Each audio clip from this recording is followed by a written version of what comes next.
was a step forward at all. The Ken Carman Show with Anthony Lima. Weekday mornings starting at 6 a.m. We are Sports Radio 92.3 The Fan. Talk sports with guys in the know. It's embarrassing. I mean, are they not embarrassed? It's time for Baskin and Phelps. Cleveland's Sports Radio 92.3 The Fan. In the world of professional sports, you're one of the final four teams standing. That's a good season. It's actually a successful season. But in the world of Cleveland Cavalier basketball, and having been in the playoffs each of the last 3 years with Donovan Mitchell and with this basic group of guys, feels like a major letdown and a major disappointment today. And we're going to talk all about it here on Baskin and Phelps. I'm Jeff Phelps. This would be Andy Baskin. You make a lot of noises at the beginning of the show. I think that's the best way to describe the way we all feel about getting embarrassed. Probably accurate. About getting embarrassed in 4 games. I mean, it was embarrassing. Like the Knicks fans taking over our arena the way Cubs fans took over our stadium. That means a lot to you. I'd rather worry about the team on the floor. Okay, so. Well, I didn't. It means something to me, so I don't really. Whatever. Yeah, I know you don't. I mean, the way they played was gassed. No one's going to remember that. Everything turned after they gave up the big lead in game 1, 22 points. That was it, man. Series over. Game done. Match. You got a head coach who's sitting around this morning. He's trying to. My head is shaking over the analytics line after game 3. That was rough. Which made no sense to me at all. He's sitting at home with a couple extra timeouts that he could have used maybe in game 1 in his pocket. I'll be. Does he have a job after today? I don't know. Well, I don't think so. I think let's not be smart guys here, and no. You're not being. But we're going to be paying attention all day long, folks. When stuff like this happens, sometimes there's an immediate reaction to it. So stick with us all day here, and we'll keep you informed if any news is coming out of the Cavs organization. Do you think Kenny should continue as coach? No. Let's just get right to it. No. You don't? I'm done. I said going into this, it's not that I like Kenny. I think he's probably a good coach, but I have no idea where he was during these last 4 games. Like, it doesn't matter what they did before. Remember? The regular season didn't matter. I said the only way he could lose his job is if they get embarrassed. Guys, they got embarrassed in 4 games.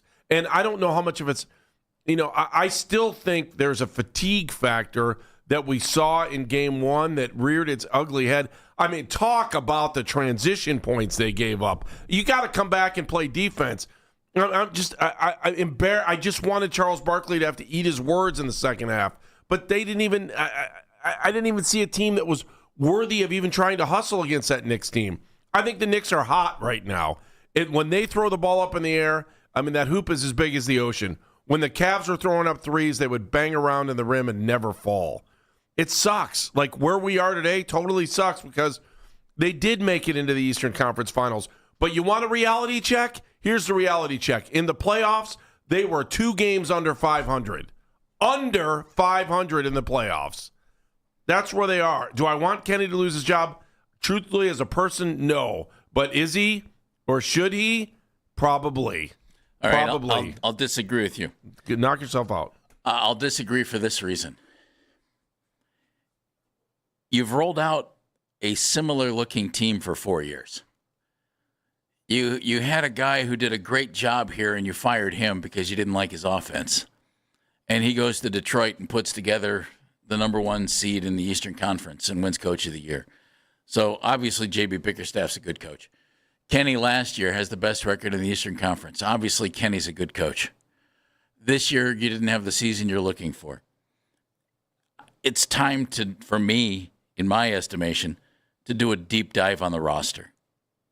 And I think Kobe Altman is a good general manager. And he and Mike Gansey, I think, have done a nice job on this roster.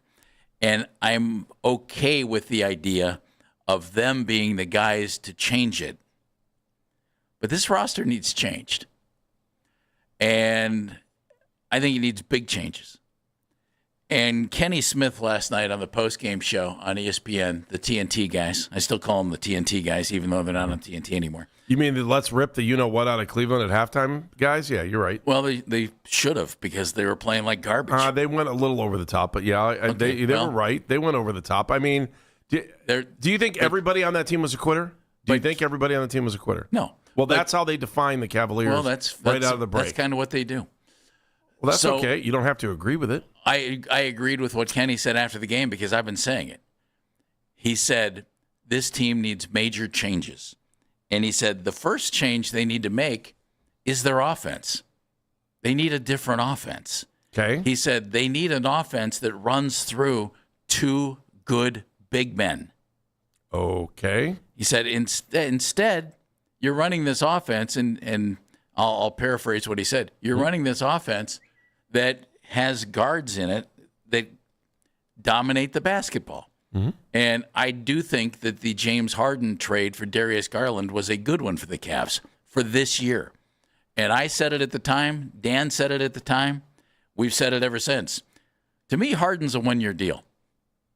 I don't need to bring James Harden back. I don't know if I want to bring Donovan Mitchell back at a contract that you're going to have to pay him like $70 million a year. Why does it matter? Why does that matter? Does that mean you're not going to be able to get other players because you're paying him that money? It means if that's what it means, I'll agree with you. If not, no. It means you're building your team around a 6'2" ball dominant scoring guard. And I don't think that's the way to win an NBA championship. I'll say it. I don't think that's how you win NBA championships. Show me teams built around 6'2" scoring guards making $70 million. Go ahead, I'll wait. Yeah, I'm not worried about the money part of it. Donovan Mitchell, I am the player, because it affects your ability to build the rest of the team. You have an owner that doesn't care about that, though. We're in the second, like we were hiding underneath. It's not Mom's the money, second apron. Andy. It's the ability to build a team around him. And I wonder, I don't think I would invest the money in James even for a year. I would go get if you're going to have Donovan as your key guy, along with Evan Mobley, and Kenny's right, figure out an offense that features more of an inside game. Look how the Knicks shared the ball. I agree with you. Oh, my but God, it was beautiful. Jeff, what you're explaining to me is philosophy and not players. And if it's philosophy leads to players, Andy. Well, the philosophy here is coaching to me. Everything you just said to me was coaching. That's what I heard. I heard you're going to tell me you can't. Can you win a championship with Donovan Mitchell? Yes. Can you win a championship with Evan Mobley? Yes. You think you can? Do I think Jared Allen should be used more than 5 freaking shots? I think I don't understand why Jared Allen just suddenly he was playing great and then we went away from him.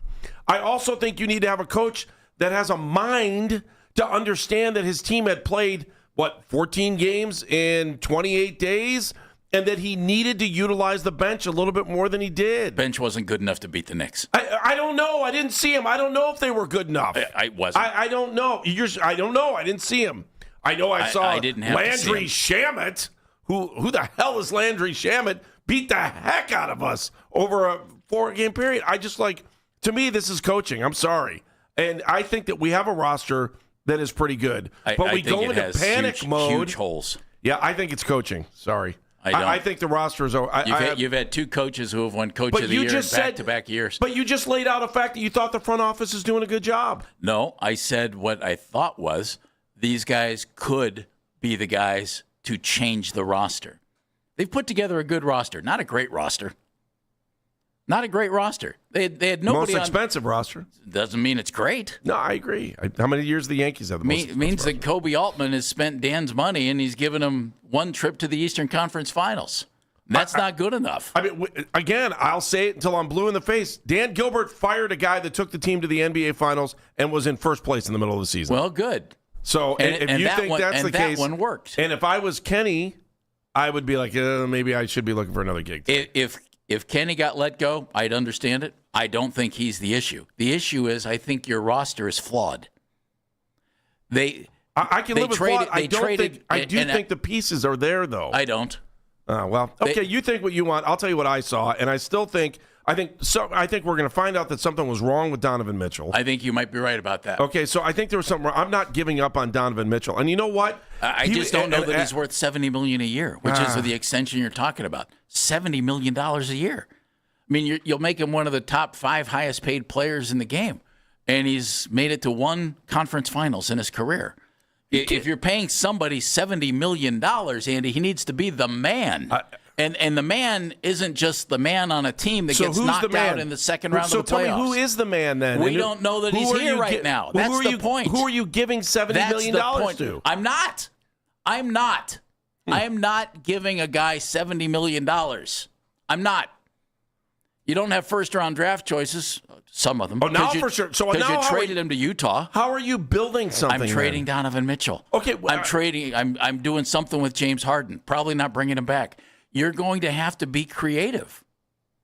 You might have to choose. Are we going to build this team around Evan Mobley and see what we get? A young 6'11" guy with some real skills? Or are we going to build this around Donovan Mitchell, who is a tremendous player? He's tremendous, but is a 6'2", ball-dominant scoring guard worth $70 million? These are just some of the questions that they're going to have to deal with. They're just going to have to deal with these. I'm sorry. For me, this all starts with a coach. Because, I go back to the beginning of the series. 2 coaches. And I said... 2 coaches, both of whom are good. JB's in Detroit doing a fine job. He did a fine job here. Got him better every year. Yeah, well, where's he now? Where's JB now? Well, he got beat by the team that got embarrassed. Exactly. So with one guy who could score on a regular basis. I needed someone who could coach in this situation. Do you think Mike Brown's a good coach, or do you think that his players were hot? I think Mike is a competent coach, and I think their roster is really good. I love team basketball, and the Knicks have played phenomenal team basketball. I mean, take a look at their balanced scoring. I'm not arguing any of that. Take a look at it. I love team basketball balanced? too, and I watched us actually play team basketball at points during the season. I just don't understand how you could get beat consistently by the same thing. I don't understand how you could leave guys wide open for threes. I don't understand how there is no accountability for guys that literally cough up and throw up the ball every time they get inside the paint and force themselves into a spot where they have nowhere to go. Nowhere to go. Now, maybe that's a player, probably, but consistently it was the same problems over and over and over again. No one's ever going to say it. The team was gassed when they got to this thing. When they blew the 22-point lead, they absolutely had nothing left in the tank, and they never once kind of came back in this series and said, okay, we're going to get this. We're going to get this right. You were gassed because you couldn't eliminate Toronto and Detroit in less than 7 games. And you know who was man enough to say that? Donovan Mitchell after the game when he was talking about which means eating. You weren't good enough, Andy. That's the Knicks were good enough to get time off. The Cavs weren't good enough. The better team won this series against the Knicks. There's no question about that. But the Cavs weren't good enough to knock out Toronto in 5 or 6. They weren't good enough to knock off Detroit in 5 or 6. Well, hang on. I want to go back to the Toronto. I mean, that was what, a 4-5 matchup. Yeah. That's what you should expect, though. You should expect the series to go 7 games when it's the 4-5 matchup. No, you shouldn't. You're not the 1-7.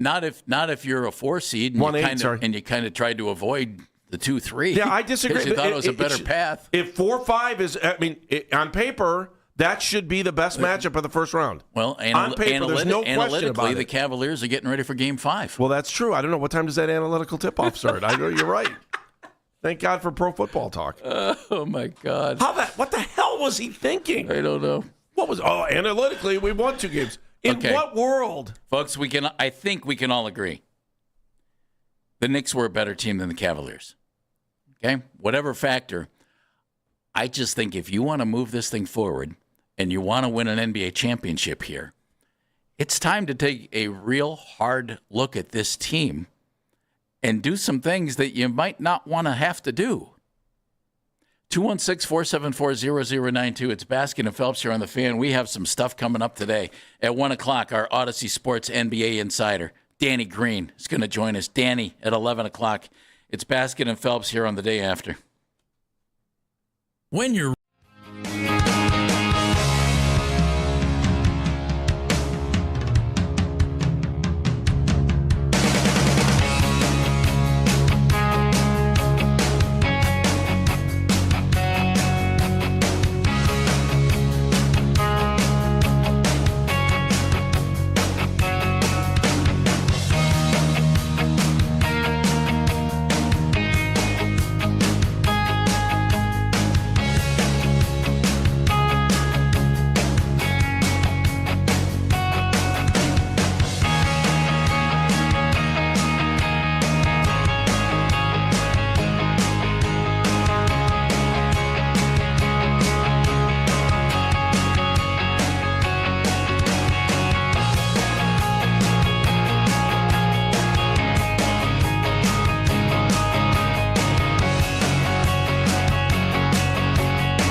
workouts, and that will lead into mandatory minicamp. That begins Tuesday, June 9th. Want to catch highlights from The Fan from earlier today? Get over to 923thefan.com or favorite 923 The Fan on the Odyssey app for all today's headline segments. Headline sports news every 20 minutes right here on 923 The Fan. From the University Hospital Sports Desk, I'm Jeff Thomas.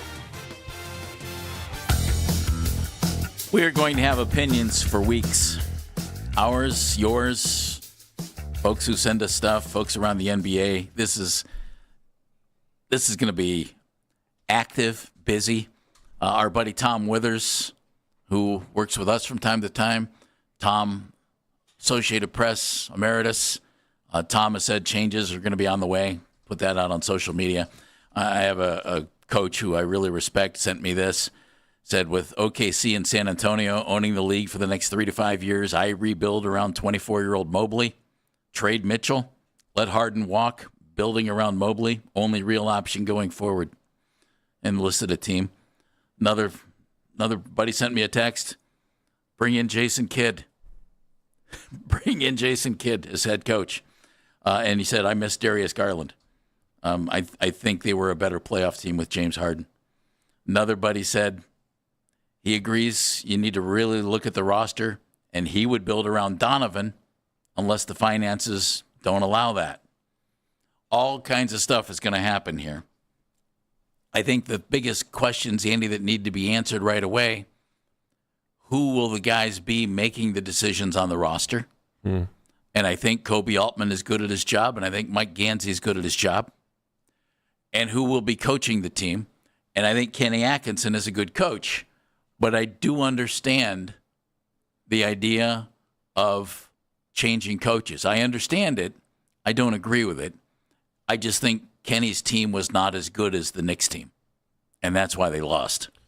It wasn't coaching. I mean, if you are so reliant on analytics, a buddy of mine sent me a AI thing. What would Johnny Bryant do differently as the coach of the Cavaliers? And who I mentioned a couple weeks ago. The team would experience an immediate, this is according to AI, the team would experience an immediate shift in leadership, culture, offensive mechanics, and internal accountability. And then it gives you about a 400-word paper that you could turn into your teacher at the end. How does AI know that about a guy who's never been an NBA head coach? It's AI, man. Are you kidding? It's coming for all of us. By the way, how do the robots know about accountability? I don't know. Good question. So I'm just saying. So somebody had sent this to me yesterday. I was like, oh, that's interesting. Trust the robots, man. Former Cavs assistant Chris Gent, offensive coordinator of the New York Knicks. Chris will be somebody's head coach next year. That Knicks offense was cooking. Yeah. They share the ball. And they do it with a ball-dominant small guard. That's kind of the catch. They do it with a 6'1", 6'2", ball-dominant guard in Jalen Brunson. I think it's fascinating. 216-474-0092.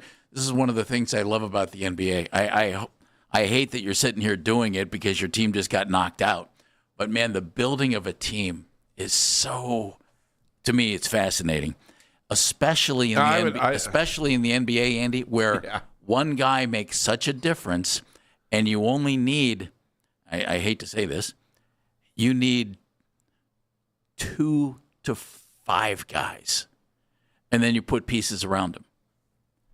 And that's why NBA movement is so earth-shattering. Because, man, you move one star player, you bring in somebody else, you put in different types of guys, and look what you get. Boston was supposed to stink this year in the regular season, right? Yep. Look what they did. And Jaylen Brown took a step up. Now Tatum came back. Tatum missed Game 7. He's out. They lose.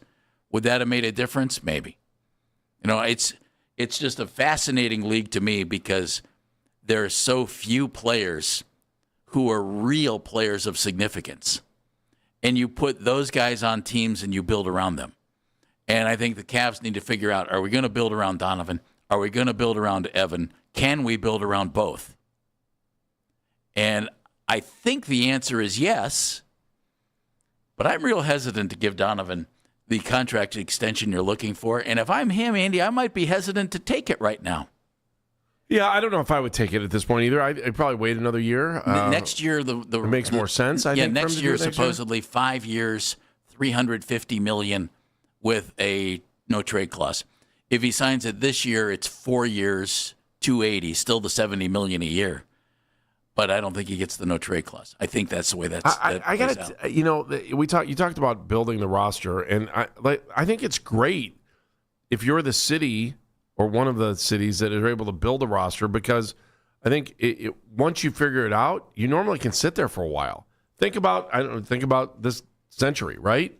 You started the century, the Lakers were there, I don't know, were they 4 straight times, 3 straight times?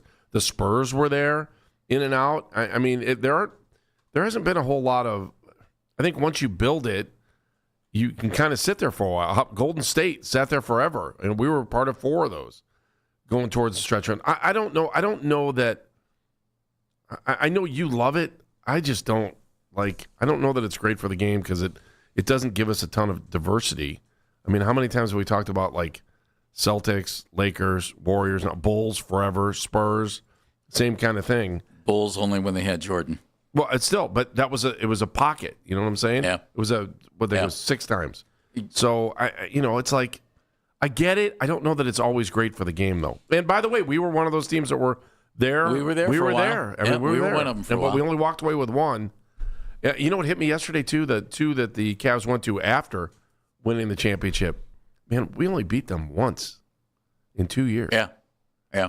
But people forget about that because you won 1 championship. It's amazing what we want to remember.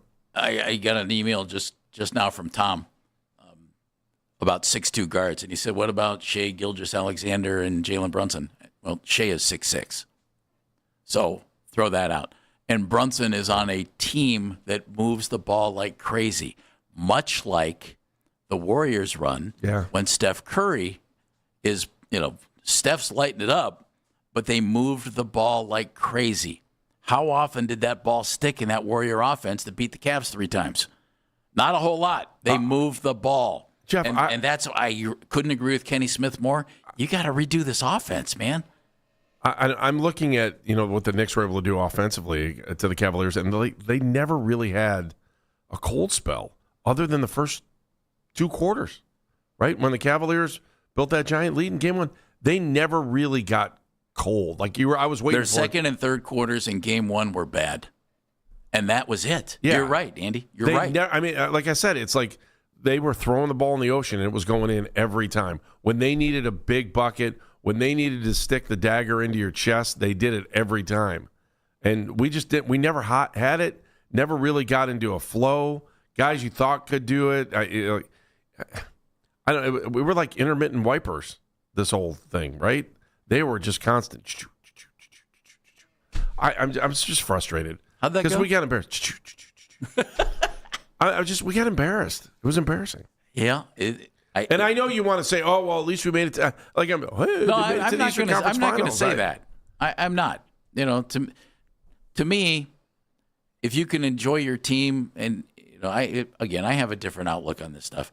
I'm not gonna sit here and give birth because the team didn't make it to the NBA Finals or win the NBA championship. I look at sports differently. You might not like it. That's the way it goes. Right. But this team is certainly a good team. But it's not – I don't think this team is built for what it is you ultimately want to do, and that's win the NBA championship. Here's the other crazy thing. I thought the Cavs played a pretty good first quarter yesterday. They gave up 38 points. They were down 12. What kind of urgency do you have in 2 home games when you come out and give up, 37 and 38 points? How about the team that couldn't Oh, my God. The team that couldn't lose at home lost 3 straight at home to end it. It's true. Honestly, the Knicks put up 38 points yesterday in the first quarter. Was it 37 in Game 3? You're down 2-0, and you come out, and that's what you put out on the floor? You're down 3-0, and it's an elimination game at home, and you give up 38 points. What the hey, man? Jeff, they scored at least 30 points in every quarter yesterday. Oh, yeah, Andy. Defense was a myth. Eddie's in East Cleveland. Hello, Eddie. Eddie. Hey, how you doing, man? Guys, I think we had a great season. People are upset about the outcome of it, but I think it identified exactly what we need on our team. We need a dog. We don't have any dogs on our team that who got ejected? Who got 6 fouls in the playoffs? You don't need guys getting thrown out, Eddie. Not getting thrown out, but who was that aggressive to where they were getting 5 and 6 fouls? I don't think any Cavalier player had any fouls like in the last 2 games. What were they doing? So we don't have a Draymond Green type player. That's the type of player not many we need. teams do. No, but even when we played against Toronto, they got some scrappy players. Oh, yeah. You know, they weren't the best team, but they gave it all that they had. I don't think that the Cavs have a player on the team that is a dog. Eddie, You know, you're putting into words exactly why I think they need to change the roster. Wait, are you saying a dog or an enforcer? Somebody that can be just tough as nails out there. yeah. Yeah. You No, know, they somebody didn't. that's You know, not when gonna they let were- you get a fast break. Oh, yeah. Somebody that's going to catch up to you on a leak out. Like they shoot threes and just stand there like they want to watch the ball go in, and it doesn't go in, and they don't get back on defense. All It's right, like, Eddie, thank you. But who's that on the Knicks? I think Robinson is big enough to make you not want to Okay. go to the hole. I would agree with that. But Towns you know what he is too. did? Mitchell Robinson goes out and rebounds. That's what he's paid to do. He goes out and he does it. Yeah. He's not an enforcer. The Knicks played great team basketball. I don't know. He the takes up, Spurs, the Thunder play great team basketball. but I'm not. You don't have to be unbelievably physical to be an enforcer. You just have to take up like a good percentage of the bottom of the paint, and so that you. It's not that you're punching somebody or you're knocking somebody on their. You know what? It's that they have no space, no room to get to the hole. I don't think DeAndre Hunter is the answer to all of the Cavaliers' woes by any stretch. That was a trade that didn't work. Dennis Schroeder came in, and Dennis is solid for what he did. Kobe Altman traded what he had gone out the year before thinking was the answer, a 6'8" wing guy who can play D and knock down some threes. And was DeAndre phenomenal here? No. But you traded him for a 6'1" guard and a 6'4" guard you barely played in the playoffs. And I think the Cavs would have been a much better playoff team with DeAndre Hunter than they were with Keon Ellis and Dennis Schroeder, personally. Tony's in Cleveland. Hey, Tony. Tone. Hey, how you doing? Good. What's up, Tony, man? got about a minute. Yeah, I tell you, we need another coach. Might as well get Jason Kidd. Why somebody else before somebody else do? Because his coaching style, that's how Tom Thibodeau got fired from New York because he ran his horses till their mouth fell out. Yeah, they could have used a couple of – all they needed was one bucket, and you don't tell me the bench couldn't get one bucket? Remember, Mike Brown played his starters like absolute crazy, Tony. Why? Because they were great. They did a nice job, and they played as a unit. And then he used select players off his bench. We saw a lot of Mitchell Robinson. We saw a lot of Landry Shamet. We saw Miles McBride. Mike didn't go 10, 11 deep. Of course, his team was fresh, right? And they ran the Cavs out of the gym. Well, yesterday he had, 5, 6? Well, yesterday was He an had 10 aberration. guys with more than 10 minutes. Well, that's because they were up by 30. Yeah, that works that way. 216-474-0092. Danny Green, former Cav, Odyssey NBA insider, joining us at 11. When there's news that affects the Cleveland sports fan, Darrow Ryder is on top of every headline. Listen to his reports on the station with the most local sports talk in town. 92.3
kind of a long time and seen this before. I think you have to take advantage of those opportunities.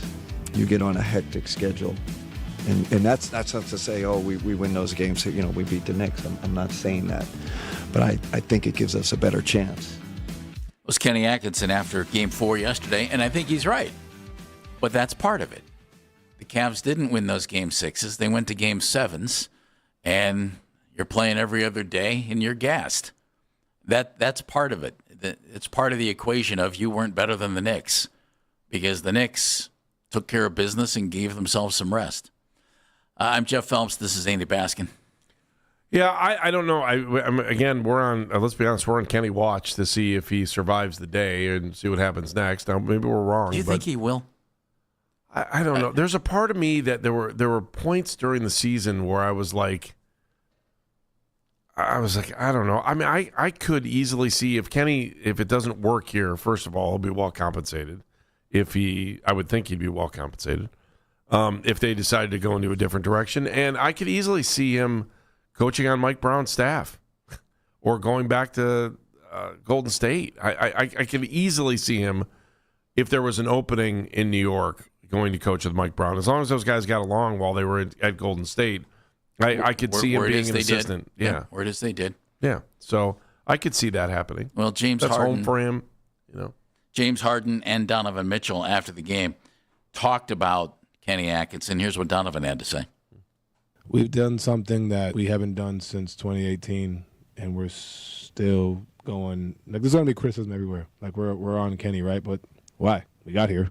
Like, some people, not saying Kenny or us believe, but some people consider this like, oh, this is great. We did it, but we did it with Kenny. We didn't just go out there and coach ourselves, right? So then people are going to be people.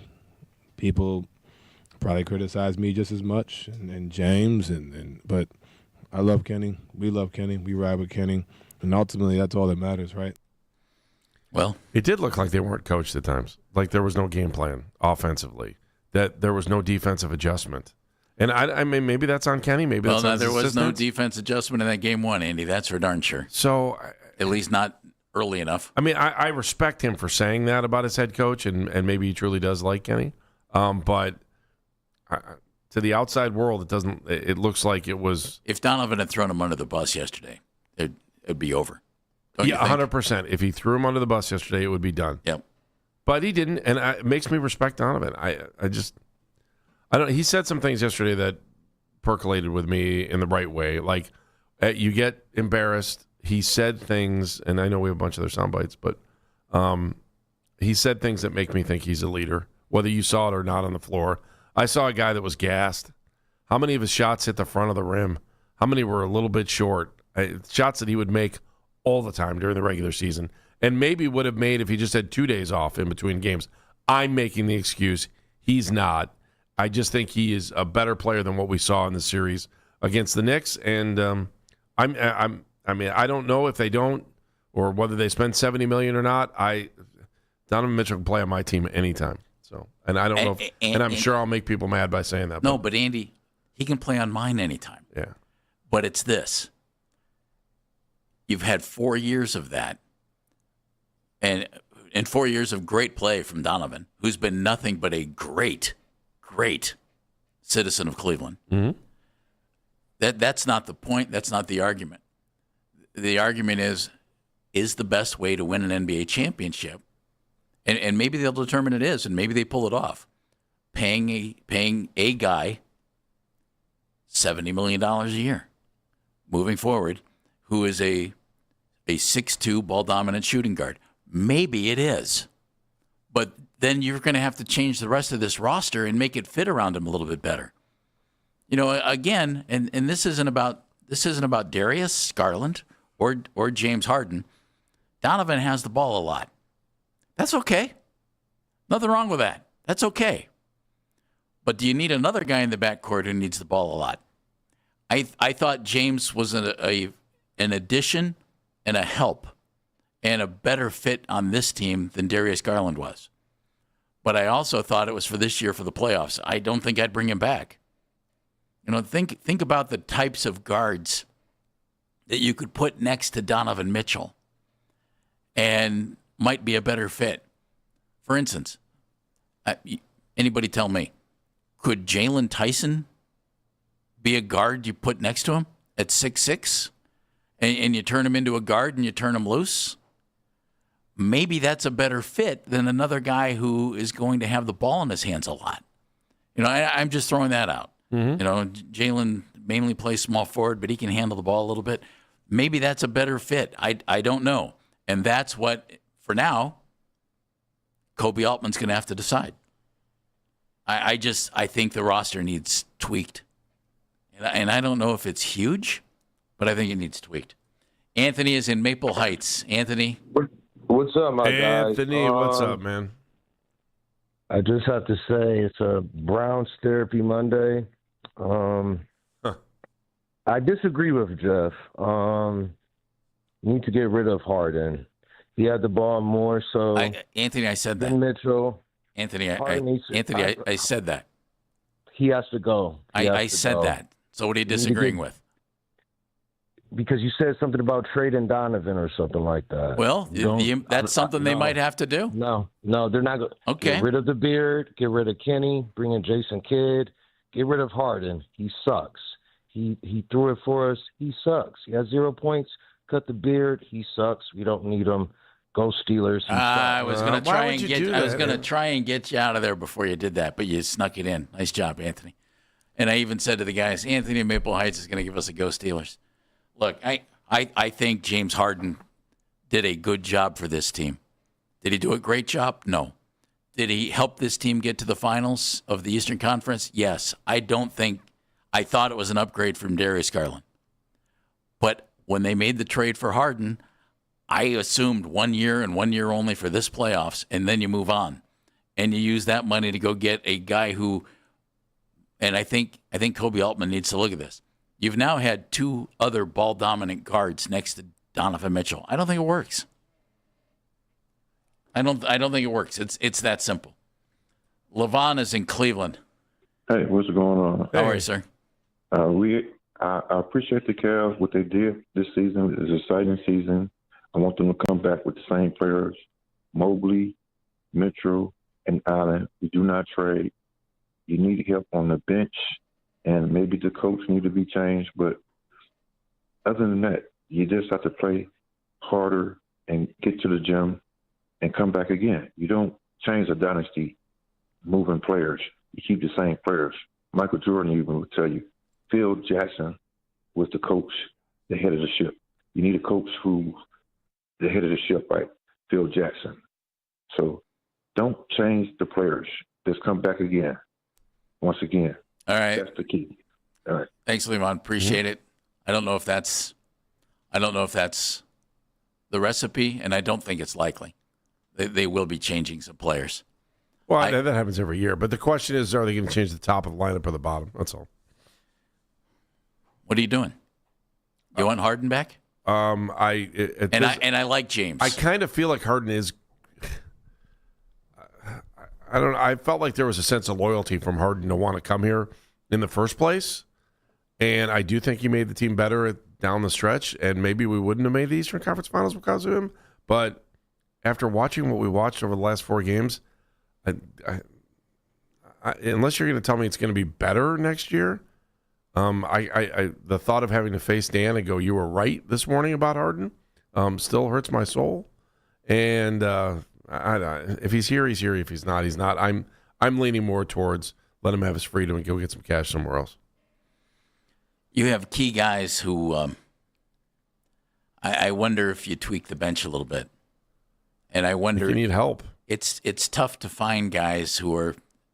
I think what this team needs a couple of 6'7", 6'8", 6'9" skilled guys. Good luck finding them. I'll say that. But when you're coming off the bench and your key guys are all basically guards, this is a real guard-oriented team. And I just don't know after 4 years of watching this if that's the way to do this anymore. Jerry is in Conneaut. Hello, Jerry. Jerry? Hey, what's going on, guys? How are you, sir? Hey, first I get rid of Kenny. And here's my thoughts on Donovan. I really think he wants to play in New York. That's where he's from, right?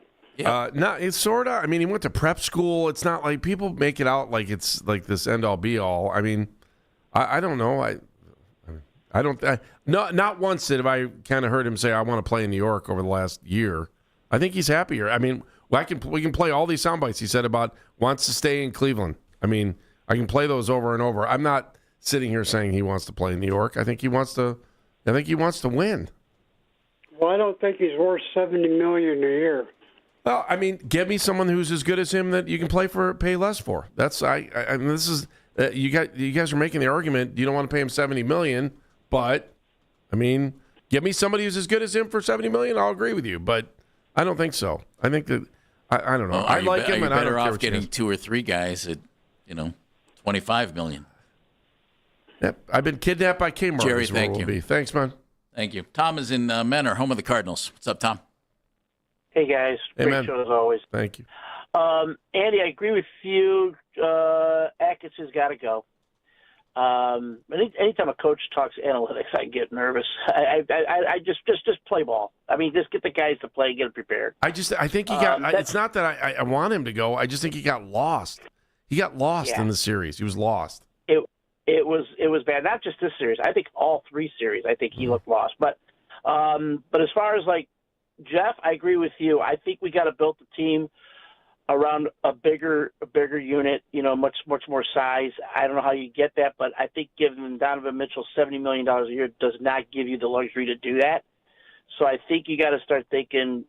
Move Donovan. Try to get somebody with more height, because we do not attack the boards well at all. That's what really killed us. I mean, we have all these great shooters, but if we don't make the basket, it doesn't matter because the other team gets the rebound right away. We don't get a lot of offensive rebounds for our team. So if they keep things the way it is, you're going to have another 47 to 53 win season, and you'll be between number 4 and number 6 in the playoffs, and you'll keep running that out every year. So they got to make a change, and I think Jeff, you're right. I think we need more height and build around Mobley more so than Donovan. That's my take. Tom, thank you very much. The other thing I think that the Cavs will obviously have to consider moving forward, what are things like in the Eastern Conference? Next year, Boston, at least for now, will have Jaylen Brown and Jason Tatum, and Tatum back after the Achilles, and will be good to go. He was good to go late in the season, except for Detroit's going to add some scoring around Cade Cunningham. Tyrese Halliburton comes back in Indiana. Orlando, new coach, long, lanky team. I don't know what Philadelphia is going to do. If they're hanging on and trying to build around Joel Embiid, good luck. I love Embiid, but he's always so beat up. And in other words, there's some competition in the East. And then the Knicks. Knicks are the Eastern Conference champs. Can you say the Cavs have, as they're built right now, will be a 1, 2, 3, or 4 seed? I don't know if you can do it. Danny Green is our Odyssey Sports NBA insider. Danny at Game 4 last night. Danny joining us next right here on Baskin and Phelps.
fans just feel that they're going to crumble and they're going to fold and they're going to find the easiest way, not through, they're going to find the easiest way out of it. And the easiest way out of it is still the toughest way out of it because you get hammered by 37 and then it becomes a giant pep rally of Knicks fans in your own building. The Ken Carman Show with Anthony Lima. Weekday mornings starting at 6 a.m. We are Sports Radio 92.3 The Fan.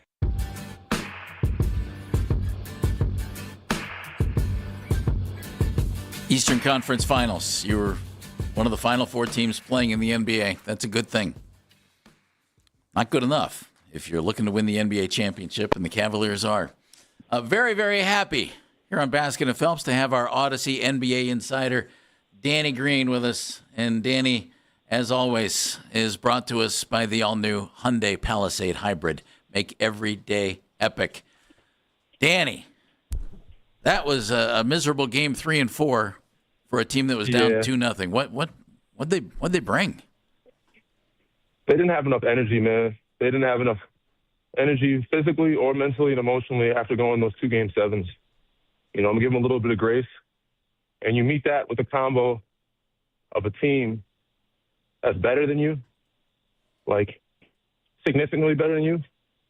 That's the outcome you get. And, I've been giving Cavs or Cleveland fans a rough years because my expectations are higher for them. And I expected them to be better during the regular season. But they surprised me in the playoffs, which, the way they were playing regular season, I wasn't sure they're going to make it to the East Finals. But you got to look at the positives. East Finals, it's a good thing, That's better than last year. Do we double down on this? I don't know. But they had a great season. I thought they would get at least one. They had the one to steal in New York. They let that one slip. And, they never really got a chance to recover from it. So, all in all, bigger picture, it was a good season, just a rough end to it. Yeah. Danny, what would your body feel like if you played? And I'm not making excuses. The NBA is hard enough already, right? But then you played, what they play, 18 games, 14, 18 games in 36 days. Yeah. What would your body feel like after that? Right now, my older self, my body would not make it. my younger self, I don't know. I've been a part of a Game 7 in the first round, and then that's when we won it. We didn't go 7 after that. We did 5, and I think 5. We did a couple of gentlemen sweeps. So, yeah, every other day, schedule, not easy. So, whether old or young. So I could imagine what their bodies feel like in their minds. For those guys that have never done it or been there, that was the hardest part for me my first second run to the finals. The mental capacity and the mental stamina of staying locked in and not having brain farts when you're in the East Finals or in the finals. Well said. Danny, I think everybody who knows anything about basketball can admit Cavaliers are a really good team. They're nice group, good players. Great season, man. Final Four. Yeah, they did a lot of really good things. But to get to the next step, they might have to make some really serious decisions and some things to change it up. How drastic could the changes be? How drastic should they be? They can be very drastic, and they should be somewhere in the middle, I guess. But change does need to happen. I think the only 2 guys that are untouchable for me are Evan Mobley and Donovan Mitchell. I like what Strus did. I would like to keep him. Sam Merrill, he's another good role player piece. But everybody else, you try to get some young athleticism from 3-and-D guys to match with the Knicks. Because now you have to match your roster to beat the New York Knicks now and OKC and the San Antonio Spurs. Like, those 3 teams are at the top of the heap. And they have a lot of depth. They have championship DNA. They have winning organizations. So if you want to be in that conversation, you better put together a roster that's good enough. What do you think of the coaching for the Cavaliers? There's a lot of people criticizing what he said after Game 3 about analytically we won 2 of these games. I'm like, oh, bro, don't go down that road. Bad news. Yeah, he's getting crushed. For that. His responses weren't the greatest. I think the way he said it, I understand what he was saying. I don't think the coaching was poor, with the exception of Game 1. Game 1 is where, they definitely missed the opportunity to call timeout and make adjustments. Outside of that, so they were just a lesser teams. It was hard for me to grade coaching when I didn't expect much of this series to begin with. Even at their best, I thought it would be a 5-6 game series. And the way Knicks have been playing, not only the better team, but they're playing at a high level. So they remind me a lot of, 2017 Warriors, 2014 Spurs. Like, they're playing together and moving the ball. Like, they're playing really good basketball. Danny Green joining us. He's our Odyssey NBA insider, and insider calls are brought to us by Hyundai and by the all-new Hyundai Palisade Hybrid. You can learn how to make it everyday epic at HyundaiUSA.com. Danny, if Donovan Mitchell is the guy here moving forward, and let's assume that he is, and you're going to give him the big extension, and it's going to cost you like $70 million a year, what do you put around him, and how do you make sure he shines without being the guy that everything falls on? You got to, I guess, use the Jalen Brunson situation, right? You put around him a big and Evan Mobley, which Evan Mobley can be like Cat. You put around some 3-and-D guys like Mikal Bridges, OG Anunoby, which is hard to find because they're expensive. And they're just, I'm going to say one of a kind, but they're not easily found. You know, they're rare. And Josh Hart. That's the formula, right? And some bench guys that can show up or have some, experience. Shatnick's have an unbelievable run. I mean, even seeing his best years, you don't see the guy miss one shot from the three-point line. 11 or 12 threes in the series. That was unbelievable. 12 or 13. But that's the formula, right? And I don't know if Don needs to take a cut like Jalen Brunson did, because that's a huge thing for the Knicks. But something needs to happen where you got to find pieces defensively and offensively to make the game easier for him. What kind of point guard you put around him? Is James Harden the right fit? I don't know. I think James is a great player. I do too. But playoff-wise, first order of business for me is LeBron James is a free agent this summer. Do we honor him and give him his farewell? I think he deserves it. So we have the discussion with him first, see what he wants to do. And if LeBron James wants to be a Cavalier in his last season, we do that. And then at that point, I don't know if you keep James, right? They're the same style of play, right? So decisions to be made. And then after that is, do we keep James after that? What do we do with James? If Bron doesn't come here, is he going to be the guy that helps us get over the hump and win? Or do we move forward and use that money that comes off the books to get somebody else, younger, more athletic, defensive? What are your thoughts on LeBron James' next move then? I think he's going to go where he feels respected. Is that that's here? either LA or this town. I think it's a very good, strong option. Yeah, but definitely be highly respected here. And him being respected is he's still. I know he's older, but he's still playing at the peak of a guy that's in the $40-50 million range, if not higher. So I know LA wants to get him at a discount. I don't know if they'll give him that much of a discount, to do that. So, do you think anybody would give LeBron that kind of money right now? I think, $40 million. I mean, I could see somebody getting $40 million. I could see Cleveland doing it. Do you have James off the book? I think James is set to make $40 million, or close to it. Yeah. So that's one contract right there. Are you buying a ticket for LeBron 3.0 in Cleveland, then? I think everybody's buying a ticket for LeBron James' last year. Hard not to, isn't it, Danny? He could play another 2-3 years for all I know. He keeps proving me wrong. But if we're assuming this is his last year, everybody's coming to buy that ticket. People are flying in all over the place to buy a ticket or see him in every arena he's in. Well, and Danny, if anybody needs proof, all they need to do is take a look at what he did in the first round of the playoffs without Luka. He was great. Exactly. He was great. It's interesting. Danny Green joining us. Would you pay Donovan $70 million for 5 years?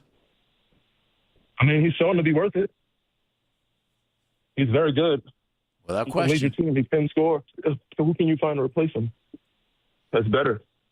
That's it. Or do you just start over? Yeah, that's. Start over? And Go Danny, back I in the dome? wonder if they're going to make that decision. What do you do? Do you pay him and build with him, or do you try and make a haul and get all kinds of pieces and maybe take a step back for a year or two? I'm not a GM. Hard decision to make, but I would try to go with it. I think you have a good foundation with him and Evan Mobley. I would try to see if I can make it work for the next 2 years or so, 2 or 3 years, and try to see if we get some pieces. And then if it doesn't work after that, then you start over. Because Don will be older at that point. Then it's like, all right, now we got to draft another superstar or find something elsewhere. Hey, Danny, let me go back to that retirement tour thing. You had to have been in San Antonio when Kobe was last year, right? Yes, I was. So what was that like? Do you remember Kobe's last game against you guys? I do, and we don't let anybody take over our building, but the Lakers fans were in that building that night. The Kobe fans were in that building that night. And every time he scored, it was a fucking roar. It was absurd eruptions in our building every time he scored the basketball. I'm like, what the hell is going on? Where are we? I thought we were in LA for a second.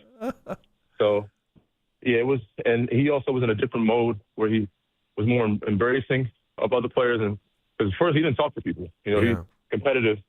After the game, he didn't talk during the game, but after the game, showed love, embraced us. It was cool, man. It was very cool to see and to be a part of and to witness that.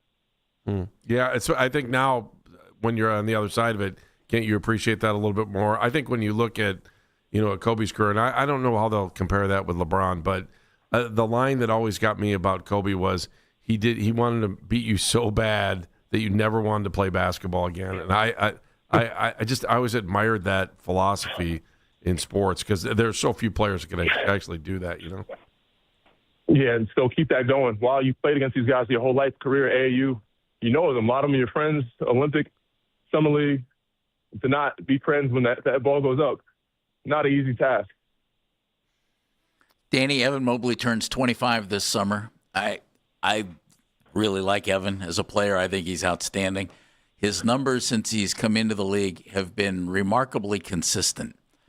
Does that show a lack of growth? Or where do you think his ceiling actually is? And if it's higher than what he has shown through 5 years, how do they get to that? I think it's more mental with him. And I think his potential will show more, given the right system with age, maturity.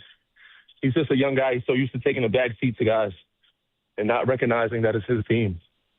And it might make or take the move of a James Harden not being there.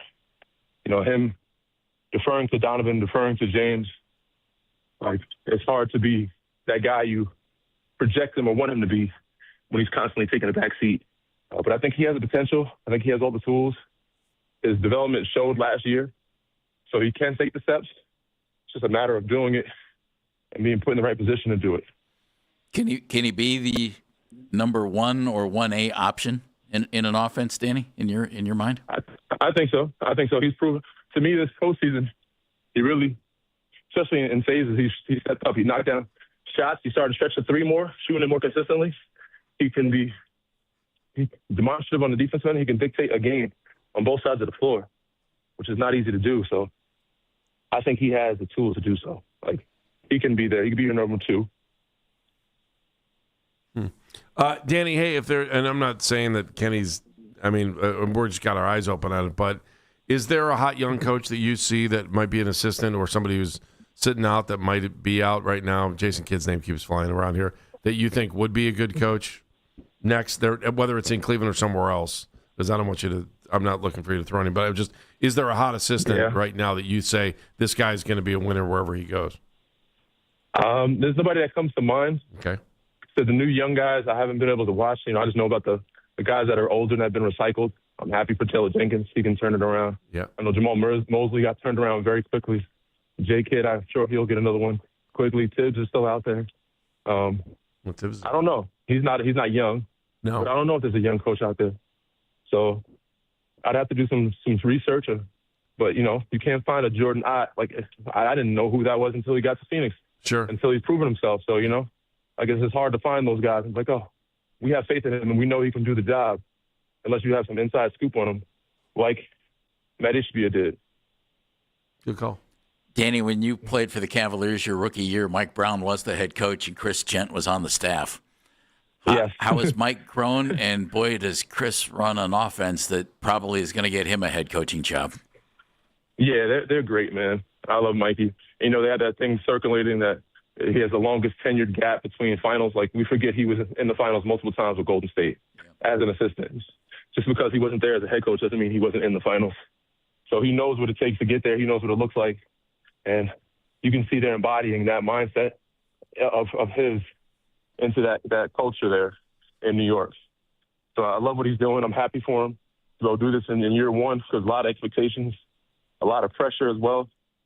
And Chris Gent said that he's great too, man. I know he gave me talking a little trash to me the other day, saying I was talking bad on the Knicks. I was like, man, half the things I said, I don't remember what I said. And Cleveland fans, you guys are so rough on us. I'm like, I just got to be honest, man. I just got to tell, and I'm not rough on you. I try to give you guys the benefit of doubt. I'm actually somewhat biased for the most part. But yeah, Jet has done an amazing job. So has Mike Brown over there in New York. Well, what you say is why we love having you with us. So thank you. We appreciate all the time you've given us this year, and I look forward to it down the road, Danny. Thanks, bud. Thank you, Danny. Thank you guys, man. You guys be great, man. We'll talk to you. Danny Green doing a great job with his work with ESPN and as our Odyssey NBA insider. And he was brought to us by the all-new Hyundai Palisade Hybrid. Learn how it makes every day epic at HyundaiUSA.com. All right, so he went there. LeBron? Yeah. It's one of the things that will certainly be discussed. We can be sure about that. I love his thoughts on Evan Mobley. As you probably can imagine, I would like his thoughts on Evan Mobley. What do you think? 216-474-0092. He said he'd keep Evan Mobley, keep Donovan, Jared Allen, and then was that correct? It was definitely Mobley and Mitchell. I forget if he threw Allen in there. Did he? No, he did not. Yep. Okay. Dan's shaking his head. I had to second guess myself there. He thinks Evan can become the man. I think it's the key to the whole thing. It's Baskin and Phelps here on The Fan.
back on the practice field today as they kick off the second week of OTAs.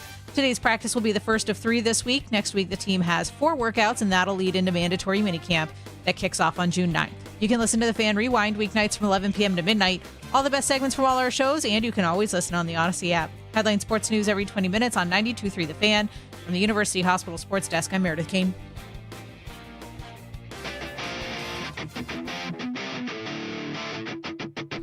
Welcome back to Baskin and Phelps. Jeff Phelps, Andy Baskin. Coming up at 1 o'clock, Sam Amico is going to join us from hoopswire.com. Hoopswire.com. Good to have Danny Green with us. Mary Kay Cabot's going to join us coming up at noon, by the way.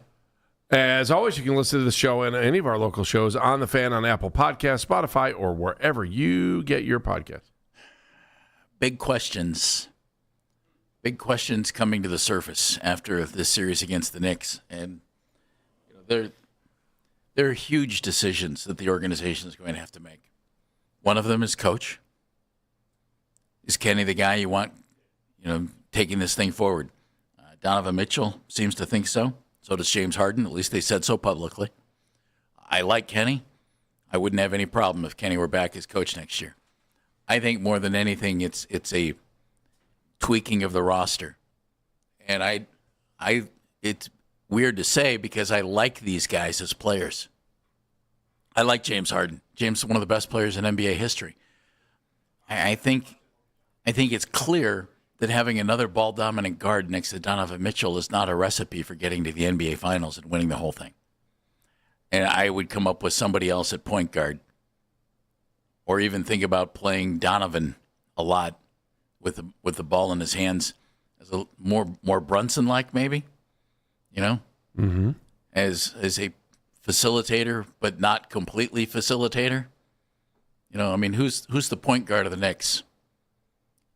Jalen Brunson, but he kind of plays shooting guard, well. Yeah. And maybe Donovan could do a similar type of thing and have a guy like Josh Hart next to him who does a lot of everything well. And as Danny Green said, put a couple of 3-and-D guys there. In other words, you can hit the three-pointer and play some defense, as they have in Mikal Bridges and OG Anunoby, who can also attack the hoop. And you have Karl Anthony Towns. Yeah, they were well constructed, especially for their. Now, I wonder what it's going to look like against the Western Conference champion, no matter who that is. But it was definitely built to rock the Cavaliers and everybody else they played, Philadelphia's world and Boston's world. And it's funny, if you would have looked at that in the beginning of the season and said this is who they're going to play in the playoffs, you'd be like, "Ooh, man, the Knicks have a really, really rough run." But look what they've been able to do. The Cavs didn't even score enough points in any one of their games to have more than the Knicks did in any of their 4. Think about that. Their high was, 108? And the low for the Knicks was 109. Well, game 2, game 3. Ryan is in Dublin. Hello, Rhino. Hey, man. Meredith, gentlemen, how you doing? I tell you, man, I was at the game last night. Woo-wee. That was just some punishment.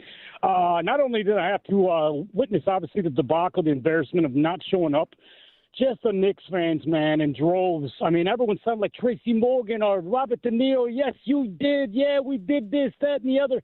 And it was like, oh, my God, it was overbearing.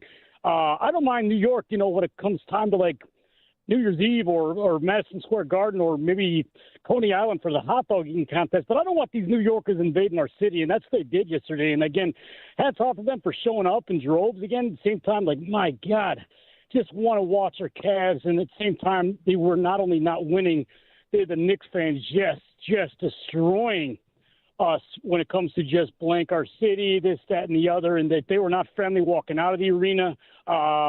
Yeah, man, that was the biggest thing I got out of last night. Obviously, you guys are talking about the, scenarios moving forward. But just last night in particular, prisoner of the moment, that was not a friendly atmosphere, obviously, for those fans that came in, watched the game, especially to us Cavs fans just trying to have fun, seeing Mark Price and Austin Carter walking around, just seeing all these Knicks fans just high-fiving each other and not being friendly about it either. When you win something, man, there's Ohio State fans, Andy, we get down, but we don't disrespect the opposition fan base. We don't do that. They did. They were not friendly last night. Hey, Ryan, whose team kicked the other team's butt? Jeff, come on, buddy. Hey, I know. I'm on the bandwagon. It's my city. I love my city. I love my teams. But, yeah, they did kick our butt, and they deserve to be high-fiving each other, and that's what they did last night. Real quick on the glass half full, moon forward mentality. Again, I think, like you alluded to, the untouchables is Mitchell. Again, you did bring up possibility. Anyone could be traded, but again, that's a dude you just wanted your Scottie Pippen, that second fiddle. We need to move forward with the big boys when it comes to Giannis. Really looking into that. You alluded to obviously focusing on the bigs, and I think that will catapult us.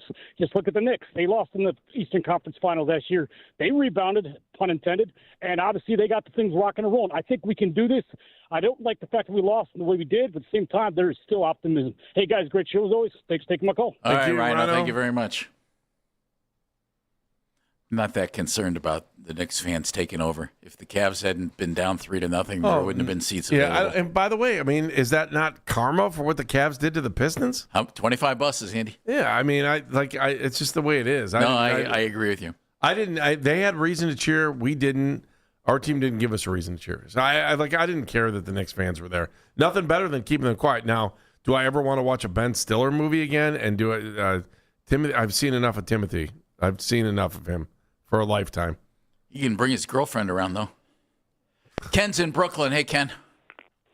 Good morning, guys. Hi, Mayor. Good morning. I know it doesn't sound a good morning, but the man upstairs let you get up this morning. So there you go. That's half the battle, right? Valid point, sir. Yes. You're above the daisies, so, it's a good day.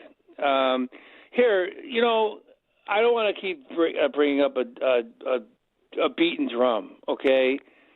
But some of the things that I've been talking about all year have come to a head, all right? They talk about the Cavs, not getting back on defense. That's no surprise. They've done that all year. You jack up threes, you get a long rebound, and the other team's off to the races. That's happened all year long. And the guards on this team, first of all, they're too small. I've said that all year long. You traded a 6'8" guy who got 6'4" and under guys. You have got to get another big in here so that you can move Jalen Tyson down to the 2. And then you've got some size, and you got to draft a guy, like maybe that kid from Santa Clara or maybe a kid from Iowa State. All right? There's other guys. And I like my guy from USF. All right? I know the players out there, and I know the team. This other guy's talking about, everybody wants to talk about only one big. I don't believe in that, okay? I want 2 bigs out there, but our bigs have got to get to the point where they demand the ball. And somebody got to hire a coach to work with those guys, so maybe we got a 12-footer out of them. And you know how Mark Jackson, or what's his name? Not Mark Jackson. Mark Jones. He does a lot of ESPN games. Yeah.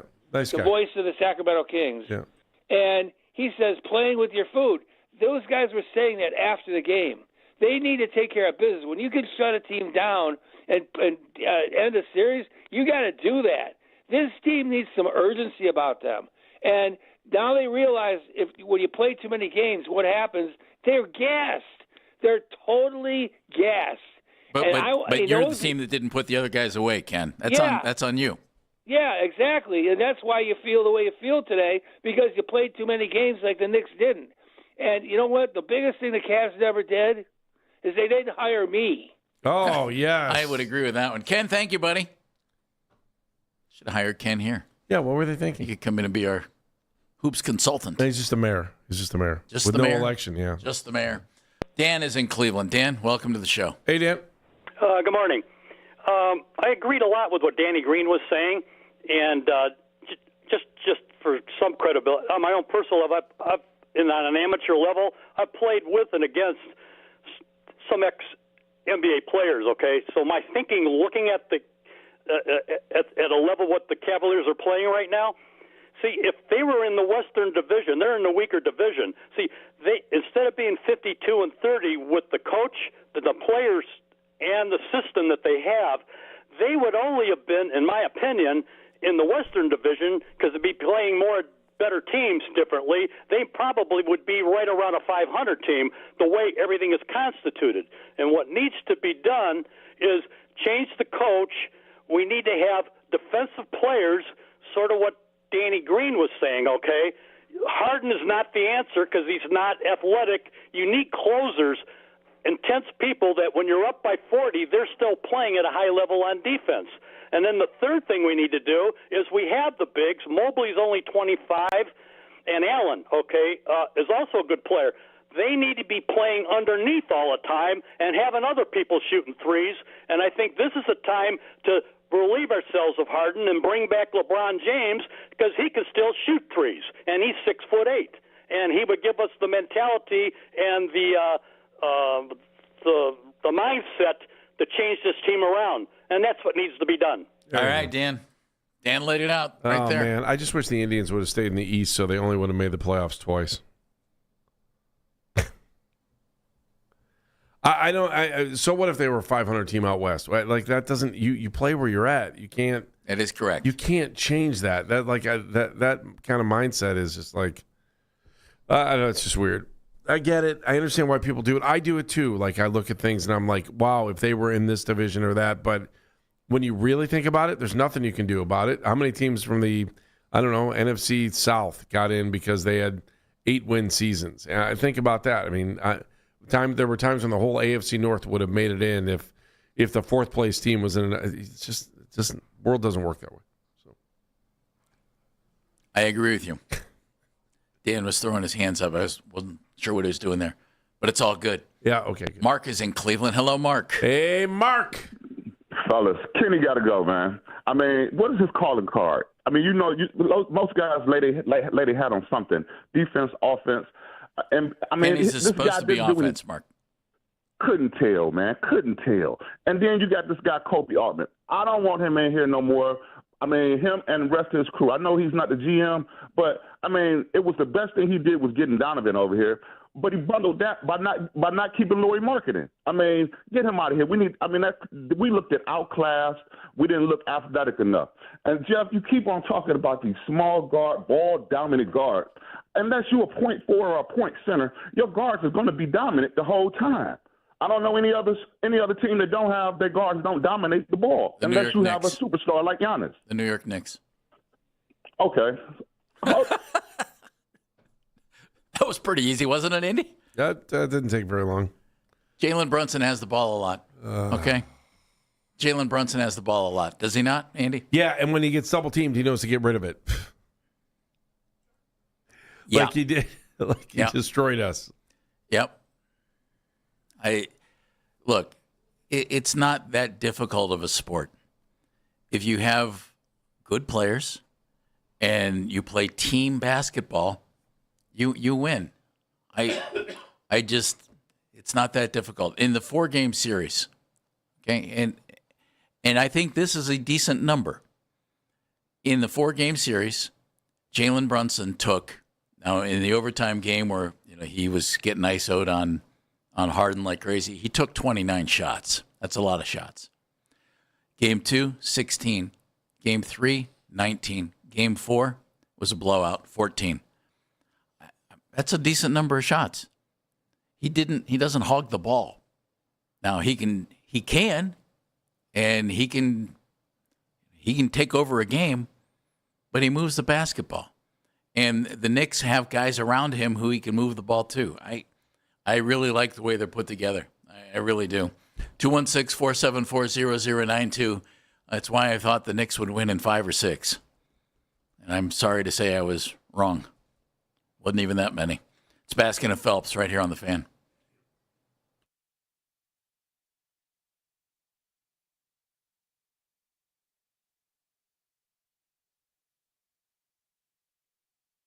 Well, we're on The Fan. We're still talking on The Fan. So there you go. Little issue here we're going to get taken care of. So far, nothing out of the Cavs. Andy, I wouldn't expect anything to happen today. Would you? I wouldn't put it past the old Cavalier philosophy to make a change today.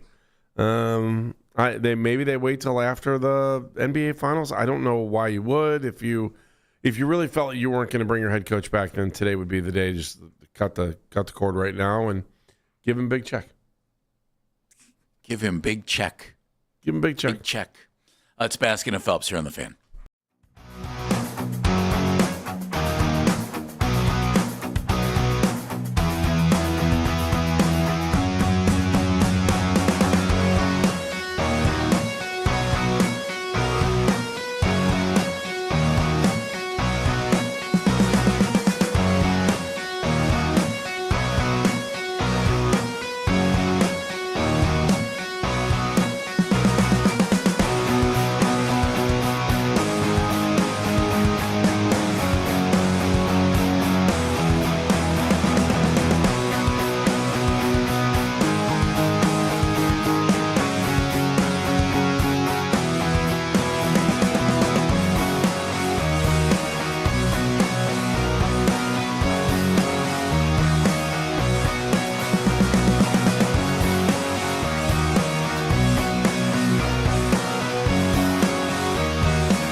time, I mean, yeah, it's on the players.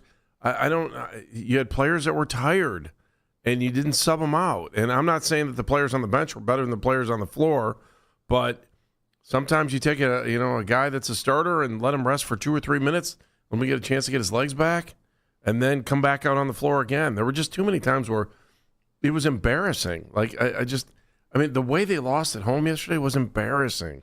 It just sucks. I don't think DeAndre Hunter was the answer, and I know we read all about stuff going on and what fit and everything else, but I do remember DeAndre saying, why would I want to be traded from here when he was still here?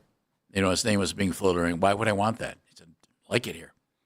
And I can't help but think you would have been a better playoff team with a 6'8", 3-and-D guy, like Danny Green described, as opposed to a small point guard and a 3-and-D guy in Keon Ellis, who you were excited to go get, but didn't play in the postseason.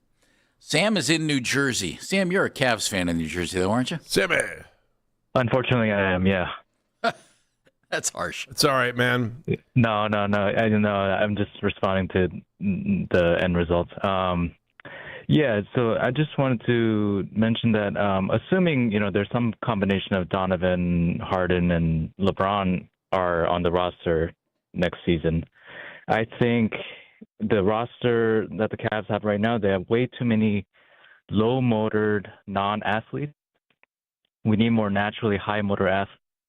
If you look at the roster makeup, and there's like the Spurs, Thunder, Knicks, they have one superstar and a bunch of athletes, whether it be Caruso, Castle, Josh Hart. And we gave up 26 transition points in the first half of the Knicks game, right? And some of it was negligence, but some of it was they just couldn't keep up. Dean Wade couldn't keep up with Anunoby. And I think that I would look at if I were Kobe Altman. Sam, thank you. Your phone was dropping out a little bit there, but we get the idea. That's why I agree with Sam. There needs to be some tweaking to this team, and they need to figure out what it is they need to tweak and how they need to tweak it. Danny Green's thought was LeBron wants to come back to Cleveland, make it work, and you would pick LeBron over James Harden. Would you pick LeBron over James Harden for next year? Yes. I would take LeBron over James Harden next year. Yes. I would too. I don't want to continue to stake my future old. on players over 36, though. I know, but see, I don't think you're staking your future. I would think you're staking next season. But you are.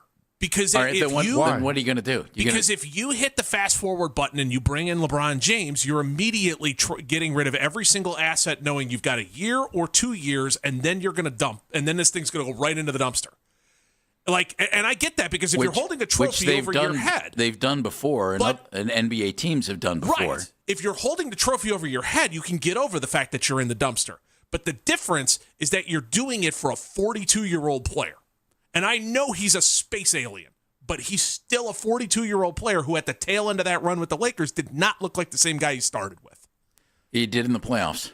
He did. It fell apart, though. Well, I mean, Father Time's undefeated, guys. That's my only fear. I'm not arguing. I don't think LeBron is the answer to, this is our future moving forward, but he might be a great fit. I think his skill set is absolutely what this team is missing. However, he's 42 years old. Can he be a supplementary piece? I don't know that. See, did he prove it in L.A. that he could do it? Well, Why he not? did it for the second half. And let me tell you, every single sports writer on the face of the earth had a piece out there saying, LeBron, oh, baby. And I don't know if that was because they realized that he was doing it, or if it was because there are people out there who are going, LeBron needs to be praised for the fact that he was able to take a back seat. I mean, that's the whole thing with this. It's really easy when you've got Luka Doncic sitting there to take a back seat. If I told you to get a player that averages 20 points per game, would you take one? It's not a guard. It's got James Harden and it shot you in the foot. Yeah, it's more than just points. Exactly. It's the fit. But here's, I think this with LeBron here, he wouldn't be the second option.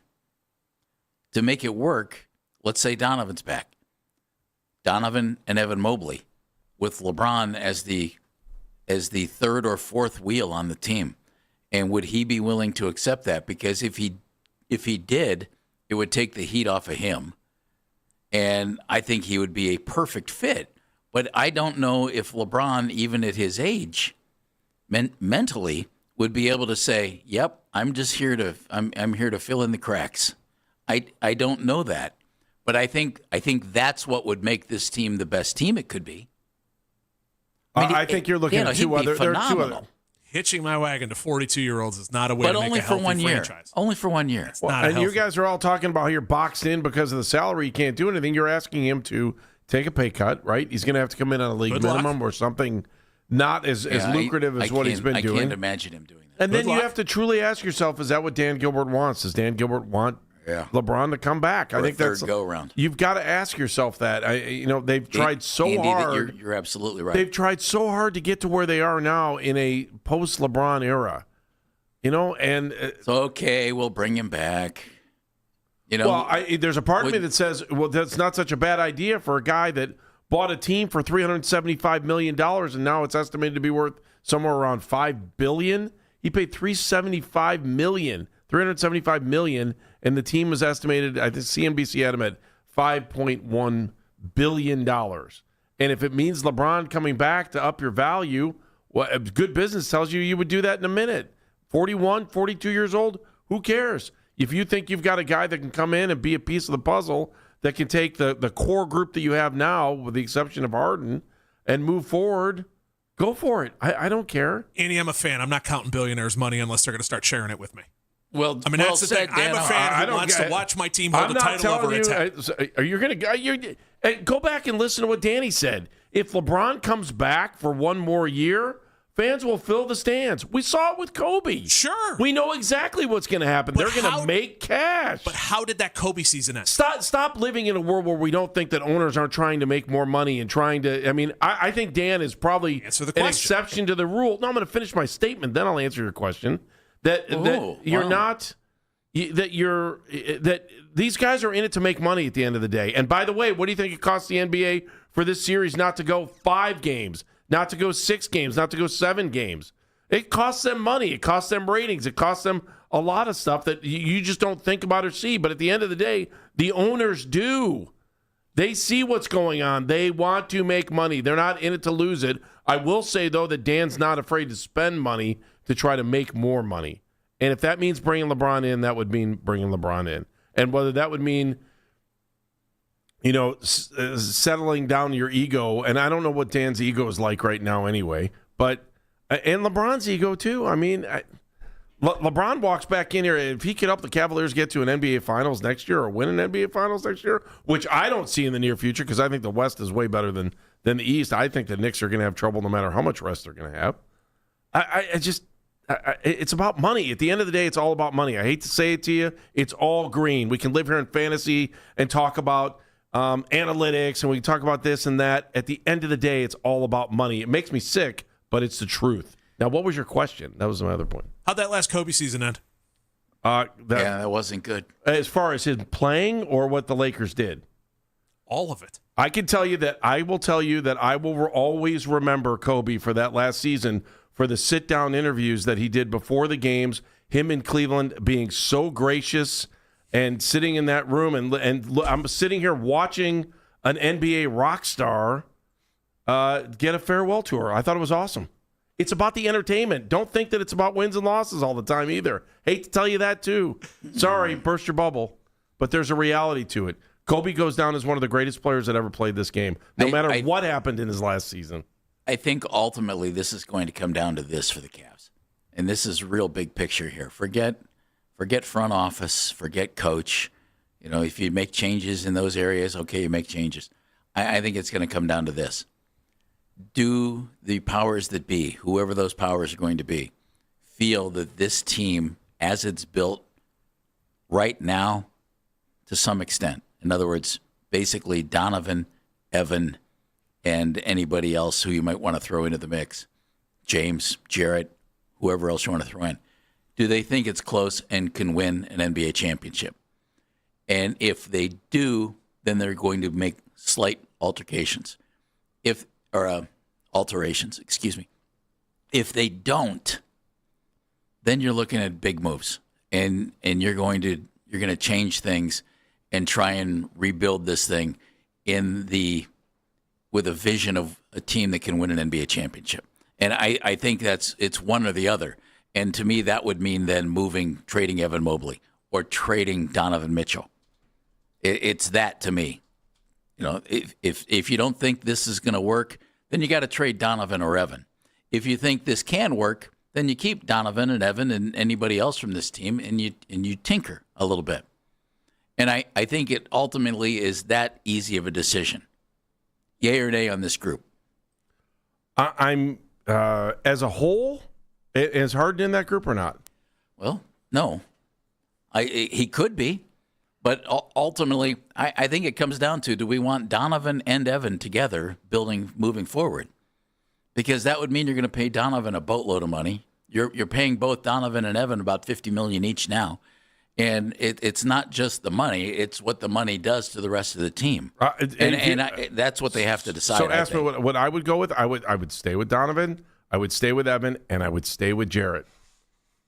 I just don't. There are parts of this last series with Jarrett I don't understand, but I thought we saw a side of Jarrett, especially during the playoffs this year, that I think can help us, and I think is very underrated for the folks that were ready to let him fly. I'm not letting him go. Otherwise, the roster's up in the air. The one guy, Andy, who you could trade and get something back, that if you're looking for a good 3-and-D guy, or if you're looking for a good point guard, if you wanted to move somebody, it's Jarrett. I don't want to do that. I don't want to move him. I don't want to do that. I always ask this when we talk about moving guys. Big guys seem to have an advantage in basketball. Well, yeah. And you have two of them who are pretty good. I think you need more. So if you move Jarrett, then what are you going to do? You got to go out and get yet another center, and maybe you can. But I think those two guys combined, okay, good. We're pretty good inside. Let's go get another guy, and then let's tinker with the rest of it. If you're just going to tinker. I'm good. I'm coming back with Mitchell. I'm coming back with Mobley. I want to come back with Allen, and then you go from there. Could I see them blowing the entire thing up? Absolutely. I could see them blowing everything up. But I just don't think you have to ask yourself, how do you replace it? Where do you bring guys back? I like Jalen Tyson. He got in the doghouse after barking. What was that, game 1 of this series? And then was that this series? I can't remember. They're all flowing together. And then they kind of eased him back a little bit. I think Tyson was better than what we saw, especially yesterday. Strus to me is just like, when he's hot, man, you got to ride it. But when he's not, whoa. Merrill never got another chance after he had a bad game, or maybe just never could get into the rhythm. I still think they're just basic basketball philosophies about moving the basketball, and we just went into panic mode, absolute panic mode, and forgot that the reality is they were in the Eastern Conference Finals. And I don't think that the head coach was present in the moment. I don't think you're here. You're in the Eastern Conference Finals for a reason. I know this team is gassed, so maybe you better look at some guys on the bench and say, can you give me 4 minutes here? I don't think that was asking too much. And how about taking care of the basketball? They self-destructed in so many ways, and it all goes back to game 1, letting the 22-point lead just dissipate, and there was no sense of urgency to stop the bleeding. All they needed was one play to change everything, and they didn't get it. I don't know, man. One play. In that game, without question, I think the Knicks clearly showed over the next 3 they were just the better team. But, Jeff, let's put it this way. So now you got a little confidence. You win game 1. I know, Andy. And you stole one on the road. It sets a different tone. And then all you got to do is win 1 at home. But instead, they just kind of laid down and died. Well, it bothered me. I think the problem that I had with what Barkley said at halftime about Cavaliers, and they used the definition of quitter there, was that it felt like after they lost that lead in game 1, the sense of urgency was gone, and it was like, hey, great to be. Remember when we lost to the Spurs in the NBA Finals, and everyone was like, at least we made the Finals. Man, that's what it felt like. I think the sense of urgency was gone the whole time. After they lost game 1, it was like, all right, well, we can still win game 2 and we can split. After you lost game 2, well, we can go home, just hold home court. That's what I just said. Yeah, sense of urgency was gone after that. Well, no, and it was gone after because they said, no problem, we got game 2. We can do what we set out to do. When they didn't do that, no problem, we just go home and hold on to home court. Well, you didn't do that either. I mean, they just kept punting that accountability down the road, and they never, ever figured it out. We're going to get back to Cavs talk and get back to it quickly. Mary Kay Cabot covers the Browns for the Plain Dealer, Cleveland.com. OTAs in the middle of them. She's next here on Baskin and Phelps.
once against Michael, and then this is the third time they've done it without LeBron James. That's saying, and it's the first time they've done it since LeBron James. So these are all steps forward, but how do you get to the next step? You don't. It feels that talking to the fans, like they didn't feel like it was a step forward at all. The Ken Carman Show with Anthony Lima. Weekday mornings starting at 6 a.m. We are Sports Radio 92.3 The Fan.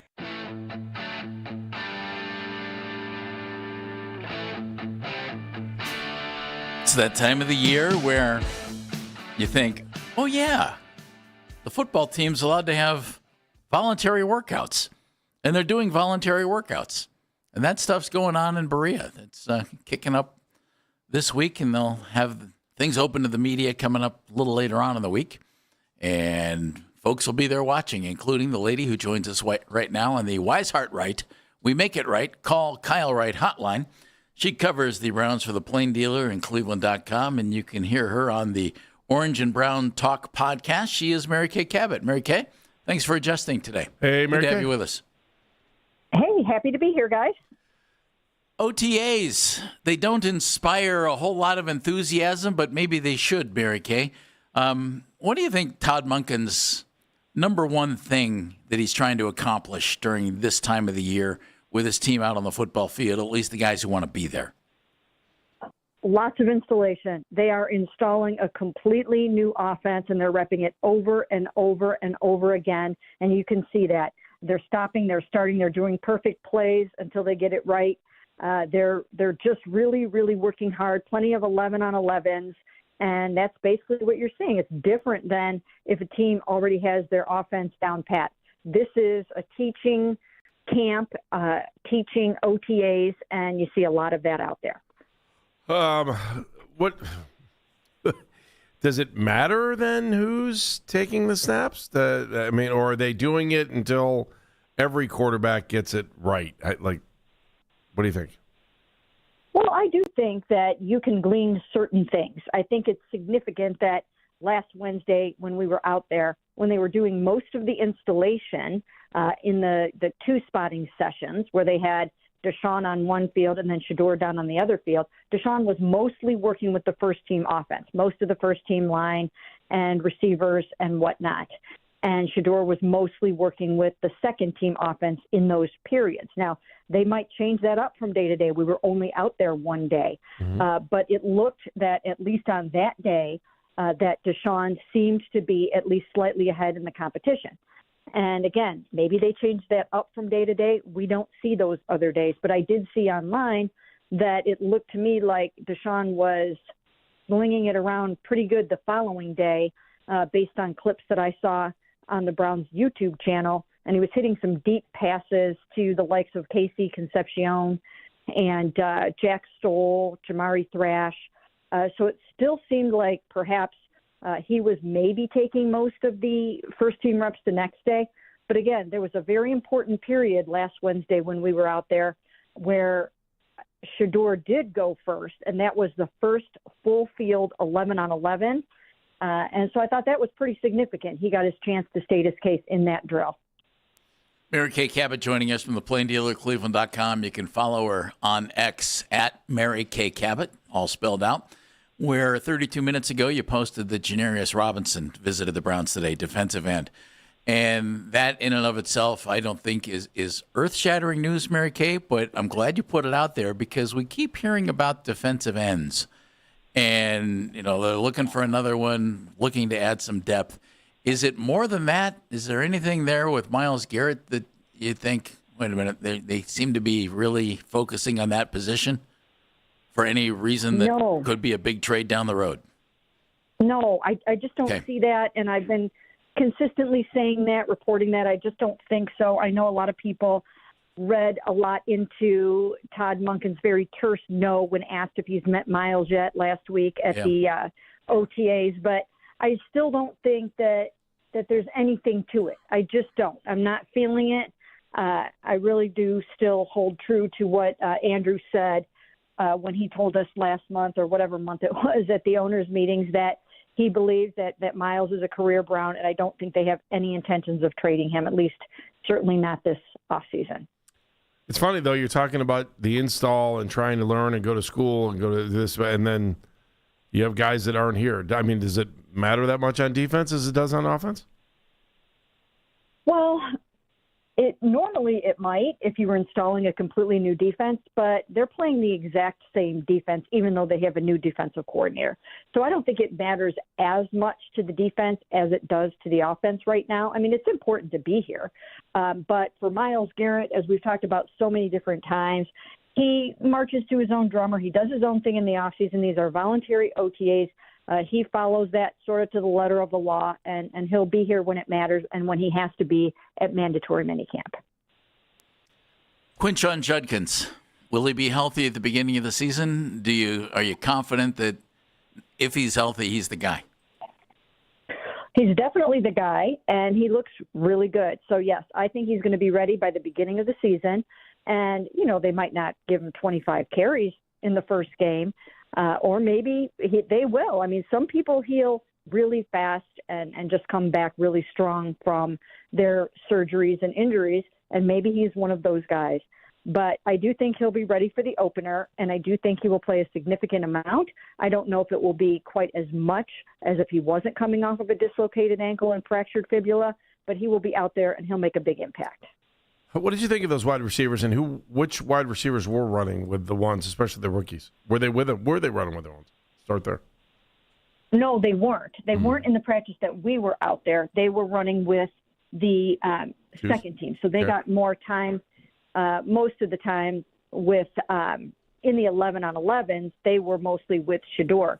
But then in 7-on-7s, they mixed it up a lot, and that's when you saw Deshaun Watson fire that really nice deep touchdown pass to Denzel Boston. It was a great throw. It was a great catch. And I'm just writing some OTA stuff right now, and I can see that catch holding up in live action as long as Deshaun has a little bit of time to throw, because that was Denzel Boston going up against two really good defensive backs, starting cornerback Tyson Campbell, and he's got really good, sure hands, and I think those guys are going to make a tremendous connection. Mary Kay Cabot joining us from the PlainDealerCleveland.com. I want to go back to defensive end for 1 second. They have a guy in there looking at today. Would you take a run at Joey Bosa, who's a free agent, longtime Charger, was with the Bills last year? Well, I think the Browns usually do kick the tires on any really good available veterans that are out there. So if they haven't done so yet, they probably will. Whether or not they actually go ahead and sign him, that, of course, remains to be seen. But I'm sure they've probably already checked into it, inquired, thought about it, talked about it, don't know how deep or far it went. But you don't let a name like that go by without at least giving it some thought. Mary Kay, I think in these sessions, the most important thing right now for this team outside of the quarterback is that offensive line and getting them in sync. Just the philosophy of the team right now about the offensive line and getting them in rhythm, and just your thoughts on offensive line as well, just because you got 5 new faces that could be playing those spots, maybe 5 new faces, if depending on, maybe one spot or two. But your thoughts on that offensive line. Well, I was a little bit surprised that Spencer Fano was not working at left tackle when we were out there, but they're letting these guys, the rookies, just start to learn the playbook and get up to speed. They're so new to it. All of the veterans have been there since April 6th, or most of them have been there since April 6th, and these guys have only been around for a couple of weeks. So they're letting these guys kind of get their sea legs a little bit before they throw them in there into first-team action. And maybe also there's a method to their madness in terms of just having them earn their spots a little tiny bit.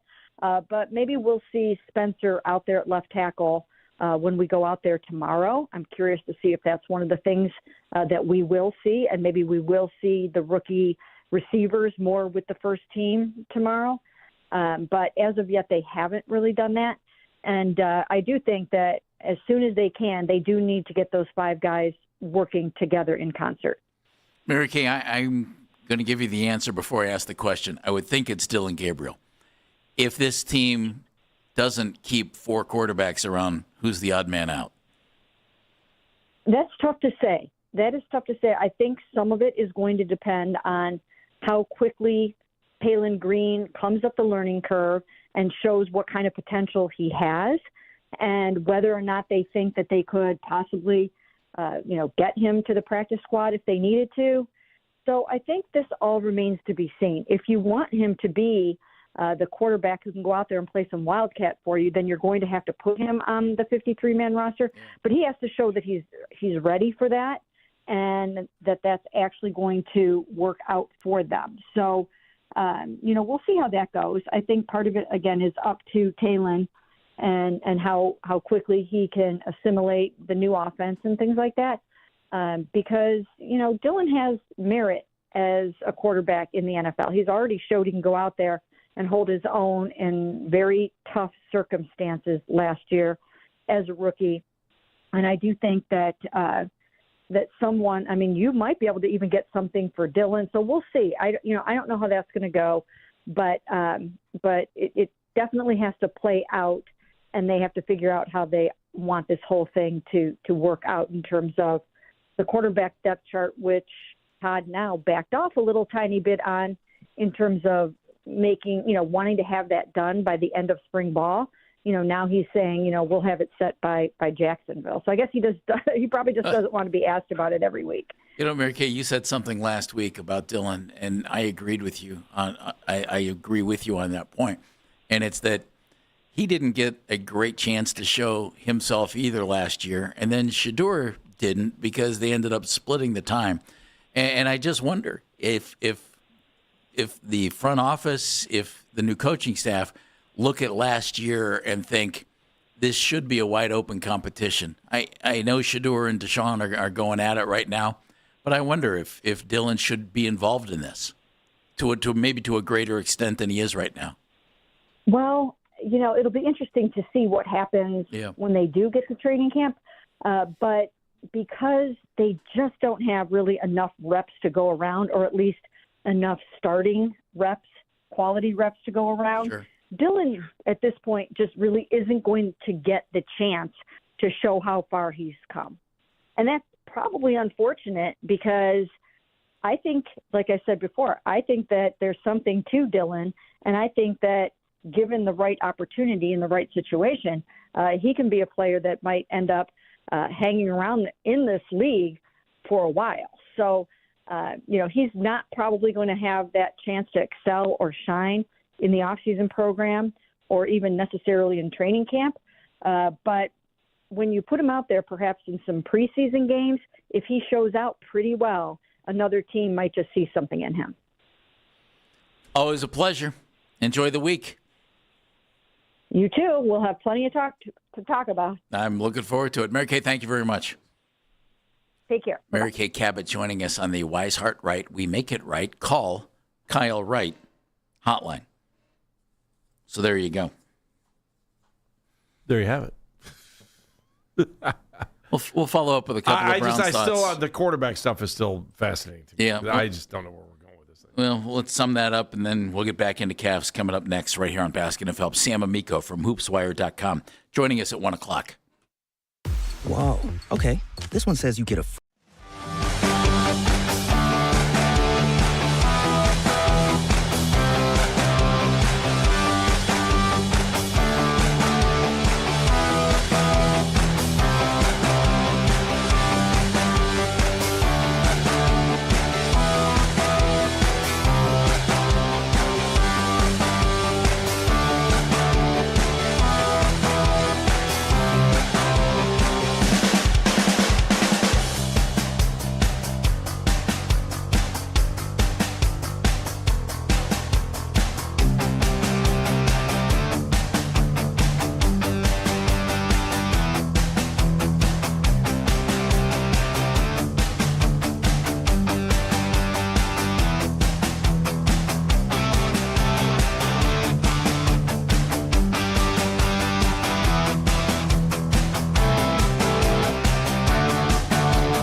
week of OTAs.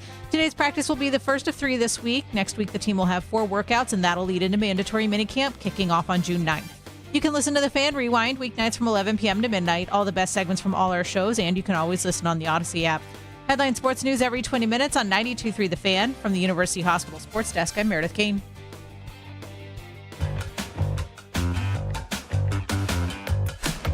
Sam Amico talking Cavs with us at 1 o'clock. Sam from hoopswire.com. 1 o'clock, Sam's going to join us. Jumping right back into Cavs here. Mary Kay Cabot was just with us from the Plain Dealer Cleveland.com.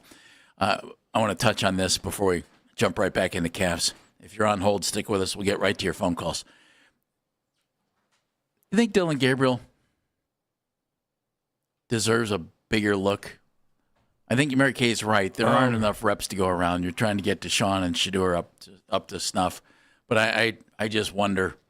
I thought he got hurt, obviously got hurt last year. Didn't get his job back. I don't think played well enough to make you think slam dunk he gets the job back. But I also thought he had some moments where it's like, despite the fact that he's about 5'10", maybe he can play in this league. I think he'd be better served being somewhere else right now. How's that sound? And that I think that he'll be the quarterback. I'm not going to disagree with you. He'll be the quarterback that gets a quarter or two in the preseason. And depending on injury, I think if they can come through it healthy, I think he's out. I think they find somewhere for him to go, or he sits there as the number 3 quarterback. I just don't. I think Taylon Green is so much more intriguing. Yeah, I do too. You know? But I don't know if they think they can get Green through to the practice squad. Then if they have to figure out which guy they can get through to the practice squad. Yeah, I would agree with that. And here's the part that makes me think that Green would be the guy they would try to get through to the practice squad, is because Gabriel was a 3rd-round selection. And that has meaning in Berea, whether you want to believe it or not. No, it does. They want to believe that they didn't waste a 3rd-round pick, and they're going to hang on to him as long as they can. Like unless them they enough can to take him in the 3rd round, or they'll trade him. Although, who took him? Was it Kevin? Was Kevin ultimately the guy that wanted him there? I don't know. I would think you're correct, Jeff. So, it's a interesting exercise in seeing what the Browns believe. How's that sound?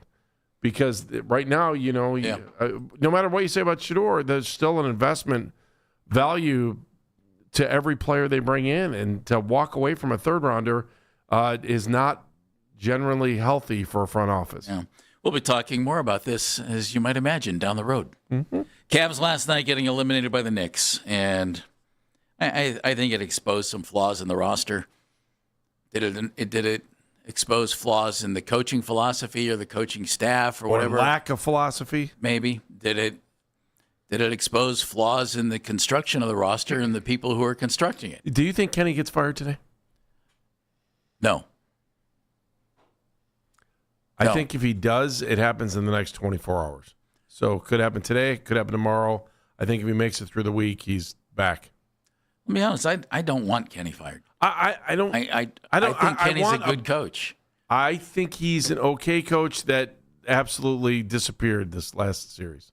There were times when coaching could have changed at least the flow of the game. I'm not saying he's making players hit baskets. Can't disagree. Game 1 was a disaster coaching-wise. There were times when he could have maybe made adjustments that no one was thinking of, which might have put him under the microscope even more if he would have taken some of the bench guys out and put them in for starters, just saying you want to get him rest. But he's going to have trouble living down the analytics line after game 3. And that wasn't good. And it's just right now, like I said, just don't, as long as his team doesn't get embarrassed in the Eastern Conference Finals, I think he's safe. You tell me, did they get embarrassed? Because I think they did. EJ is in North Olmsted. Hello, EJ. EJ. Hey, guys. How's it going? Okay. Hey.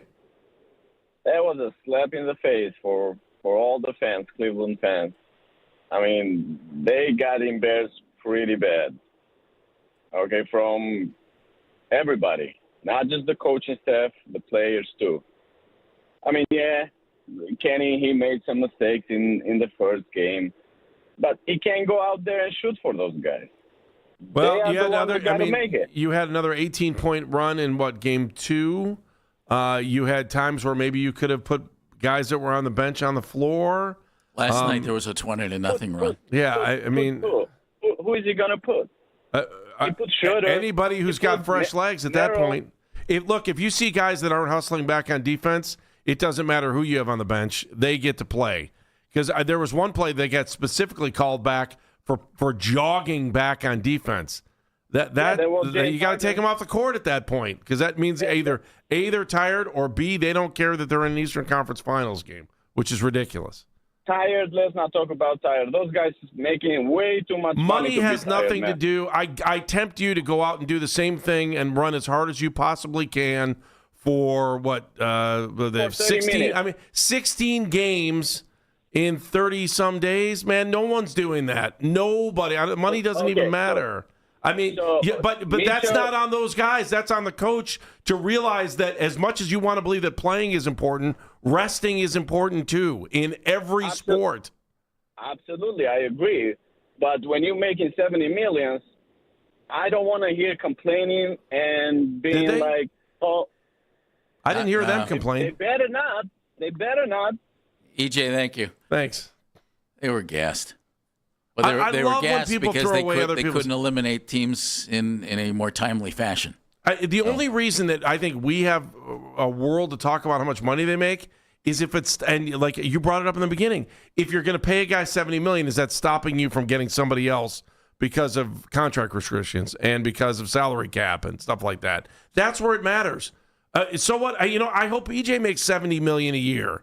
Should I complain about that? No. And if he does, he needs to do something other than just call us. Well, no, he's chilling with us. He's We having fun. appreciate that, Yeah, EJ. Yes. Chuck's in South Euclid.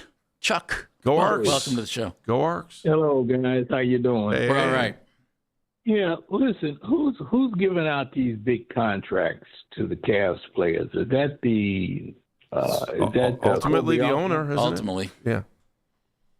Okay, because it seemed like to me, they give these guys these big contracts and they can't move them or they over the apron, with all this money they owe people.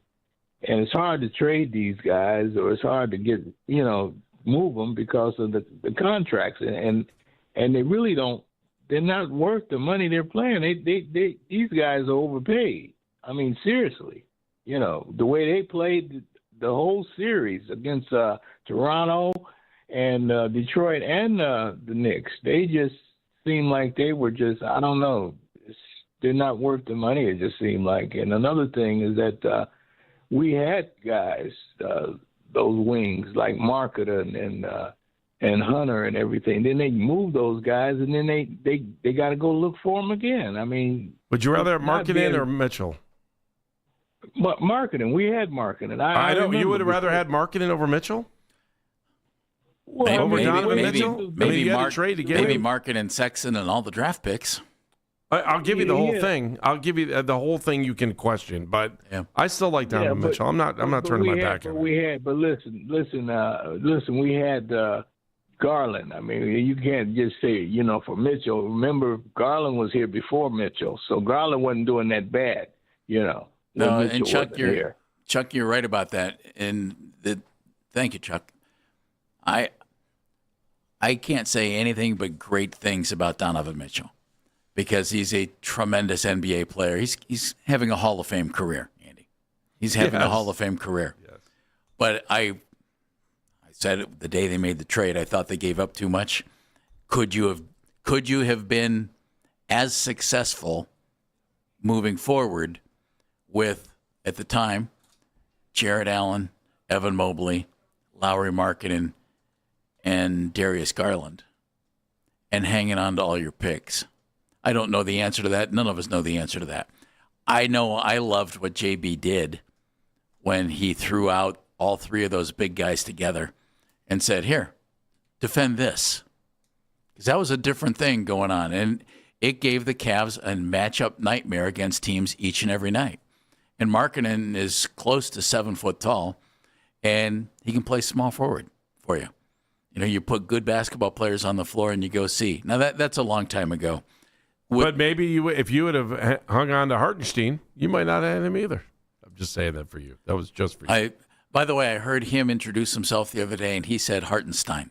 Okay, well. Yeah, so we always say Stein, Steen. Yeah, we try to give throw it to them him. all in. He said Hartenstein. I like how NBC does the intros like they do on football as well, or they have the guys say their thing. I just, again, the game of basketball and the way that rosters are constructed fascinates me, and it always has.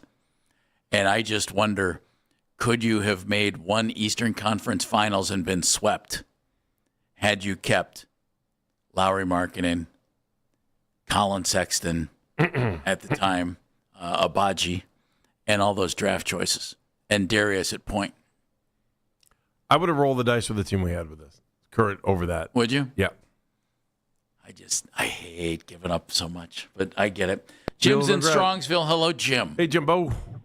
Hey, guys. Listen, Jeff, what ifs are, come on. You could say, what if I had done this? What if I had done that? What if this? I mean, we don't know. And we'll never know. It's good to talk about. Exactly right. Our last caller brought up the name Markkanen, so we were just following up.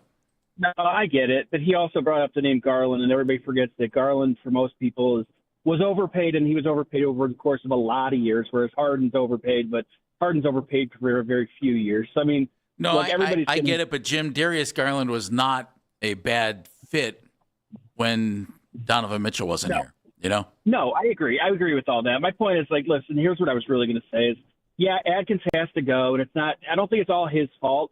But listen, I look at a guy like Tyson, who was coming of age, kind of coming into his own, and once they made all those trades, he was a lost man.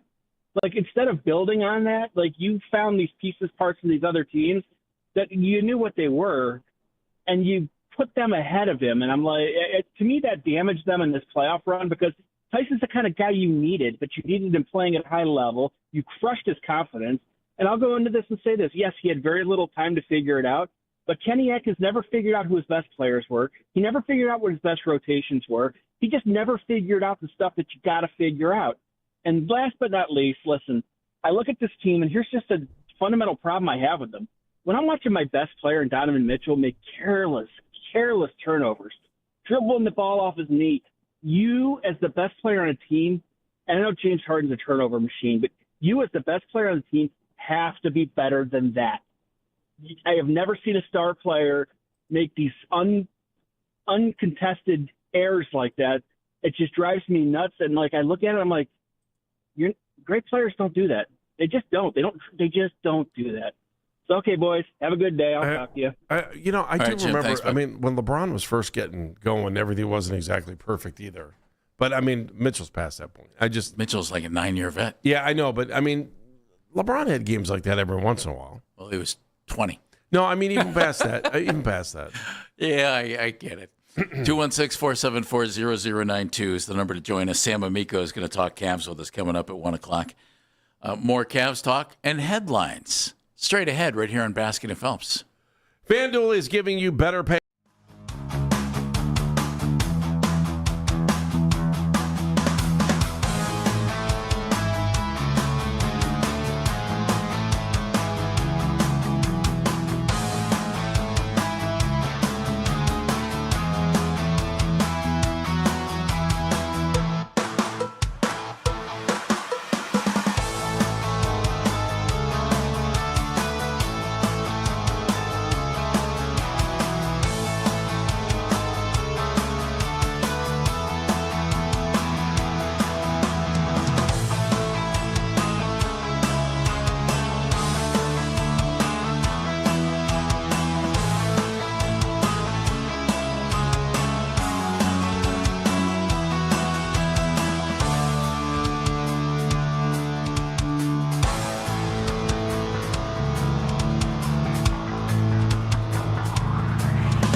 that'll lead to mandatory minicamp, which kicks off on June 9th. Want to catch highlights from the Fan from throughout the day? Get over to 923thefan.com or favorite the Fan on the Odyssey app for all of today's headline segments. Headline sports news every 20 minutes on 92.3 The Fan. From the University Hospital Sports Desk, I'm Meredith King.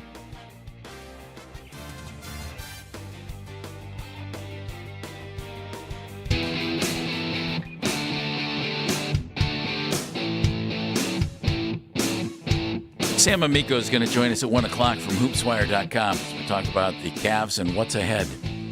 We know what's behind. A pretty good season all the way around. And, if you don't want to enjoy what was a pretty good season, that's up to you. Go ahead.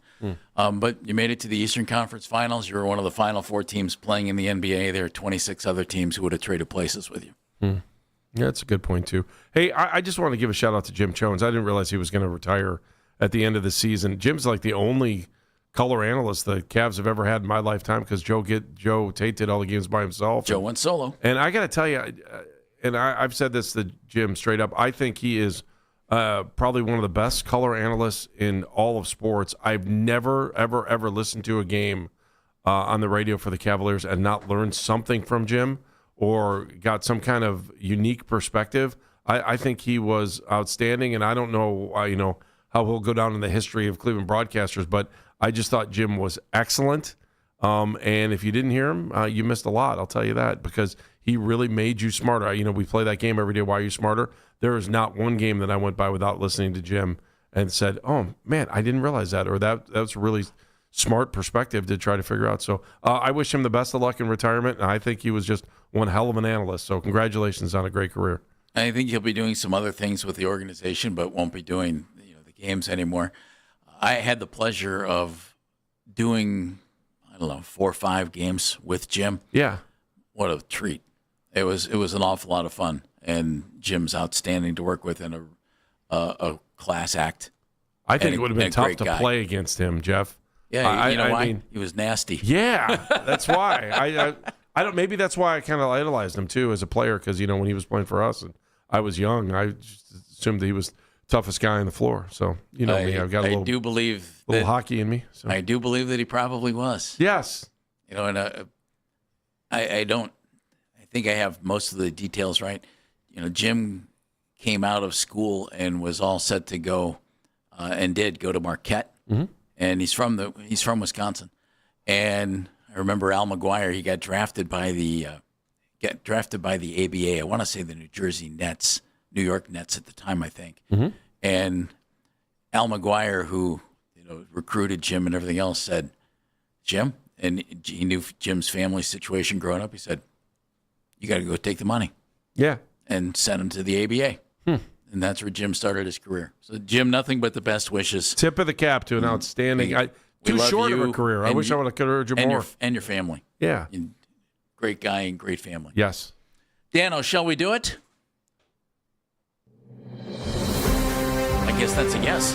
Live from Cleveland, Ohio, one of the most depressing sports cities in America. Wow, Andy. With the exception of one win, and they had to come back 3-1 to do it. Here's Dan Menigan. That's harsh. It's true. It's a little painful. It's true. Could you imagine how we would have felt today if the Cavaliers had not come back to beat the Warriors in 2016? Everything would still be, we would be compiling Cleveland sports misery to this day. This would have been called the collapse. Or it was a long time ago. Yeah, well, because it would have been continuous. You wouldn't have had any wins in there. You would have been the drive, the fumble, the shot, the rain out, the rain delay. I mean, it would have been one continuous T-shirt of one-liners about misery. Thank you, 2016. God Speaking bless of which, you guys see the photo floating around of Matthew Dellavedova catching brunch with Travis Pizzana? I did see that, yes. Yeah, Delly was in town. He yanked the sword for the Cavs game yesterday and caught brunch with Travis Pizzana. Just a good old-fashioned Australian meetup. That's a beautiful thing right there. That's what you want. See Travis's home run yesterday? I don't care how bad they got beat. Ooh.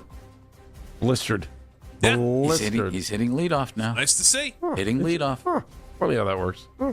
All right, gentlemen, let us begin with the NBA. The Western Conference playoffs going on. Series is tied 2-2 in the San Antonio Spurs Oklahoma City matchup that's taking place. Game in OKC tonight. Ben Stiller is loving every second of that they're beating each other up. It'll be great. Timothy Chalamet. Go ahead, Making sir. fun of Ben Stiller. No, He's a fine actor. I love the fact the Cavaliers wouldn't let those guys sit in the front row. Love it. But you know who was in the let's front just row? go down that road. You Anyway, know who was in the front row? What do we think of this? So Fat Joe was complaining. Apparently, he bought a seat and then got moved because they wouldn't allow him to get in the front row. I would think he'd have grounds for a lawsuit if he actually bought the seat and they wouldn't let him sit there. I think he bought it in the secondary market. I would still think that if he had the ticket. I am going to bet you it's in the rules, baby, when you go to buy the ticket that you can't do that.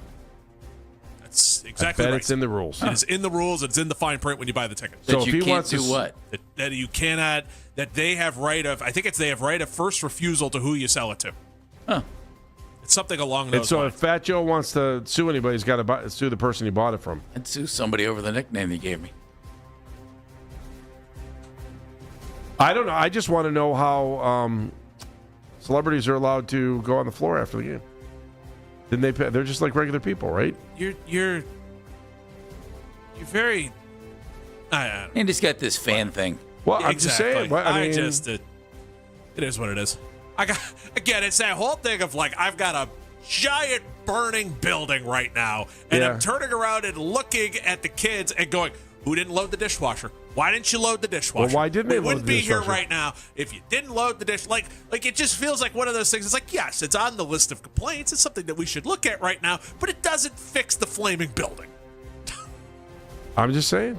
Rules are rules for a reason, aren't they? Don't we have rules? Right. I'm just being quiet. Why have rules at all then? Why not? I mean, right? I just thought it was. Can't believe these kids didn't clean out the dishwasher. I mean, here's my point. I saw as Spike the Lee. propane tank I saw exploded Spike Lee. and engulfed our home. By the way, I think Spike Lee is outstanding at what he does in his career. But dishwasher. He was a person that bought a seat, just like any of us would, and was in the second row, not in the first row. Fourth row. Oh, was it fourth row? I don't know. I knew he wasn't in the first row, and then I saw him hugging people on the floor after the game, and I was like, "Is he in the media? Is he? I don't understand. Why is he on the floor? Why? If somebody else went on the floor, would they not be arrested? Would they not get tackled by the police? I'm just saying, or escorted off the floor. Can't believe these kids didn't clean out the dishwasher. I'm just saying, Unbelievable. Kids. I'm just saying. Now, if Taylor or Travis wanted to walk on the floor, it's not a problem. Anyway, I'm kidding. San Antonio Spurs. I'm kidding. I have no problem Oklahoma with Spike City Lee. 2-2 is where the Hang series on, I don't is. want to get Jalen- crushed. I don't want to get crushed. I have no problem with Spike Lee being on the floor. I just want to make a point. That's it. None. Zero. Zilch. And by the way, I will never make fun of Tracy Morgan ever. That guy survived something that none of us would ever want to go through. Love Tracy. If Tracy wants to root for the Knicks or he could root for the Steelers, I would still love him. I don't care. Nice enough to do an in-game interview with me back at the Garden. Right? He was very nice. He's Brian Fellows. Ding. Dr. Spaceman. Okay, now you do your thing. Sorry. We're good? Everything out? Yeah, done? we're good. I got it out. I Splendid. didn't want to come off as a bad guy.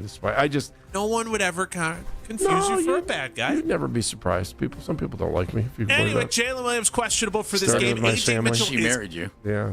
out for Oklahoma City as well. Gentlemen, it's a little shaky for Oklahoma City in this series. Are we starting to wonder if maybe we're going to see the San Antonio Spurs in the finals upset the number 1 overall seed?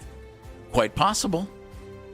You know, the Spurs have arguably, well, I don't even know if it's that big of an argument, the best young player in the NBA. And I say young as in, okay, you know, like around 20.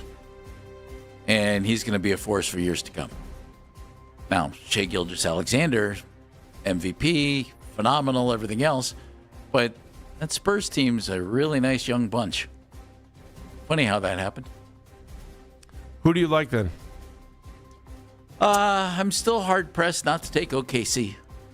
Until somebody beats the champs are the champs. That's why it says that in the book. Although I would have no problem watching Wemby play in the NBA Finals. If J. Will is out and if AJ Mitchell is out, good luck. It's San Antonio the whole way. They just don't have a secondary ball handler scorer besides Shai. And if they don't have that secondary ball handler, it is going to be very, very tough for Oklahoma City to win this series. No, they're not shooting the ball as well as they were in the beginning. Sorry, Andy. Go. No. I'm sorry. I just do we want the Knicks to win? Does it make the Cavs look better if the Knicks win? I just want great basketball. Yeah, I just want to watch. Yeah. On your mark, Are you rooting for the Knicks, or are you just kind of rooting for basketball? On your market set, give me 7 games of great basketball. Let's go. Yep, I'd be down with that. Yeah. Do you care if the Knicks win or watching the Knicks not? play basketball. I'm not going to lie to you. I do enjoy watching the ball move. Do you Would you be okay if the Knicks win? Yeah, I'd be fine with it. Sure. Will you root for the Knicks? That's my question. I will have very little rooting interest in anything besides 7 games. Yeah, I don't know that I'll be rooting for the Knicks. The Spock side of my brain takes over. I will root for basketball. Okay. Yeah. That's all I'm asking. Yeah, the Spock takes over, where it just basically turns into, logic will determine that the best thing that could happen is 6 to 7 games of really good basketball. Yeah, I'm a Knicks hater right now, and it's just pure jealousy because they just trounced the team I love. So Victor Wembanyama had a 1-of-1 card from Panini, sold for $5.11 million in a private sale. A basketball card, $5.1 million. that's why they have no problem handing out $100,000 to the kids that play high school basketball in the state of Ohio. No problem. It's weird. Unbelievable. It's weird to me that new cards carry such value. And by the way, isn't it confusing when you hear paninis all the time?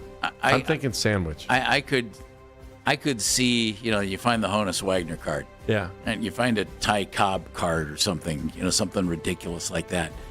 But to have a freshly produced card be worth that kind of money to me is weird. I will admit I can't wrap my head around it. As a guy who collected cards in my youth. All I know is if I had it and I left it in the counter, my mom would have thrown it out. So that's very true. Not mine. Very, very true. Saved all mine. So Pascal Siakam was the Grand Marshal for the Indy 500 parade down in Indianapolis, Indiana this weekend, which, by the way, if you did not get a chance to see the last lap of that, it's all over social media. Give that bad boy a watch. It's a great watch. Yeah. Even if you are not an auto racing fan, you'll appreciate it for how tight everything was. But the Grand Marshal of the parade, which was the day before the race. Correct. Yeah. The day before the race was Pascal Siakam. The Marshal of the parade the day of the race was Caitlin Clark. Mm-hmm. And so Pascal Siakam shows up to be the Grand Marshal of the parade and, ran into a bit of an issue. Audio courtesy of his Instagram page. Hello. $10. Oh, $10? Yeah. I'm the Grand Marshal of the parade. I don't get to park for free? You're not the Grand Marshal. Caitlin Clark is. I am the Grand Marshal. No. That is crazy. See that? I understand that. You want me to show you? I'll show you a picture. Yeah, no, it's Caitlin Clark. I know that for a fact. How do you know? I live here. I live here. All right. How do you know that? Okay, hold on. I'm gonna show you. Hold on. And do you have a great place to park out here? Sure, for $10. For $10? Yeah, it's cheap. It's And not for really Century. cheap. You think you're gonna fool the old lady? No, I'm Come not. on No. now. I'm not fooling you. What? No, she is the Grand Marshal. See, I see a little doubt there. I see a little But I doubt know there. she's- I think you just guessed because it's like Caitlin Clark. Who's the Grand Marshal of the 500 parade? Here we go. Oh, there you Let go. me That's see. easy. See, we'll use AI. Oh. Whoa! We got her. I'm going to charge you more. We got her. See? Congratulations, Thank Grand you. Marshal. No problem. I want to pay for it though. Thank you. Here. No, it's okay. You This sure? Yes. This is my Okay. payment. Thank you so Well, much. Thank you. Of You go course. across the street. Go across the street? All right. Thank you. That was awesome. So was this all set up or what? No. Who was rolling on it? The guy sitting in the car The with passenger. his buddy. Yeah. It's how this all is with, modern athletes and that kind of stuff. Everything is content. Gonna put it on social media. Life is content. And they did. But Feel bad for he Pascal, rolled up and but he was cool about it. The gal thought, Pascal hey, Siakam is cool. there you go. The And finish he of the can race play. was awesome though. Yeah. Oh man. Anybody out there, Pascal Siakam's story is awesome. I mean, it's one of the great NBA overseas stories. Masai Ujiri finding him growing up. Like, it's cool. Pascal Siakam's a good dude. It's tough to not root for that guy. I like his Cool game story. a lot. So, moving along, Mike Florio, Pro Football Talk, is reporting that the 18-game NFL regular season is highly unlikely for 2027. We will go from there. He is saying keep an eye out, though, for when we find out when one of the Super Bowls are. So, guys, it seems like the 18-game season is getting kicked down the road, at least for a little bit. What do you think of that? I don't think they're ready to get rid of the preseason games, to be honest. They must, contracts in place and everything. I don't know. I would get rid of those preseason games ASAP, and if you're going to do an 18th game, just go do it. And I would start the season before Labor Day. Will they make more money on the split of the 32 teams than the teams would make in their own local market? I got to tell you, in New York, it's the same argument that you have in baseball. Like, does New York or LA want to give away those 2 games where they could make, the team makes all the money on that stuff? If there's one league that would do it, it's the NFL, because what's good for the masses is good for each individual team. Yeah, which is why they are the league in our world. The question is what would they get for an 18th game? What would that one game be worth, or those 18 games be worth? Who knows? The way they're splitting these things up and selling them. I think they'd be worth more than the preseason games. Although you will see then joint practices during I would think that's camp, a bigger which is deal. fine. Who cares? And guess what? I bet they sell the rights to those for TV too. I'll bet you're Those right. Joint They'll become you content. want your money back. That's how you do it. So, if the local teams want their money back, that's how you do it. Real quick, would you eat it? Oreo is teaming up with BTS, the K-pop band, if you are not aware of such things, for a new brown sugar pancake Oreo. Brown sugar pancake Oreo. Would you eat it? Yeah, it's an Oreo. I'd eat it. I'm a no. Yeah, I don't know. Really? What's the big deal? I've got a. If it was just brown sugar, you might be able to get me on a brown sugar pancake. I don't know if that would work. What's the difference? Brown An sugar Oreo. pancake Oreo. It's a cookie, It would be the Oreo cookie. Yes. but Flavor tasting will be- like a brown sugar pancake. Correct. They will also be purple. Shouldn't you change the name of these things? Shouldn't Oreo be the black and white cookie, and then No, why you do would variations? So of you're such? saying a double stuff wouldn't be an Oreo then? Although technically it's the not because stuff you go was with the what I didn't care for in Oreos. Really? Oreos dipped in milk, by the way, phenomenal. You don't like double stuff? No, Jeff, man, come on. Nope. So you're just I'm substance over the sweet, Andy. and you never once twisted off the top of an Oreo and just No, I never did. Jeff, you just haven't lived life. Dip them in milk; they're phenomenal. Yeah, and you can do that with the double stuff too. I was a double stuff kid. Love double stuff. There's a shocker. The shocker that you would only eat the generic Oreo. Sam Amico covers the NBA for HoopsWire.com. It's his website, so he can cover anything the heck he wants. That's true. But he chooses the NBA and the Cavaliers in particular. Sam next on Baskin and Phelps.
having been sidelined by a foot fracture. You can now find 92.3 The Fan on YouTube. Subscribe to our YouTube channel and get the best content from our shows each and every weekday. That's 92.3 The Fan on YouTube. Headline sports news every 20 minutes on 92.3 The Fan. From the University Hospital Sports Desk, I'm Meredith Kane. Talk about how the Cavs should fix their problems throughout the offseason. Cleveland's Sports Radio, 92.3 The Fan. More of your phone calls coming up in a little bit here as we talk about the Cavs and the Knicks, and maybe more importantly, what's ahead for the Cavaliers after what was a good season. I'm Jeff Phelps. My partner's Andy Baskin. We go to the Wise Heart Right, we make it right, call Kyle Wright hotline. And we're joined by the man who runs hoopswire.com. He is Mr. Sam Amico. Hello, Sam. Oh, Mr. Sam Amico. Hello, gentlemen. How you doing? We're fine today. We're just kind of looking at things and thinking, where does this go? First of all, before we get to that, Cavs just got outplayed by the Knicks every which way. Were you stunned at the way the Cavs played? Did you expect it? What did you think of the series? Yeah, I was a little stunned. I think the stunned started with game one, right? When you got a 20-plus point lead with 7:40 left, and you end up just falling apart. And I thought that game two wasn't a huge surprise, and I just thought, okay, they were down 2-0 against the Pistons, but that game three and obviously the game last night to me were stunning in the sense that they were out everything, outworked, out-toughed, out-coached, pick your word. So I just think that I did not see that coming.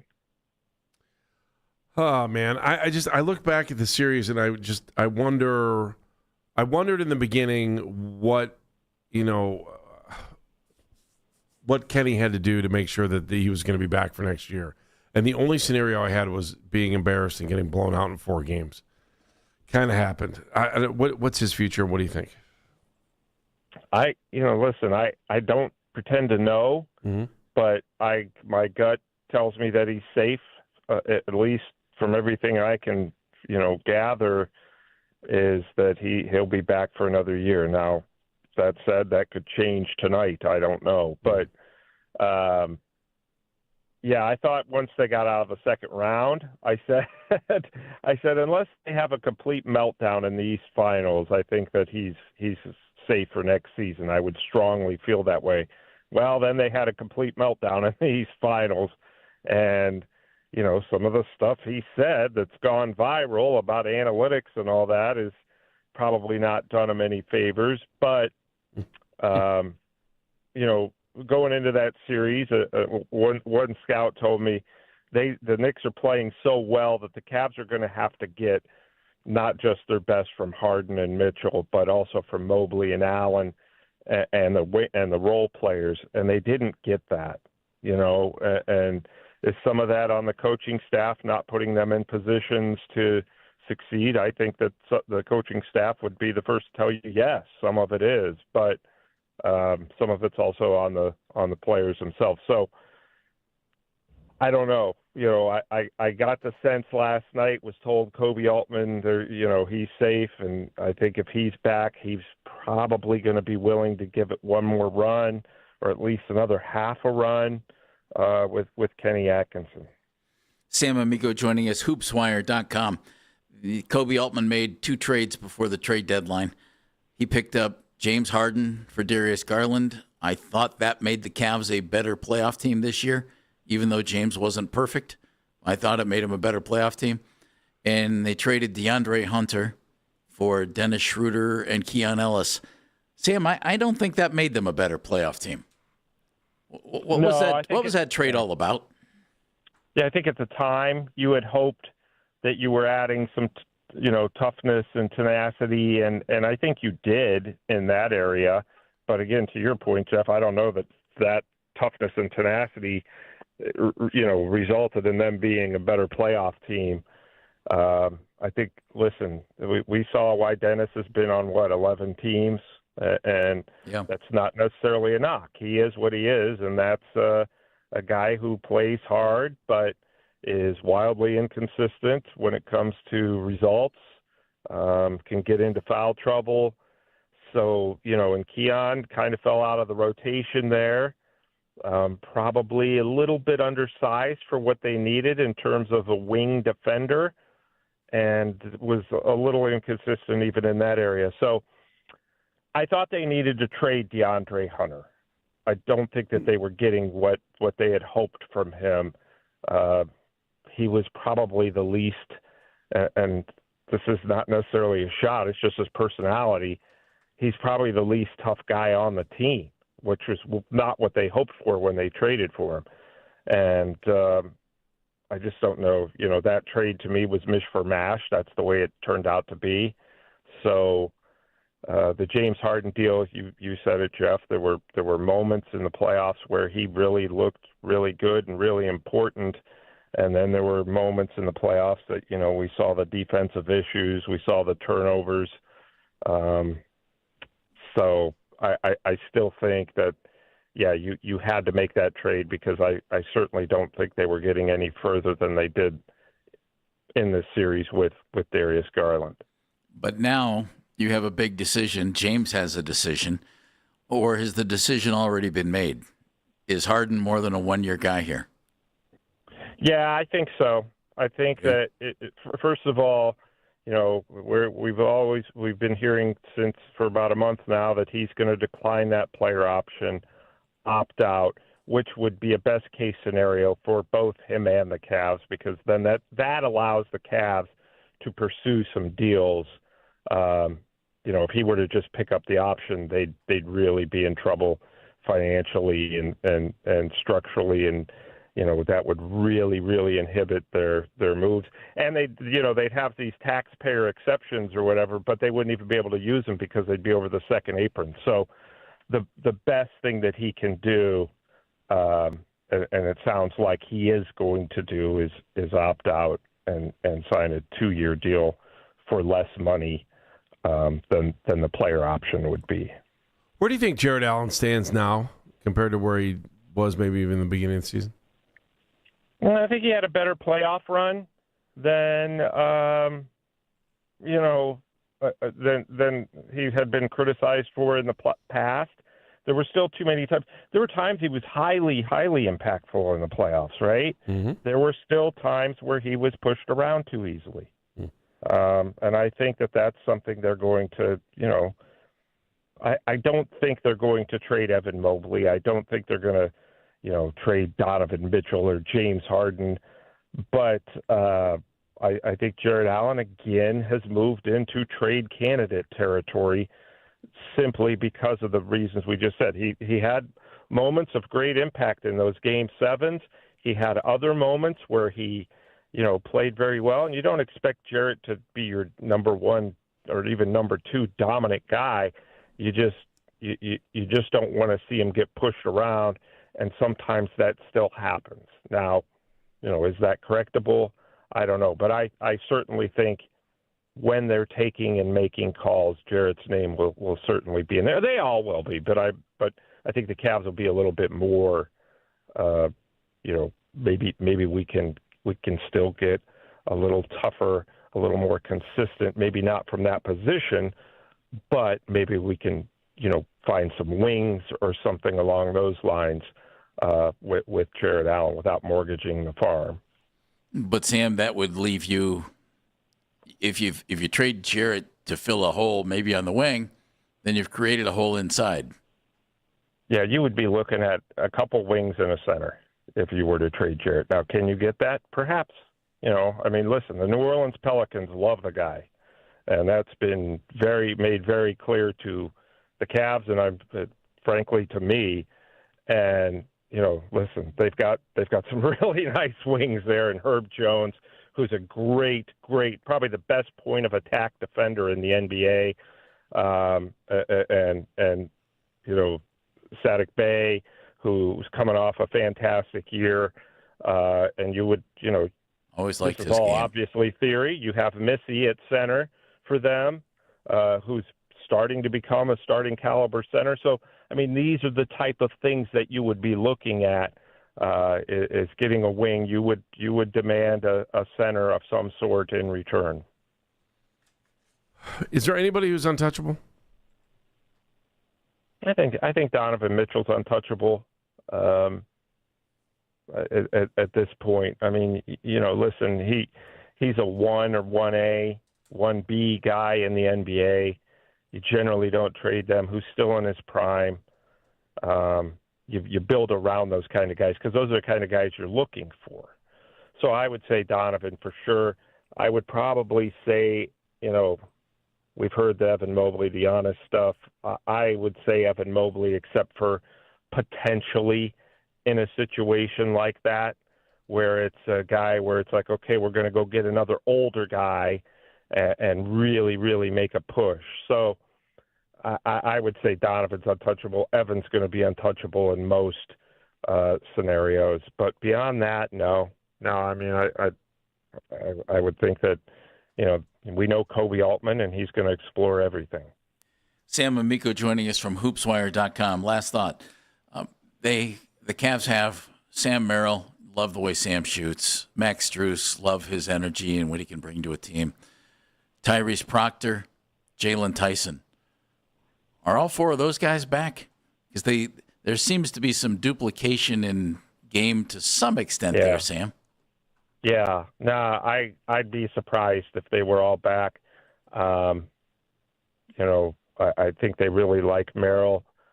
They like them all, but, to me, if I had to pick one of those guys, and again, this is not any inside information, it's just kind of my gut, is Max Strus would be the one that they would look to explore a little bit.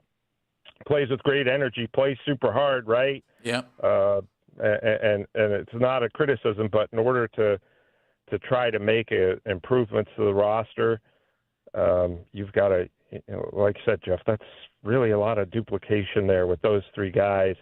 And you love having wings in today's NBA, but I don't know that one of those three has really stepped up above the other.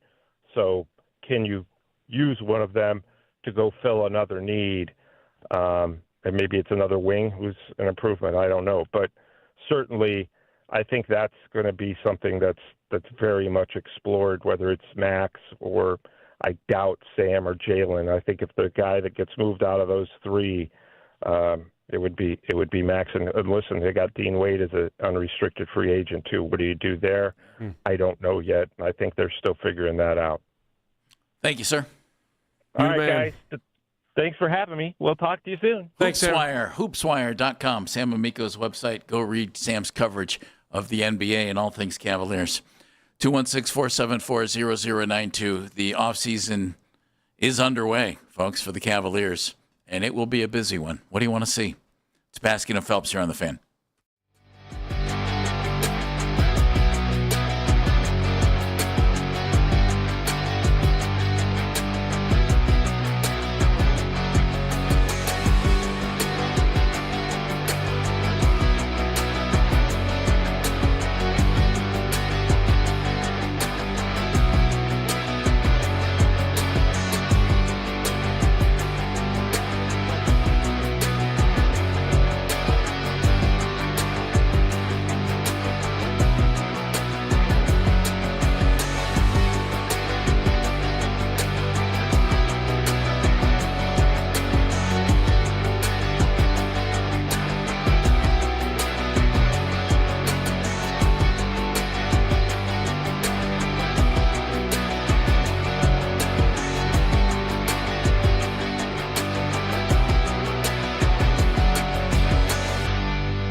all lead up to mandatory minicamp kicking off on June 9th.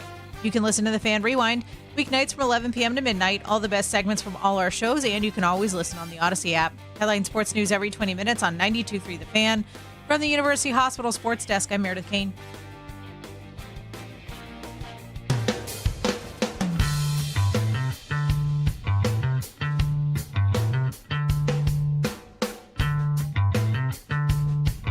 Baskin and Phelps right here on 92.3 The Fan. I'm Jeff Phelps. My partner is Andy Baskin.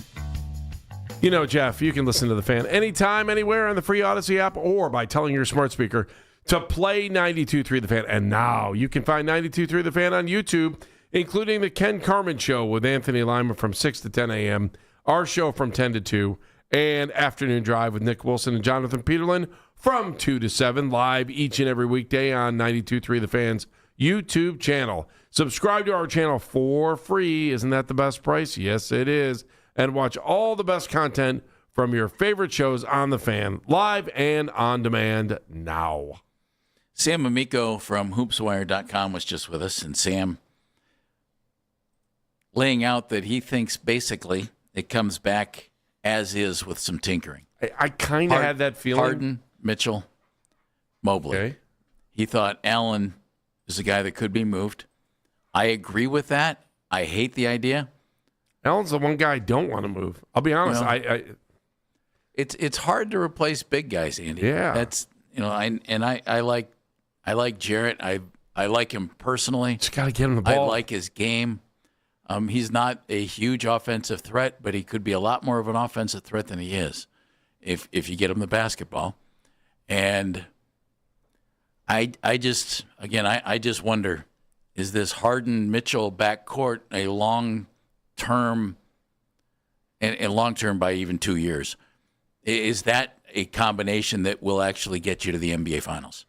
You know what I mean? That's what you're shooting for now. I don't think so. That's not what we're looking at compared to what we saw from the Knicks. Now, are the Knicks playing out of their minds? What do you think? Is there a little bit of the Knicks? Do you think they might be playing out of their minds? And that they might cool off at some point. Yes, every team does. Yes, but I just love the way they've played offense, and I say that as a guy who did not like Mike Brown's offense when he was coach of the Cavaliers. Was that Mike Brown's offense? It was LeBron's offense. No, but the one we saw in this last couple of days. I think it was Steve Kerr's offense. Fair enough. Yeah, I'll buy that. Yes. A variation of it. Yes. And that's okay. I mean, that every coaches grow and evolve and learn different things and do different things. So there's nothing wrong with that, you know? Really isn't. Mm-mm. So good for Mike. Good for Chris Gent. Wonder where Chris is going to be coaching next year. I'll take him. Jeff's in North Olmsted. Hello, Jeff. Hey, Jeff. Good afternoon, hey, gentlemen. Man. So I've obviously had some time to think about what I wanted to talk about, and I was listening, and there's a couple things I think that are crucial to bring up. Is before the postseason started, we would talk about trying to avoid Boston until the Eastern Conference Finals, right? Yeah. So at the end of the day, what we saw unfold in front of us is the path that we chose, right? And what really sticks out to me after digesting this over the past 24 hours is that Toronto series. Going back to the Toronto series, you start out up 2-0, and going back to something Ken in Brooklyn said, quote unquote, play with your food. We played around with that team too much. Game 6 was the one that really stands out to me now looking at it from the outside in, is because that was the game that would have given us the extra 3 or 4 days rest, and we would have had a gap going into the Detroit series. The Knicks have had such an easy route where they've had extra rest, and they didn't even have to play Boston, which was one of those things that I thought would have been crucial leading up to the Eastern Conference Finals, because I thought they would just beat the crap out of each other, right? So they got all the rest that they needed, and then there's us going into this series. And I'm looking at it now, and you guys brought up a point about Donovan and then his contract. Do we resign him? Listen, if we're going to pay him $70 million, that's fine, because he's a top 15 player, and that's what the going rate is for players like that nowadays. The problem is he's deferring to a guy like James Harden, deferring to another ball dominant guard. Listen, if you're bringing James Harden back, which I necessarily don't want to, I got an 18-game experience of him in the playoffs, and honestly, that's all I need. But they have to figure out a way to how to get these bigs involved on a consistent basis all the time. You know, you can't have them both make jumps, and I'm talking about Allen and Mobley, both make jumps this postseason. In my opinion, I thought they played their best basketball in the postseason that we've seen. Did they have some spurts where they look kind of getting pushed around? Of course. But toughness wasn't my issue this time. It was the fact that they got away from a game plan that was working for them in stretches. And finally, my last point, and Jeff, you brought it up early, and it's something I want to touch on. If they're smart, you don't bring Harden back, and you put Jalen Tyson at the 2. He's 6'6", and what frustrates me more than anything about the Kenny experience this postseason is we utilized Jalen Tyson, and we saw his maturation and growth all regular season. And in the playoffs, because of him getting upset or emotional, he got basically thrown to the bench and said, yeah, we're going to use you sporadically however we want. We never got him exposed. And they missed a golden opportunity. And that caller said it earlier, and I felt like it was so true. They set him back by not allowing him to grow in these playoffs. You've got to utilize Jalen Tyson. You have some guys. Either way, at the end of the day, if they get smart and they do bring LeBron back or they find a way to make it happen, there's your leadership and all the things that you're looking for in a 6'8" wing. It's just so dang frustrating that we got to this point with Kenny, and game one set everything back, and look what happened. Jeff, we hear the music. Thank you very much. Thank you. Enjoy your award. Guests of the Basket and Phelps Show receive absolutely nothing. A big bag of air. Big bag of air. Big bag. Tony's in Columbia Station. Hello, Tony. Hi, Tone. Hey, boys. Forgive my if I sound a little funny. I just got a filling done, so I'm still a little numb. Respect that. Respect that. And we sound that way every day, Tony. Yeah. There you go. Well, I had 2 points to touch on with what Sam Amico was just talking about. I can't imagine why we would trade Jared Allen and the value of his contract. The fact that he made $26 million less than Evan Mobley this year, 2.3 times less than Evan Mobley. I think when you factor in salaries, he might have been the most valuable player on the team. So I can't imagine. I know he goes up to $28 million next year. I don't see any sense in moving him. I wanted to ask you, Jeff, because he's wrapping up his 5th year in the NBA, Evan Mobley. I feel like I'm taking crazy pills listening to everybody talk about what Evan Mobley could be. This is the second coach now that can't get him the ball and can't get him going offensively. He hasn't flashed to me in any way in regards to being a super max player, which is the lens I'm viewing him through. I think his ceiling is a number 3 player on a championship team. His ceiling, but he's going to make number 1 money, and I see that as a huge problem over the next 4 years. Tony, I beg to differ with you. I understand the thought process. It's this to me. How many 6'11" guys are there in the NBA who can do what he can do? I personally don't think there's a whole lot of them. I don't. I just don't think they are there. And he's a commodity that you're not going to be able to find on the open market. Now, if you want to go ahead and trade him and, go pick up somebody, and, if that somebody is Giannis and he's part of a deal, well, then you have a different conversation. I'm very quickly looking at something. Don't you think that they, if they were contemplating being aggressive for Giannis, or weren't, and now they would be? I see a front office that is ready to shock the world no matter what, if they can. Yeah. If they can. Real quick look, there are only 6 guys in the NBA who averaged more points and also averaged more rebounds than Evan Mobley during the regular season. He was over 18 points and 9 rebounds a game. And there were only 6 guys who averaged more. Sengun in Houston, who's terrific. Domantas Sabonis, who is one of my favorite players in the NBA. And you like saying his name? Yes, I do. Karl Anthony Towns, we just saw that. Nikola Jokic and Giannis Antetokounmpo. That's why I like Evan Mobley. It's fair. That's why. Basketball guru William is in Pepper Pike. William, I say that with complete sincerity. The guru. You're very kind. I sure appreciate that. But the reason for the so-called euphemistic Memorial Day massacre, or the meltdown, as I call it, the way I see it is the ineptness of the inexplicably bound head coach Atkinson and Altman. Now, let me expound upon that, because you probably want to wonder why I'm saying that. But bear this in mind.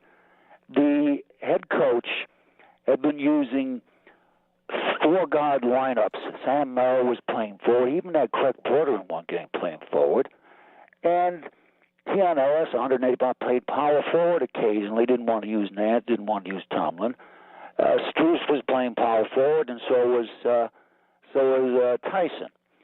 And these are all smaller players that are assuming roles for bigger players. And that's out of position. If he was using analytics of probability and statistics, and if he had enough possessions, usually about 150 possessions, one can develop trends, they would have told him, this probability and statistic department would have told him, this is not a constructive lineup. This is a destructive lineup. And then Kobe Altman adds insult to injury by getting rid of Hunter, and I think they could have had Hashimura. They get two slight guards. And the team now has 9 players, all under 6'6". Tyson's in the 6'5" range. He's not 6'6". They only have 6 players over 6'6". They have 4-guard lineups, players out on the perimeter. Then they had Mobley maybe down near the low post, and the other 2 players would crowd him out, and they just were waiting for them to take the 3-point shots. This is very easy to exploit offensively and defensively. Now, this year, I think Harden, unfortunately, they're stuck with him. They can't. There's no way around it. He has a player option for $42.3 million, and he probably will accept it. But maybe he opts out of it. I don't know. But the idea is that there's a wink, wink, nudge, nudge 2-year agreement in place, William. Who knows? Yeah. Well, now that would be 11 players signed a contract, 8 of which are shorter than 6'6". So that leaves only Allen, Mobley, and Tomlin over 6'6". I mean, how could they have a competitive team that way? They're probably, with the fact they're over the salary ceiling and the luxury tax, and it's hundreds of millions of dollars, they will probably have to use their minor league players, Annaruna, Minix, and Sarr, and maybe the 29th pick, they draft a taller player. Otherwise, I can't conceive of how they, and the trade Jared Allen, what is this going to be, an all-guard team? And William, it still seems to be a game that being tall helps, doesn't it, Andy? I would agree. And thick, too. A little bit stronger. And that doesn't hurt either. No. What we do know is this. If they roll it back and expect different results, well, we know what that means, doesn't it? So there will be changes. What those changes are, that's another question. And so that's what they're going to have to think about. What are they going to do? What do you want to see them do? 216-474-0092. What you don't want to see them do is get to the Eastern Conference Finals again and lay an egg like they just laid against the Knicks. It's Baskin and Phelps here on The Fan.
off on June 9th. Want to catch highlights from The Fan from throughout the day? Get over to 923thefan.com or favorite The Fan on the Odyssey app for all of today's headline segments. Headline sports news every 20 minutes on 92.3 The Fan. From the University Hospital Sports Desk, I'm Meredith Kane.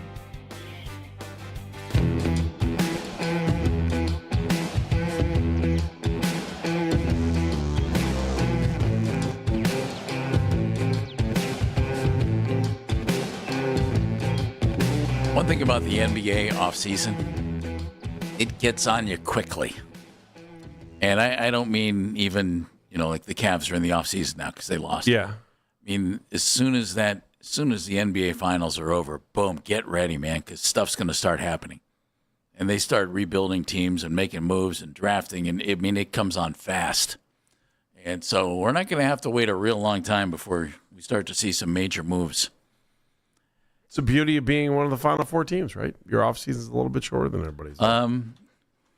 Well, now that's there you true. go. You want a positive? I had one positive. Way to go, Andy. I'm just trying not to be negative today because I want to say, you know what? They made the Eastern Conference Finals, and there was a point in my life when that would be the greatest. There's a point in my life. That would have been the greatest. Hey, look, they made the Eastern Conference Finals. Oh, darn. We'll get them next year into the NBA Finals. Then you make the NBA Finals for a couple of years, and you're like, they didn't make the NBA Finals? We all want something, we all want more. We all want more. I did have one good story today. Want to hear it? Really? Tell me. You got time or no? Oh, I can't think of anything I'd enjoy more. So the big backup on 480 this morning, heading westbound from the east side. And I decide, all right, forget it, I'm going to take Broadview. So I get off at Broadview, and I'm kind of up you kind of go up a hill, right? And then all of a sudden, I look, and now it's down to one lane, but the emergency lane is next to you. Does this ever drive you nuts when people decide they want to start passing the emergency lane? You mean like the berm? The berm, yeah. Emergency lane, shoulder. Shoulder, all those things are all fair, right? Does that ever drive you nuts when somebody kind of passes you up there? I just make sure that I'm safe, and I wish them nothing but the best. Does that drive you nuts, Dan, ever? Once you see somebody driving on that? I mean, it's rude and dangerous. It's rude and dangerous, right? Yeah. Absolutely. It always drives everybody. So I'm sitting in line waiting to, my turn to try to, move forward. And I look behind me, and there's a white Hummer behind me. And I look, and I see this car come. It's about to come up in the emergency lane, berm, whatever you want to call it, right? And all of a sudden, I turn, and the Hummer behind me just wiggles enough so that person can't get up. And I look back in my rearview mirror, and I give the big thumbs up to the white Hummer this morning to let you know that I appreciated it. And then I look back and I clap my hands together, and then the woman who did this in the Hummer gave me a thumbs up too. It just kind of made my day. Thank you. Thanks for blocking. Nice. White Hummer this morning, you made my day. You were the best thing that happened today, other than waking up, of course, and seeing my family. NBA free agency begins in just over a month, by the way. June 30th, 2026, 6 o'clock. It's almost here. Frank is in Euclid. Hello, Frank. Hello, Frank. Hi, Jeff. How you doing? And Andy? Great. Good. We're good. Great. We're good. Hey, so I listen every day. Thank you. Jeff, I agree. I don't want to go back, but I've agreed 200% with your opinion about the Laurie marketing trade. Mm-hmm. That was a perfect fit, Jeff, okay? Our triple towers, opposing coaches couldn't defend, and they had fun playing basketball, and I wish I could have seen that move forward with all our assets. I just haven't been the same since then. I'm sorry. I've been a lifelong Cavs fan. Frank and Jeff are on the same page. It was a lineup that was different than other things in the NBA, and I liked it. Yes, I liked it. It was so unique. It was so much fun that year. I had a season's pass, and I just cannot believe. I don't know. I know Donovan Mitchell is a top 10 player, future Hall of Famer, but it just hasn't been the same since then, Jeff. In my opinion. Frank, thank you for the phone call. Again, Donovan's a great player. Frank just said that, and he is. And I understand the draw of superstars in the NBA, and I just thought that was a really interesting lineup and a really interesting time for this team. Doesn't mean it would have worked out any better. Who knows? But this hasn't worked out the way they wanted it to either, Andy. And now I do think. Although, they did make it to the Eastern Conference Finals, as much as I don't want to give them a whole lot of credit for it because of the way they played. I just wish they would have been competitive in the Eastern Conference Finals. It's like we weren't even there. Well, no, they weren't. Kind of feels like we weren't there. We were there for game 1, third quarter. Okay. And then it all went downhill. I just, there are big decisions to be made, and I wonder how big, and I wonder how far-reaching they're going to be. You know, I can understand. I would understand if they said we're rolling back and they don't make any moves. We roll back with Donovan Mitchell and Evan Mobley. Those two guys, without question, I can see that. And if you're going to spend that kind of money on Donovan, okay, well, it's your money. How are you going to build a team around those guys? If you roll back with, if you included Jared Allen in that, Andy, I would be all for it. To me, the pecking order would be, I'm not moving on from Evan because I just don't think you find guys like him. You know, the only way you move on from him is in some kind of an astronomical deal involving Giannis, you know, or something like that. Evan would be my top guy. Donovan would be my second guy. And Jared Allen would be my third. And, you know, I like James Harden. I've always liked James Harden. I don't know that I want to. I don't know that I want to run that back on a 2-year contract for big money and lock into that because I don't know. You know what you haven't had with Evan Mobley, and he's such a polarizing guy for such a guy with a not polarizing personality. If anything, he's, you know, a little meek maybe. Mm-hmm. Ever since he's been here, there's been a clear number 2 option. At least since Donovan was here. And it was Darius Garland, and then it's James Harden. Maybe the key to unleashing him is not having a number 2 option. And he becomes that guy, if not the co-number 1. I mean, Darius was going to get his 20 points a game and, you know, his number of shots. And James is going to do about the same thing. Maybe you bring in a different kind of guard to play alongside Donovan Mitchell. You look inside a little bit more. As early on in the show, we mentioned Kenny Smith saying what I've talked about with the big guys. He said, you're going to have to change your offense. You've got these big guys, use them more. And they haven't done that since Donovan's been here. It's been Donovan and Darius or Donovan and James. You know, give me Donovan and Evan for a year, and let's see if Evan averages 18 and 9 again and takes only 12 shots a game again. Then we can have a different conversation about Evan.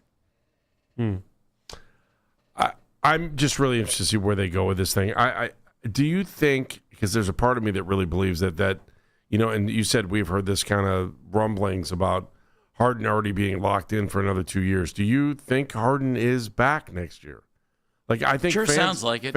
I think fans are like, well, who cares if he comes back? Because that, you know, it was kind of same old for James Harden as far as his, you know, playoff posturing throughout his whole career. And I mean, I see that, but I also wonder what this might look like if Harden and Mitchell and they play every day and they've been at it more than 3 months. What happens if you gave this thing another year? Well, I can see that. I can too. I think today a lot of people can't. I think if you roll into the season next year and they start hot and play well, then you would be able to see it. But it didn't. I just personally, I think the number one reason the Cavaliers, there are 2 reasons why I think the Cavs lost. 1, I think they were completely out of gas when they got to this series. And 2, I'm not quite sure what Kenny was coaching. I think they were completely out of gas because they're not as good as the Knicks. And even had they been working on a full tank, they would have lost. You were out of gas because you couldn't eliminate Toronto or Detroit in a timely fashion, which means you probably weren't as good as the Knicks anyway. What we do know is, and I know folks get steamed when we say stuff like this, you made the Final Four. It was an entertaining season. Folks packed the arena, was energized. They were entertaining, fun to watch, and they won a lot of games.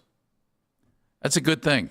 It's not what you're ultimately looking for, but we've had what we're ultimately looking for one time in 56 years of Cleveland Cavalier basketball. True. Very 57 true. years, whatever it is. Mm-hmm. So very true. It's not as if it comes around every year. And we've had some very beloved teams that never won squat If you're looking for a championship, especially baseball teams that we grew up watching. I mean, I love those teams, but they never won anything. I loved them. To me, it's the idea of entertainment and sports and everything else. We had Danny Green on the show. We had Mary Kay Cabot. We had Sam Amico. And we had a lot of phone interaction and good thoughts from a lot of our callers today. If you missed a moment in the show, you can use the Rewind feature on the Odyssey app. It's powered by Integrated Restoration, your local experts in water, fire, and storm disaster restoration. Ms. Kane, moment of the show. Moment of the show comes from Danny Green, and he was talking about some of the changes that could or could not happen in the offseason for the Cavaliers. They can be very drastic, and they should be somewhere in the middle, I guess. But change does need to happen. I think the only two guys that are untouchable for me are Evan Mobley and Donovan Mitchell. I like what Strus did. I would like to keep him. Sam Merrill, he's another good role player piece. But everybody else, I mean, you try to get some young athleticism from 3-and-D guys to match with the Knicks. Because now you have to match your roster to beat the New York Knicks now and OKC and the San Antonio Spurs. Like, those three teams are at the top of the heap. And they have a lot of depth. They have championship DNA. They have winning organizations. So if you want to be in that conversation, you better put together a roster that's good enough. I thought that What do you think interview of was that? excellent. I just thought that a lot of the things Danny said were very truthful about the team. Sometimes you don't want to hear it. You want to believe different things. But I thought his perspective was outstanding. It's definitely worth going back to listen to on the Odyssey app. And he is always like that. Like Danny... Danny played here. Danny gets it. He understands. He kept, us. He said that once. Wasn't here for long, but he was here for a year. Yeah, I mean, I think it's and then came back for a couple of games. Yeah, it's another. JB didn't play him. It's a team that touched his heart, I think, or if City did. I think the City. Oh, it's his rookie year in the NBA. Yeah. Well, he's stuck sitting next to guys like me on airplanes. Oh, come on, dude. Got to. Ding. Thank There you go. Thank you. That was the truth. I'm just telling you. You earned it. You earned your ding there. Thank you. Thank you very much. I'm just, again, it comes at you fast. June 30th, free agency begins. There will be things going on, contracts, everything else. And then what happens? What happens with this basketball team moving forward? I think the biggest decision they have to make, Andy, is do they think the framework for an NBA champion is here? And to me, the framework means 4 guys. And I wonder if they think that that's enough. And if they don't, I wonder who they think the odd man out is. Why are we smarter after 4 hours of Baskin and Phelps? It's presented by QC Kinetics, the leader in regenerative medicine. If you're in pain, give QC Kinetics a call, 216-770-5488. Dan Mennigan. I'm always smarter every time we get to talk to Danny Green.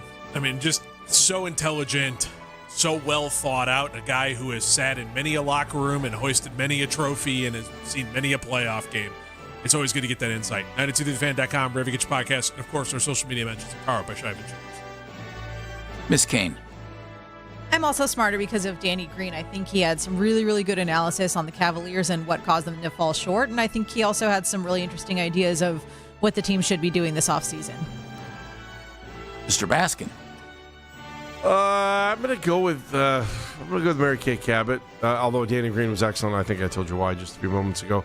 Mary Kay just kind of getting us ready, and I think being prepared to volley back and forth on this quarterback situation with OTAs, with minicamp, and then eventually with training camp, knowing that Shedeur Sanders and Deshaun Watson are going to take turns getting their reps with the first team offense, which I thought was interesting. And just get ready.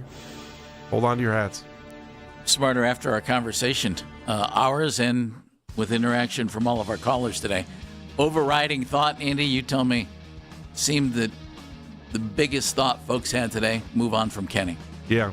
I don't necessarily agree, but I would understand it if they did. I personally don't agree with that, but we'll see where they go. I think history is why that's a big part of it. That might be true. And I think folks were very open to most anything when it came to restructuring this team a little bit. Moves that could be made, moves that might not be made. We had a lot of folks who thought roll it back. We had a lot of folks who thought, blow it up, and we'll see what Kobe Altman decides to do. Maybe more importantly, we'll see what Dan Gilbert decides to do. Amen. I'm Jeff Phelps. I'm Andy Baskin. Thanks for listening today. We do appreciate you. Afternoon Drive is coming up next. They're going to continue to take your phone calls. We've been with you all through the playoffs. We'll be here throughout the rest of the playoffs here for the NBA. But then Jeff's right. Free agency just a month away, and then the draft. And, you look at all these things that can change the team in the future. We'll see how it stays. Today stings. We all know it. And hopefully tomorrow gets us a little bit better with the Cavaliers, and we see what will happen next. That's the best part about sports. Thanks for listening again. Be a hero. Be a real hero. Be an organ donor. Lifebank.org. See ya, Cleveland. See ya. We will talk to you tomorrow at 10. Afternoon Drive is next.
now there's another level to get to. I think a lot of that is just, maybe our first time together and first 2 series, we had opportunities to handle the series much quicker, and we didn't take advantage of it, which, trickled down to having to go 2 Game 7s, which is difficult. I'm sorry for the city of Cleveland for it to be like this in the sweep. That's ass.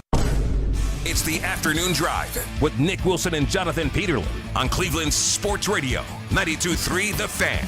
The show is back. Nick Wilson, Jonathan Peterlin. We are Afternoon Drive, and Donovan Mitchell said that is ass, and he ain't wrong. We've got that open, courtesy of the NBA on ESPN. First take, inside the NBA.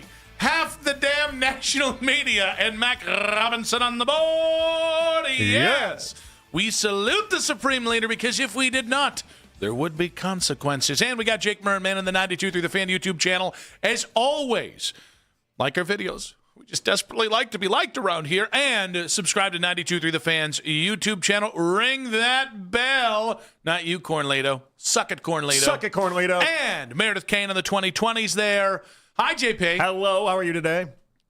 I think I'm right where everybody else is, right? Yeah, that's all. Yeah. I mean, it was a nice weekend, right? Yeah. It got disrupted by a bad Game 3 on Saturday and then a bad Game 4 on Monday. So here we are. Yeah, here we are. And I just got to say, Mac did a great job with that open, because I was thinking in this, you're trying to gauge, how does everybody else feel about this? How do we feel about this? What's the right tone? What's the right temperature to take today? Yeah. And then you hear that litany of what the was that from the Cavs. Mm-hmm. It is one thing to go out there and get cornholed in 2 straight games in front of your home crowd, right? We call that Cornlito. It's a suck it, Cornlito. It's another thing to then go out there and say some of the dumbest, and I mean most pathetic crap in the world from Kenny Atkinson, who I guess the Monstars stole his coaching powers.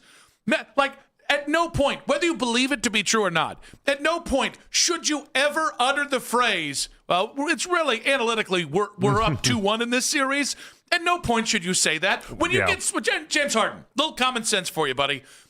Maybe 5 seconds out of the strip club might help you with this one, all right? I know you live in a different world than the rest of us. Join me on this one, this little excursion together.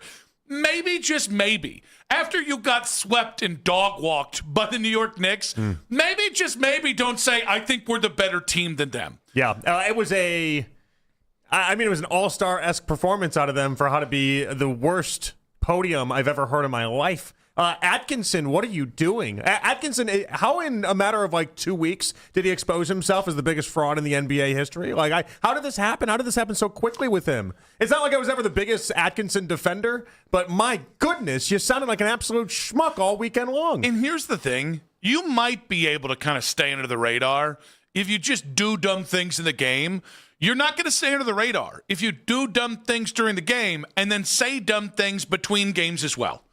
Like, at some point, you're lighting yourself on fire and just saying, hey, everybody, pay attention over here. I'm on fire. Please fire me. I almost think he could have gotten away with the Game 1 gaffe and the blunder if he would have just, shut up about everything and then didn't continue to step on it throughout the entire weekend. Like, not just step on it, stomp on it. If he would have just been like, yeah, all right, Nick, Jalen Brunson, great at basketball. Like, all right, you got us. Hey, what an incredible run they're on. Instead, he brought up analytics that he reminds us we can't see and used that as a base to have one of the worst rebuttals in press conference history to why their team is not playing good basketball. It was world class, Nick. Absolute world class. But okay, it wasn't all bad, because the Cavs at least did the honorable thing, which yesterday not make us go to Game 5. Yes, exactly.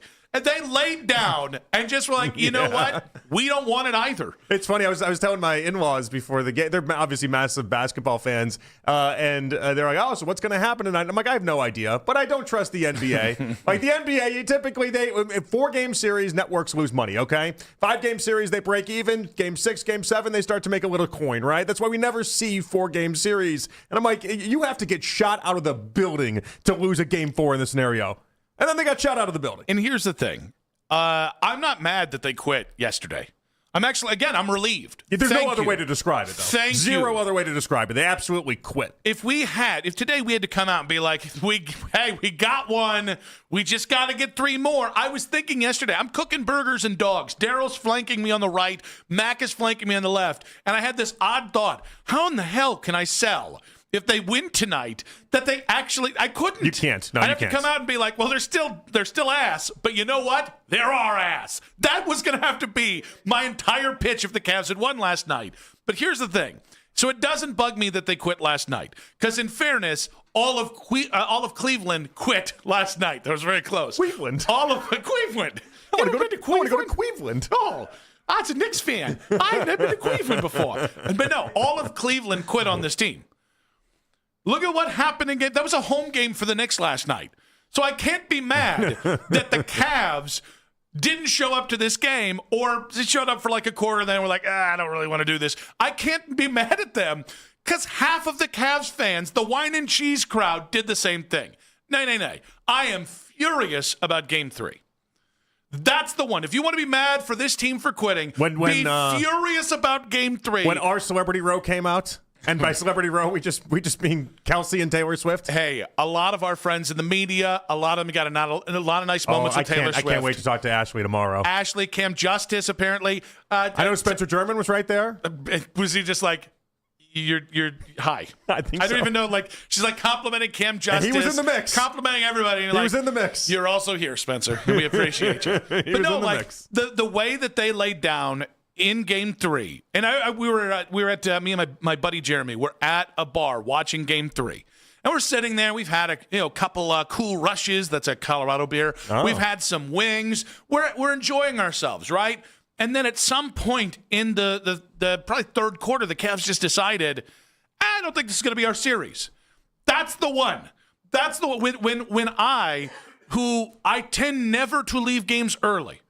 Whether I'm at a bar, I love to watch the end because you just never know. I'm the same way. I like to finish games. With like 5 minutes in that. No. It was about 8 minutes. No need to finish last night. 8 minutes in the fourth quarter of game 3. Yeah. I looked at Jeremy and said, they're going to score one more basket here, and I think we should leave.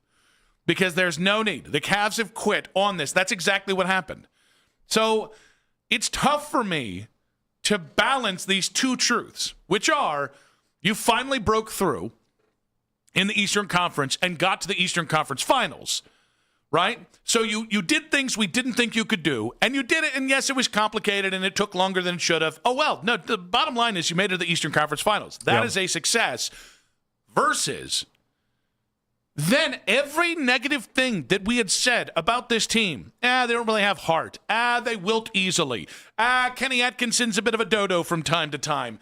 Every negative thing. James Harden. Weird knob sometimes. All of the negative things we had said about this team were just broadcast on the highest level, at the biggest level, in front of America, and you got dog-walked in 4 games. Absolutely embarrassing. I guess the only positive out of it is that if you're a big believer in under 6'3" guards dominating and being your like sole everything on a team, well, Jalen Brunson is doing that. Yeah. So like there is that. Like the people that are like, oh, Donovan, what can he be with this team? I don't know what he can be with this team. Yeah. I'm looking at this series. I don't think he should be a 1 on this team. But hey, Jalen Brunson is proving the idea that at least undersized guards can at least accomplish things in life. Don't we at all least feel in this better? NBA? Don't we all feel better, by the way, So we that have that going for us. after Game 4 that Donovan said he wants to be here? That's good. Yeah. That's good. Well, and Harden said it too. Yeah. And we had a lot of people Thank God, I was worried. that are very much like I want to do this again. This was fun for me. This wasn't very fun. This series absolutely sucked. I'm over Atkinson. I'm done with Atkinson. I wish. I think Lima said he thought he'd be fired by noon. We're 2 hours too late, buddy. Let's pick this up at some point throughout this show. If he got fired, it'd make me very happy. I don't think Kenny Atkinson is the biggest problem with the Cavs, and I also don't think he coached very well. So there are things that I like about Kenny Atkinson, which we can get to. And the point is, though, based off one series alone, can I fight if you fire him? Not really. No. I mean, my message is it's a lot easier to get worse from here than it is to get better. And that is my word of warning to the Cavs this offseason. I know we can be emotional. We need you not to be emotional. We need you to be very, very calculated about how you go forward, because you can take this team from, hey, we're in the Eastern Conference Finals 3 years ago, to we're back in the lotto 3 years from now. So this is where you are. It's a very tricky situation. And my only caution is, if you do move on from Kenny, you need to be able to tell me definitively that's a better head coach. And I'm sorry, Jason Kidd does literally nothing for me. Well, I don't know. That Hold on. Jamoke wanted to trade Luka Doncic. That guy had Giannis on a team. But that guy had a super another team. thing that this series is proving, though, in some respect, is the idea that when they hired Mike Brown for Tibbs, nobody thought Mike Brown was a better answer than Thibodeau was. Nobody. He got ridiculed across the board, and then you fast forward a year, and now Mike Brown's the head coach of a team in the finals, and he's pulling all the right buttons. Yeah, Mike Brown also had I think it was 550 winning percentage when he got hired. Jason Kidd has a 496 career winning percentage, and was, again, one of the guys that was like, yeah, cool, trade Luka. I'm sorry. Listen, I'm not advocating for Jason Kidd. I'm just saying if someone they hire, we don't have to at first glance be like it has to demonstrably be better than what Atkinson is. Especially Yes, it since does. Atkinson's not even like the highest bar in the world. First off, I think they just need change is what they need. Here's the thing. As evidenced by the Knicks last year. That was my argument with JB And by the way, Bickerstaff. it might end up being Tibbs. We bring him back into the equation. That was my argument with JB Bickerstaff 2 years ago. They just need change. You need an upgrade now. You cannot go and say, hey, we hired this guy and he's the best assistant on the San Antonio Spurs.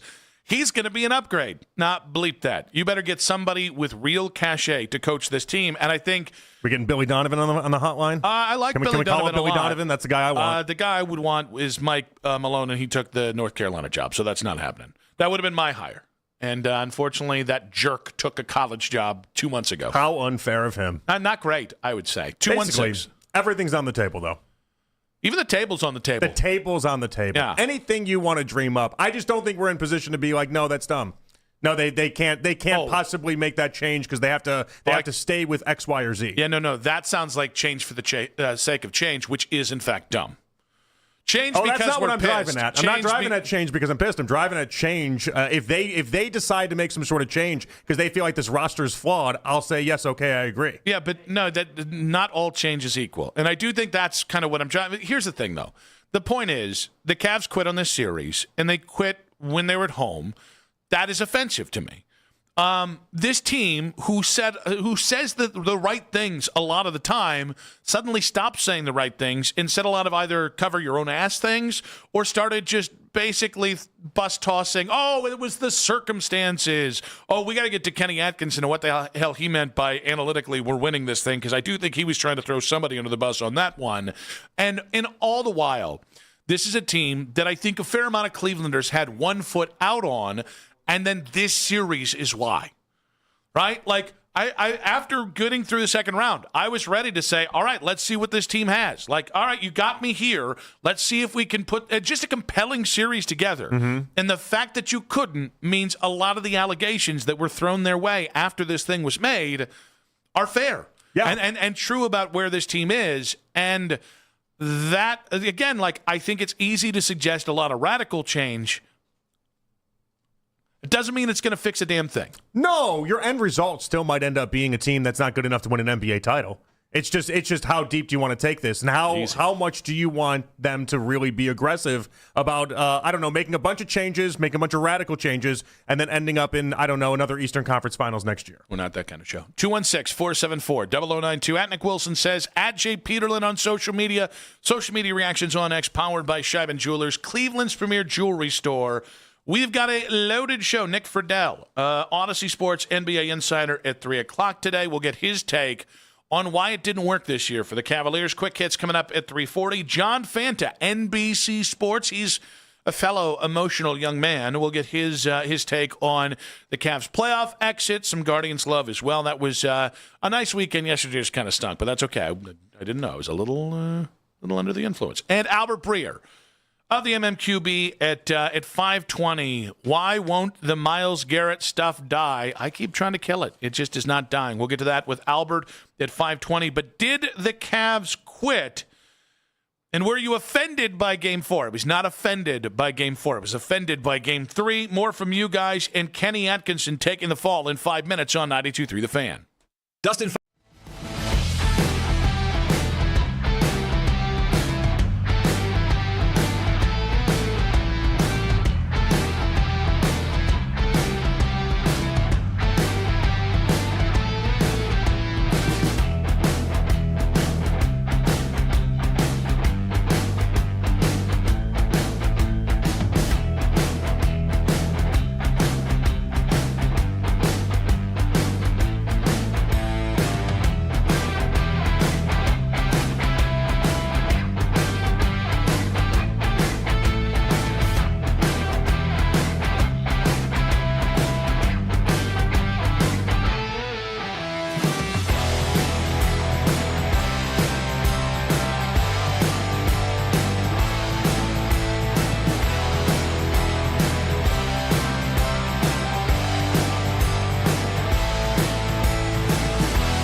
11 p.m. to midnight. All the best segments from all our shows, and you can always listen on the Odyssey app. Headline Sports News every 20 minutes on 92.3 The Fan. From the University Hospital Sports Desk, I'm Meredith Kane.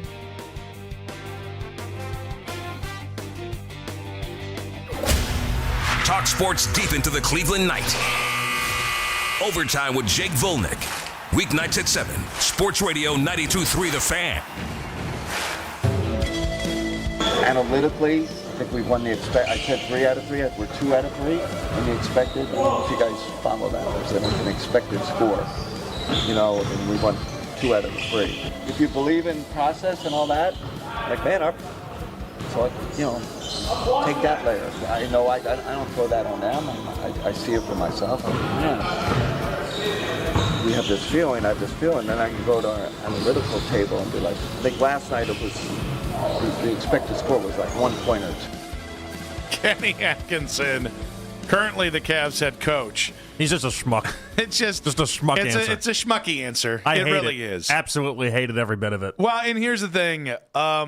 He is getting absolutely roasted on every level. And it wasn't just this. He had every game, he had some commentary that ended up just every day putting a bigger target on his back. And it's like, if you know your team might not be up for the task, maybe this is seppuku. Maybe this is harikari, right? Maybe this is I'm going to embarrass myself in public because Donovan and James, they'll think the world of me for it. One of those like LA fame rituals or something like that, where you have to make yourself like people when Jay Leno fell down that side of the grass and then bloodied himself up, and they're like, oh, it's part of his fame rituals. All right, shut up, guys. But one of those type of things, is that what you're saying? I have a different theory, okay? And I just workshopped this one in my brain, okay? So if it comes out, it's not my theory on the Kenny Atkinson comment. Oh, do we have a? I don't know your theory. What's your theory? I don't want to. Nope, you go first because you said you have a theory first. This doesn't. I think I know how you track this. This is definitely. I don't think this is. I don't think you got saying you're smarter than me. No. That's not what I'm saying. That's not what I'm saying at all. You might be right, by the way. That's not what I'm saying at all. Okay. We've never heard him talk this way. We've never heard him go down this road at all before, right? You read the Joe Varden piece today from The Athletic? What was the big takeaway in the Joe Varden piece today from The Athletic? It was they went back to the idea that the front office really wanted Borrego, your guy. They wanted James Borrego, and in fact, everything with Atkinson was an owner hire. That's it. Like no other way to put it. It was the owner. Gilbert wanted him, and Gilbert got him, and there was a lot of strife within the front office about how this whole entire thing went down to begin with anyway, right? My theory is that he has been given all of these different analytics and by the front office pumped these. Come on, when have we ever heard Atkinson talk about this type of stuff? Pumped these analytics by the front office because they knew like the puppet that he is. He'd go to the media and be like, oh, no, we're actually winning this series because he's so desperate to make himself not look bad. He was going to take whatever data popped into his head or whatever could justify why he'd been so badly outcoached. And they knew he'd sound like an idiot. Are you saying Kenny Atkinson is a patsy? And so in sounding like an idiot, the way that he has, it gets people like me, and I don't know yourself, but people like me being like, you can't possibly keep this guy as your head coach. And it's accomplishing the mission that the front office wants, which is for him not to be the head coach because they wanted somebody else the entire time. All right, so our takes are actually fairly in line with each other. It's just different ends of the donkey. I figured the result would end up the same. Yeah. But getting there, I think that was a little unique. I 100% think Kenny Atkinson mentioned analytically we've won 2 out of 3 games because I think he's throwing the front office under the bus. I think this is a way of saying, I only have so much power here. The course in this series has been dictated. It would explain, by the way, why he cannot manage rotations to save his life, why he's so slow to change. I'm not saying they're like relaying. He's not going full Ray Farmer, but the point is. So he's taking all the verbal bombs and everything that comes with it to try to make a point? I think this could be 100% him throwing the front office under the bus. I think he's trying to save himself, and I feel like who else but the front office that's analytical driven would be the one feeding him these lines, and they're feeding it to him because they know the puppet he is. He's going to go out there and trot it out and say it, and he's getting destroyed for it. He is. So from that standpoint, we are in alignment. argument that it was the dumbest thing you could You possibly can't possibly do it. It's like, he's got to know the guys that are out to protect him and the guys that aren't. Also, did he forget that you're playing the New York Knicks, so everything that you say is going to be amplified to a different degree because the media is paying a different attention? I mean, like, Nick, the media was not paying attention to the Detroit series. They weren't paying attention to the Toronto series. They're clearly paying attention to the New York City series. So that's when you decided to say the dumbest thing possible? This isn't just me and you and people in Cleveland commenting on this. This is nationally, this is everyone saying the same things about Atkinson and highlighting what an absolute schmuck he's been throughout this entire not only series, but throughout the entire postseason. Like, this is, if your theory on it is right, and that he's doing it to embarrass the front office, guess what? Completely backfired. All you've ended up doing is embarrassing yourself. Yeah, here's the thing, though. Like, you're the one that seems like the idiot. He does have a card to play that I think, I don't know if it's a card to play, but I think there's an aspect of this that when we're all rushing to fire Kenny Atkinson, and again, it's a fair conversation. Now, if you want to fire Kenny, I don't think I can talk you off the ledge. I'm not as bothered by Kenny other than he just couldn't stop saying stupid stuff. Only regret I have in this whole entire deal is that we weren't on at 6 a.m. so I could do it first.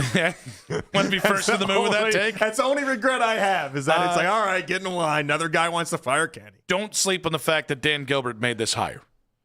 I don't think that is I don't think that doesn't play in Dan's head. And I don't know whether that's a positive for Kenny. I would imagine that it is, that maybe Dan Gilbert's a little more invested in this hire. I mean, he's got to be. Again, the blows that they went after between the front office wanting Borrego and then obviously Gilbert wanting Atkinson. Like, this is, yes. Now, the thing we have working for us is that Gilbert is very reactive. Mm-hmm. And so we need him to understand. And was very invested in the series as seen by the shuttles that went to Detroit. Yes, and so like the one thing, I agree with you, the idea that that's obviously working in Atkinson's favor, that at one point Gilbert went really hard in the paint for him, and he's going to try to see this is his win over the front office. But at some point, people turn on their own guys. I will say, it's tough for me to believe that you basically had 3 home games for the Knicks with how Game 4 went and the cheers in that building. I can't imagine, no matter whether it's Kenny, whether it's Kobe, whether it's Donovan, like, I can't imagine that Dan Gilbert is just going to be like, so they bought a bunch of Knicks fans here and swept your ass and your team gave up. It happens. Like, come on, guys. Let's rejoin. Let's see where we can go from here. I'm going to imagine that as pissed as I was this weekend, as pissed as you were, as pissed as any Cavs fans out there, I'm going to imagine Dan Gilbert is just about 10% more pissed off because he spent a lot of money to watch this team go out there and again just kind of say, we'll get him next year. Yeah, biggest payroll in the NBA and couldn't even bother to show up in any of these games. Like, it's embarrassing for Gilbert. There's no way he doesn't look at it as embarrassing. Now, the question is, who does he blame? Because fans immediately go to the coach. It doesn't mean that's where the owner's going to go. Especially if, and I do believe this to be true, the reports across the line are that Dan has been more involved in this team over the last year and a half than he had been in the previous couple of years because of health. Mm-hmm. So if he's more involved, then Dan's going to have his unique kind of perspective on this. And just because every fan is blaming Kenny Atkinson doesn't mean that's where the owner's head is at. And I just, that's where it's, I get that Kenny could be the fall guy. And I get that this is there's nothing easier to do in the NBA than fire the head coach. And Kenny made it easy for how he comported himself in this series. But yet it's still Dan Gilbert. And Dan is and always has been the ultimate wild card. And there's a part of me that just wants to pop some popcorn, lean back, and say, do your biz, Dan.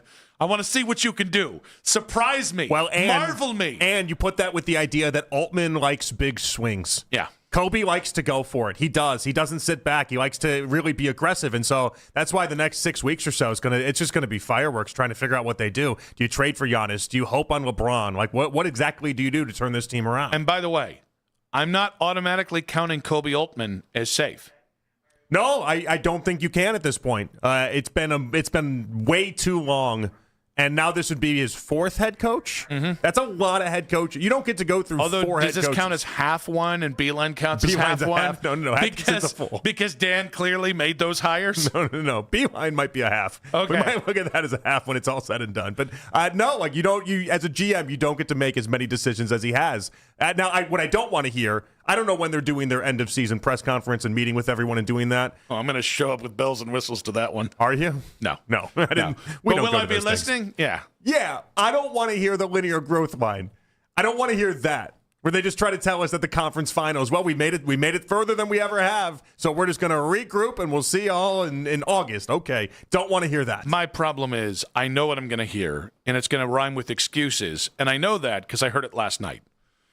Circumstance. James Harden, you're already on thin ice, buddy. Don't tell me about circumstances. You had 17 turnovers in this series. Don't tell me about circumstances. Turn me Canadian. I'm getting so riled up over here. No, I just, I get it. Those circumstances are real, and I do think you can have a conversation about how much that was. No, you didn't come together as a team. And it was apparent that if you watch certain games, this team never felt like it was on the same page with each other. And now in my head, I go, well, that sounds like a coaching issue. That also sounds like a leadership issue. And the NBA, the leaders are your best players and your highest paid players. So I really think whoever is making the decisions, looking at you, Dan, needs to get under the hood and figure out why couldn't this team, after roughly, I know James Harden and Schroeder and Ellis. Yeah. Donovan's been here. Jarrett's been here. Evan's been here. Strus has been here.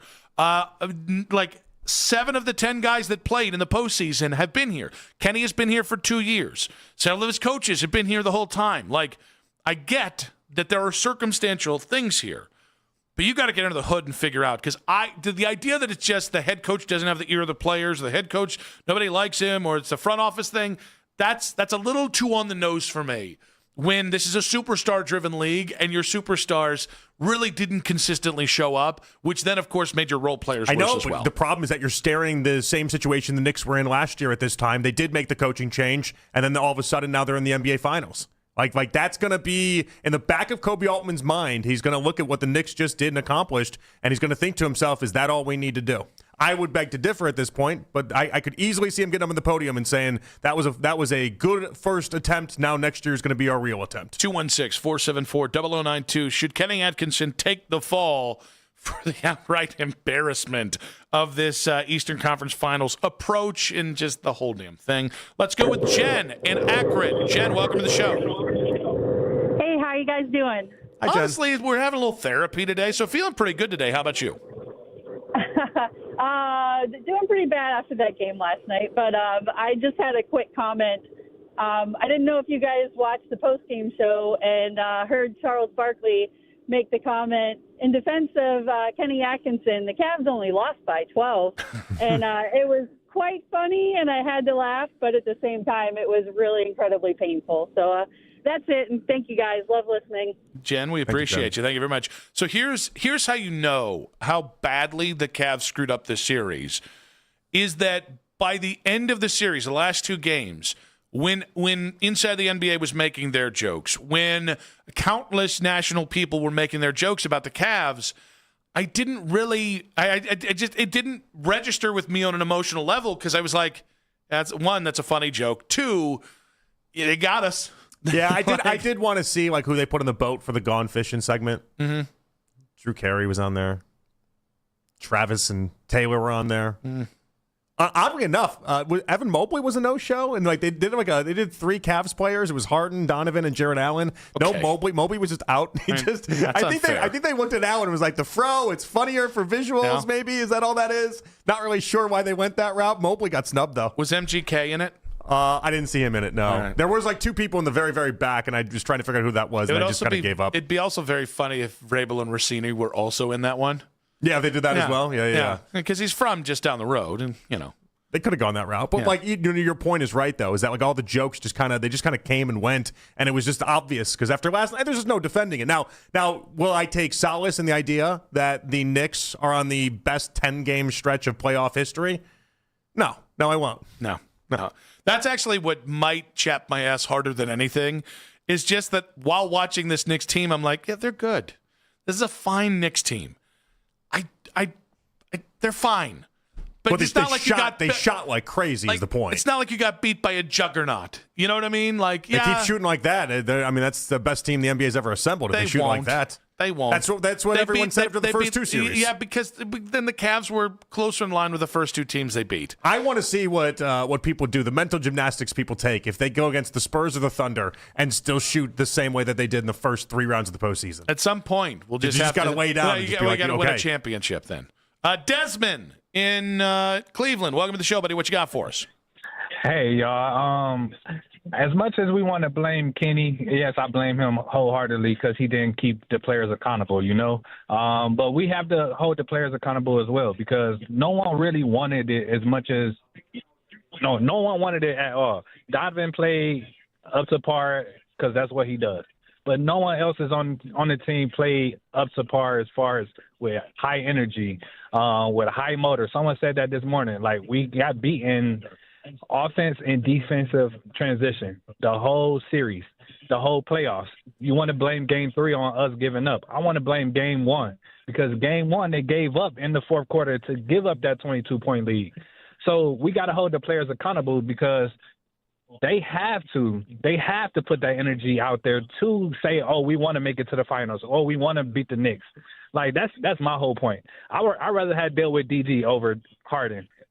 Ooh, that was a long way to get there. Desmond, we appreciate you real quick because you're the conductor of the Harden Express. Sure. Yeah, you still make the move because you wouldn't be in the Eastern Conference Finals without him. And also, I think that's easy to say, by the way. It is easy to say. And I don't. But that doesn't make it true. It does to me, and that's all that matters. I don't think you got out of the first round without Harden. I don't think you got out of the second round without Harden. The other side of this, people have to remember, the Harden trade is just as much about them wanting to get rid of Darius as it is about them acquiring Harden. I think people get that backwards all the time. It is just as much about them wanting to get rid of Darius and his injuries and his contract, that bloated contract, more so than it is about acquiring anybody in particular. Also, Desmond, Donovan doesn't get a pass. Donovan scored 27 points a game in this series. And I still don't think Donovan played well. Donovan and Jalen were both right next to each other in second-team All-NBA votes, right next to each other neck and neck. And it was obvious in the fourth quarter in Game 1 and then the rest of the series who the better player of the two was. 216-474-0092. Should Kenny Atkinson take the fall? And Kenny Atkinson wasn't the only person saying a lot of dumb stuff after the Cavs got eliminated. There's more in 5 minutes on 92.3 The Fan.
You know, I actually bought these on eBay. Wait, are you Kitty Sell Stuff from Brooklyn? Okay, quiet, please. Find what you love, sell what you don't. eBay. Things people love. Sign up to be a part of the fan club. Download the free Odyssey app and follow 92.3 The Fan to get all of the best audio and best stories sent straight to your inbox. 92.3thefan.com.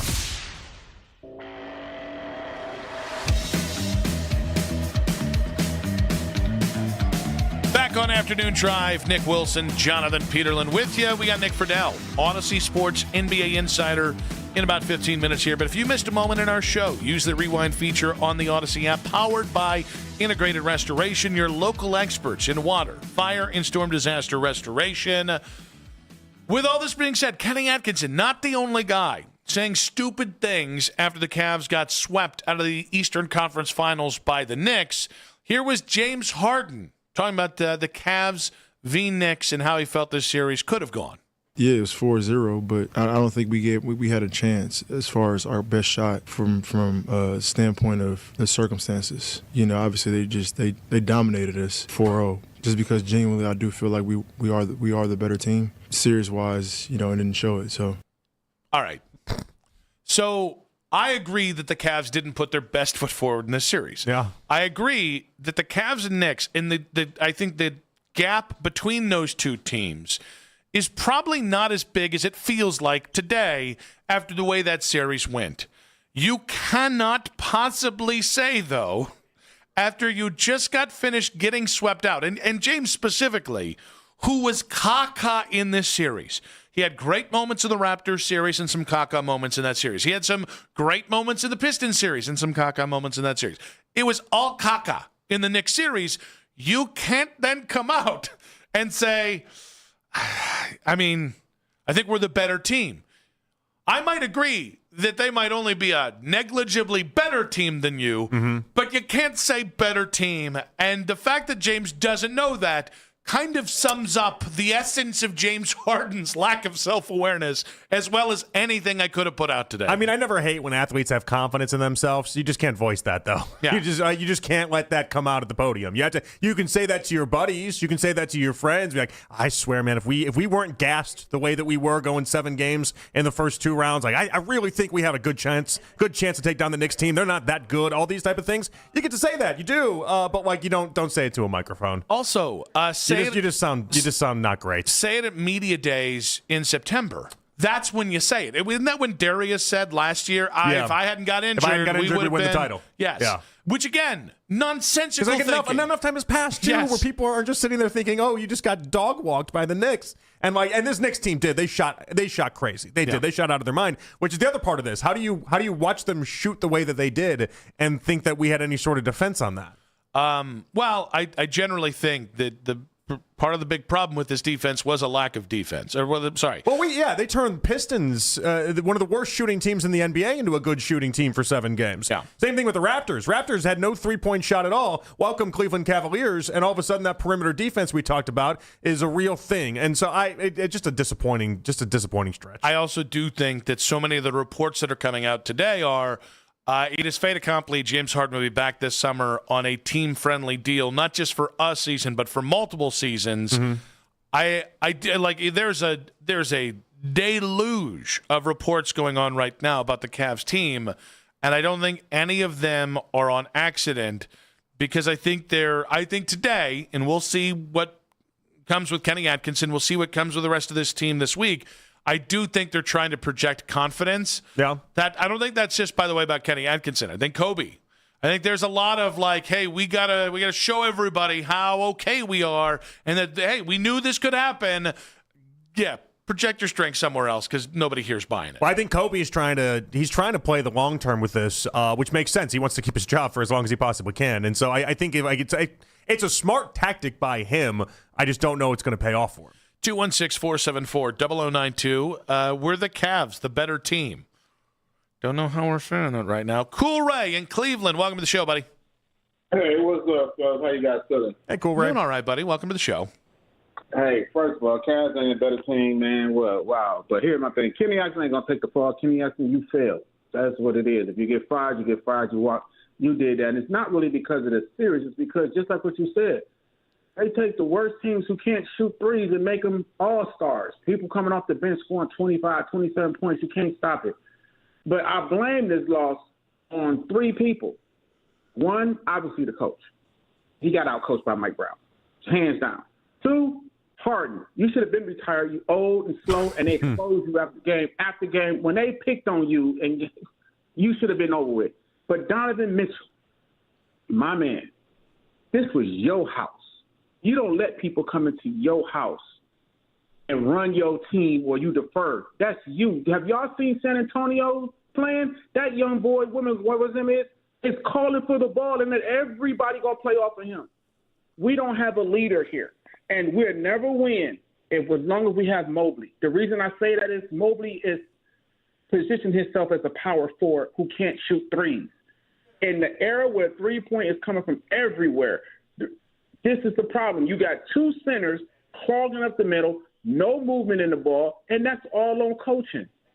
We fell in love with Mobley, but if Mobley was on any other team, he'd be gone.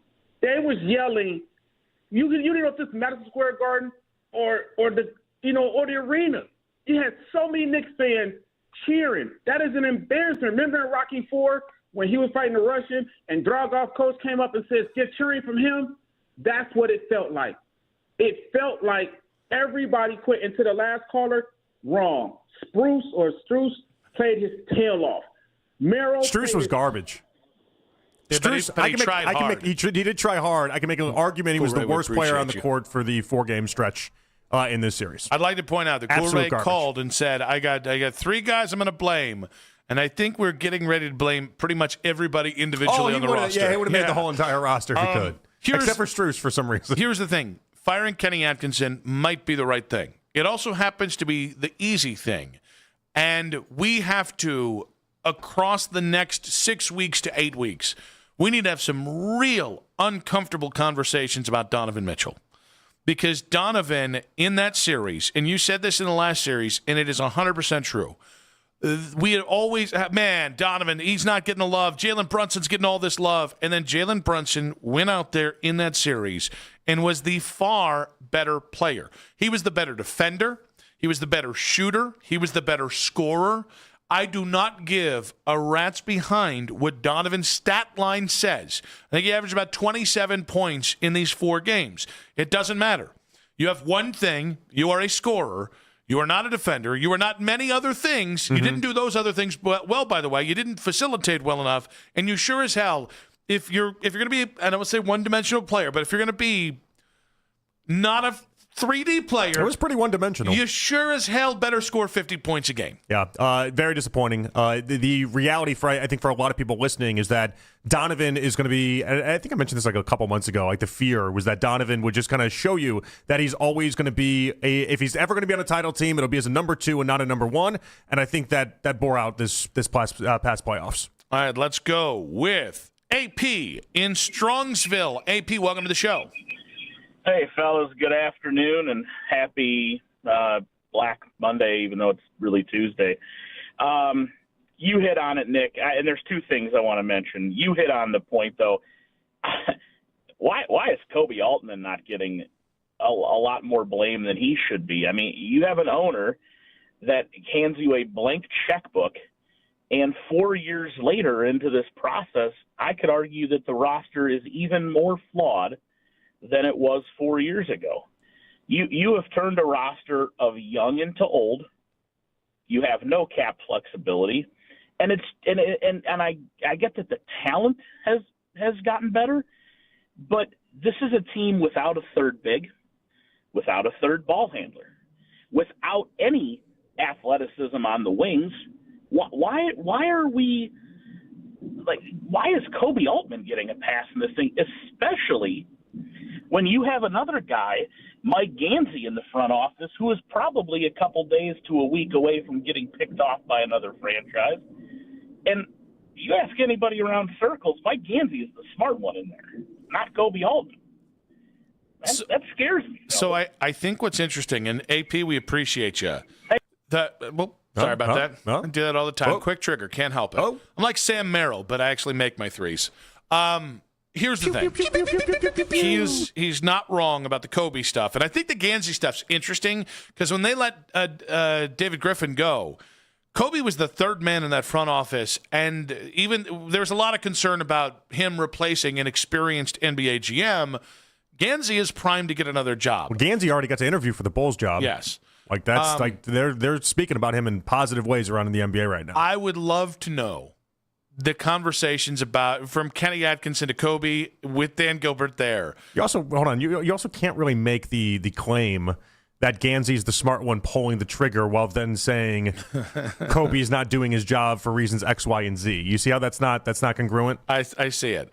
I do think the one thing Kenny has to answer himself to is how we took Jalen Tyson from a credible. By the way, he was your third ball handler. He was your kind of glue guy, and then post trade deadline, you completely neutered the kid, and got to a point where at 10 minutes in game 1. 10 minutes in game 2. I'm not, and then what? 16 minutes in the final game here. Mm-hmm. Like, I understand that from game to game, you're going to push guys in and out of the rotation, and that's something Kenny is going to have to speak to. By the way, Jalen Tyson was probably your second most important player in terms of success when you traded for James Harden, and they Kenny himself completely rode the. And by the way. Can guard big wings and guards and small wings, all of it. And how that's your answer on the wing. Him and Dean Wade are your answers on the wing. That's not a defensive Kobe Altman, but it's not just a roster composition problem. Even as I said, Kobe also could be fired. Nick Friedel there, Odyssey Sports NBA Insider in 5 minutes on 92.3 The Fan.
this is the third time they've done it without LeBron James.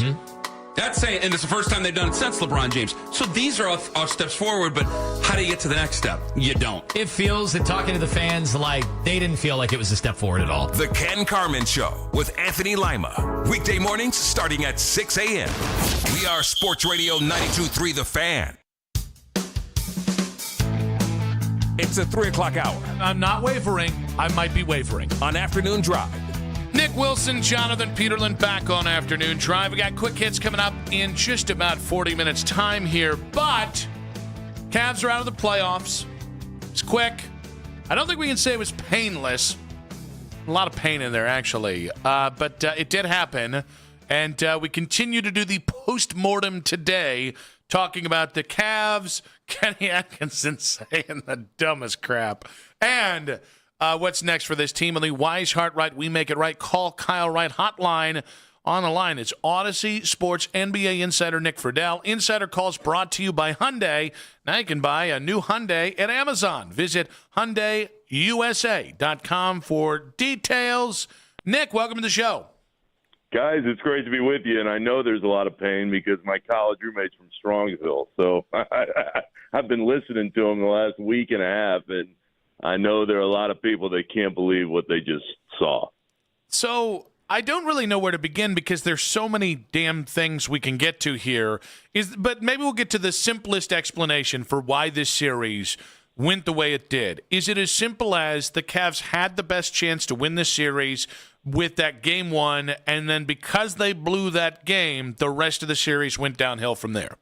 I think that's as smooth as we could make it, and it was just a complete mental meltdown in the end of game one, and then the hangover of game one was apparent. I mean, that thing was done, guys. You guys know it. Everybody watching knows it. And they just blew it, and there are a variety of reasons. I'm sure you've gone through 100 times over, but when you watch the Cavs and you see the way they played through most of game one, and then you see the lack of adjustments and the complete meltdown that was the end of that game, what would scare me moving forward is they couldn't adjust and come back from that mental breakdown at all. It just got worse and worse and worse, and then last night it was over. So I think that is the quickest explanation, but you don't often see a complete mental breakdown the way that the Cavs bowed out over the last week. Yeah, mentally, I mean, you're right. But how much of this do you feel like plays into the idea that they were just gassed by the time this whole entire series went down and their legs just weren't anywhere close to as fresh as the Knicks? I think that's absolutely part of it.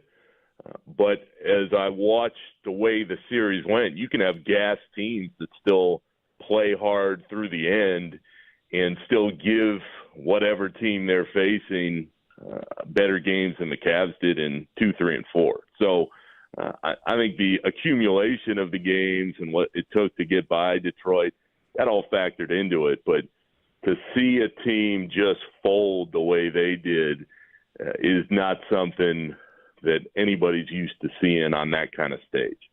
So with this, obviously it's the NBA, so the first thing we do is fire the head coach. But beyond just that's what I think most fans are calling for today, does it make sense that Kenny Atkinson would be the fall guy for what ended up being a very brief time in the Eastern Conference Finals this year? Sure, and that's obviously the next step and always has been in the league. But, guys, as I look at the Cleveland situation, I mean, Kobe Altman and that staff have to be honest with themselves. When you look at what happened in the way in which it happened, I just don't know how the Cavs can look at this team and go, yeah, let's run it back. And let's make sure that we get pretty much the same roster. I know that there's hope, and there has been for months, that LeBron appears for one more year. It's my opinion, but I just don't think they're that close. I mean, you play to win titles. I don't think where the Cavs roster-wise are set up are close enough to where you go, oh, well, a little move here and there and one tweak and we got it. I think Donovan Mitchell is a really good player, but I don't think he's in that top tier of stars that can lead a team to a title. I know why they wanted to get rid of Garland. I saw him melt a few years back in person at the Garden in those games when they lost to the Knicks before. But the idea that James Harden is somehow the answer to the problem, no way. Not a chance. So if it's me, I'm looking at this and I'm having serious conversations, looking in the mirror if I'm in that Cavs front office, because the gap between where they are right now and where they need to be to legitimately be a title contender is pretty wide from where I'm sitting. Okay, I can't tell in that answer then if you're closer to trading for Giannis or just you're suggesting blow the whole team up. I mean, you can get Giannis, but in order to get Giannis, you're going to have to give up who knows how much in every draft pick you got. And guys, the Giannis is going to be the centerpiece of all the conversations over the summer because of what he's done in the past. But I would be very hesitant to trade for Giannis just because of the injury concerns. It's not that he still can't be a dominant player. It's that can he be out there every night, and can he stay healthy enough to dominate in the playoffs? So everybody's got their opinion when they watch what happened. If it's me and I'm looking at the Cavs situation, I'm of the opinion that you blow it up because you're just not that close. Now, Dan Gilbert is competitive as hell. He's proven in the past that he'll spend money, and that is something to be said compared to a lot of other owners in the league. But when you look at, again, the cap situation that they're in and the pieces that are in place right now, you can bring Giannis on, but in order to get him to give up what you would need to, and then for him to sign off on coming, you're going to have to give him a brand new deal and a whole boatload of money. I still don't think that's enough given where they stand at the moment. Nick Friedel, Odyssey Sports NBA Insider. Insider Calls brought to you by Hyundai. Now you can buy a new Hyundai from the comfort of your new home at Amazon. Visit HyundaiUSA.com for more details. So I don't disagree with what you're saying about Donovan Mitchell. I think that's the appropriate conversation to be having, not just today, but over the next week or so. I do think it's interesting that Jalen Brunson and Donovan have been tied together and compared to each other for now the last couple years. What do you see as the difference between Jalen Brunson and Donovan Mitchell? The difference to me is when you give Brunson the ball at the end of the game, he knows he's going to score, his teammates know he's going to score, and that confidence that he creates within them permeates through the rest of the roster. Donovan Mitchell is a heck of a player. He's a really nice guy. He seems to be well-liked internally within the organization. But he's not a basketball killer the way that Jalen Brunson is.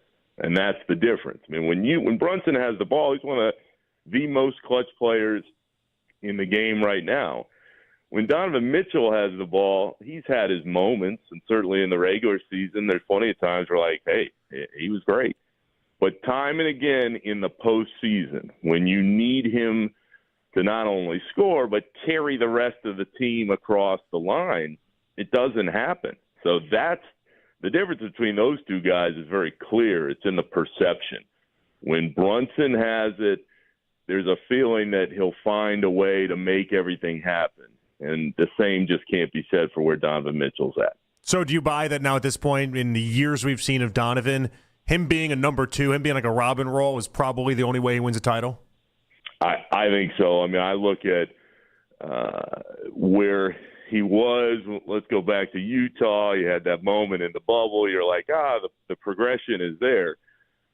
Again, you can have difference of opinion on where guys stand. As I've watched Mitchell progress through the years, I just never thought he was that guy. And I think we're way past the runway now, especially with the way this series ended, to think that something's going to turn and he becomes that guy. And that's part of the issue, guys, is when you're giving out these new gigantic mega max deals, and let's see what happens as far as a new deal for him goes down the line.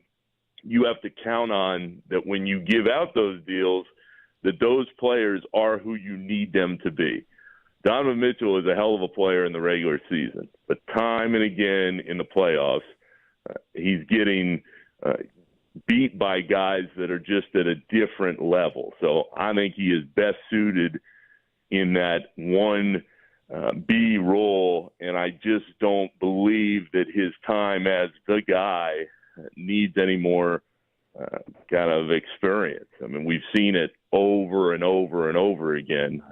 He's just not the guy that's going to get you all the way there on his own. Nick, how do you expect the Knicks will fare in the NBA Finals? I just didn't think that they could get to this point, but to their credit, I mean, I didn't think they were getting past Boston if they saw them, and then we saw what happened in that Philly series early on. Everything has fallen their way. So to sit there and say, oh, well, I still don't think they can do it in the finals, absolutely they can now. They have the momentum. They have Brunson playing at the level he is, with the rest of the core playing at their own high level, and they have confidence. It's very clear, like as each game goes by, that is building even more.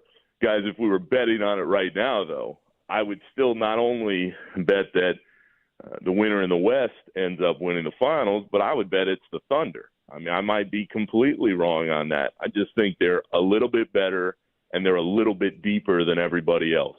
But can the Knicks win? Absolutely they can. And with the rest they're going to get either way, that is going to help them a lot heading into a couple weeks from right now. Is there any way that they can lose the NBA Finals, but the East still has some sort of glow up? The Knicks, that is, because like the run they went through to get to the finals, and then if they show themselves in a way, will people turn around and be like, "Oh, maybe the East wasn't as bad as we thought," or is that just a foregone conclusion? The narrative's out there; it is what it is.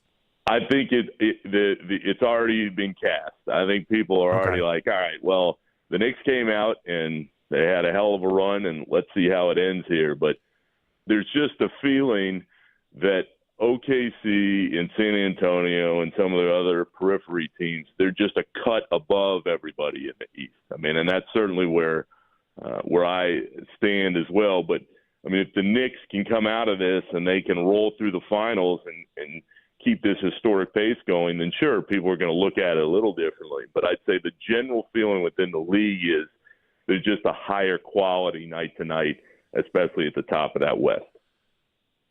What do we do with Harden long term? I know the reports are that he is. It's already decided he's going to be in a team-friendly, multi-year deal that has already kind of been agreed upon. That he just needs to opt out and then sign this summer. But how does he factor into this mess long term? Even hearing that, I feel bad.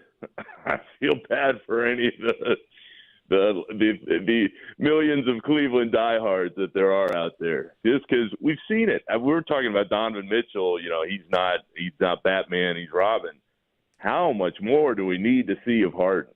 I mean, how many more years and examples are there that there are nights when James Harden goes off and he can still drop 35 or 40, and you're like, it's still in there. But in the biggest games, in the biggest moments, he's not there. You're not going to find him. And this has been the knock on him for years and years and years. This is why when they made that deal, I was like, huh? You know, that Cleveland has flaws, but that's not a guy that you bring in that you go, well, this fixes everything. There is something that happens in the playoffs with Harden. He still has his moments, but more often than not, you're sitting out there and you're going, what is happening? He's not even out there. And then as we saw in game one, guys, problem also is defensively, it couldn't have been any clearer in trying to hunt him out. That doesn't exactly change when you get older. So good luck with that deal. That's all I could say after watching it all these years in all these different places. I mean, Harden's going to the Hall of Fame. He's an unbelievable scorer. But to think that any part of the narrative around him will change as he gets a year or two later into his career is laughable. Nick, great stuff. Appreciate you. We'll catch up with you down the line. All right, you got it. Thanks for having me on, guys. Thank you so much. That was Odyssey Sports NBA insider Nick Friedell. Insider calls brought to you by Hyundai. Now you can buy a new Hyundai at Amazon. Visit HyundaiUSA.com for more details. And, of course, Nick joining us on the Wise Heart Right, We Make It Right, Call Kyle Wright hotline. We'll react to what he had to say and try and find some explanation For Kenny Atkinson, Greg, Leo, Dick, you guys stick there. More to come in 5 minutes on 92.3 The Fan.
at 2 games apiece. Headline sports news every 20 minutes on 92.3 The Fan. From the University Hospital Sports Desk, I'm Anthony Allant. Talk about how the Cavs should fix their problems throughout the offseason. Cleveland's Sports Radio, 92.3 The Fan. We've done something that we haven't done since 2018, and we're still going. Like, there's gonna be criticism everywhere. Like, we're on Kenny, right? But why? We got here. Like, some people, not saying Kenny or us believe, but some people consider this like, oh, this is great. We did it. But we did it with Kenny.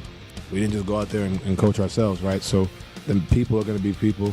People probably criticize me just as much, and James, but I love Kenny. We love Kenny. We ride with Kenny. And ultimately, that's all that matters, right? Donovan Mitchell last night, after the Cavs got bounced out in the Eastern Conference Finals in 4 games, couldn't even treat us to a gentleman's sweep. Well, they ride with Kenny. Indeed, you heard it in Anthony Allant's 2020 there. Joe Vardon's big piece out right now. Cavs plan to keep Kenny Atkinson, the coaching staff and front office together after Eastern Conference Finals sweep here. So here's the thing. I'm not saying this is the wrong decision.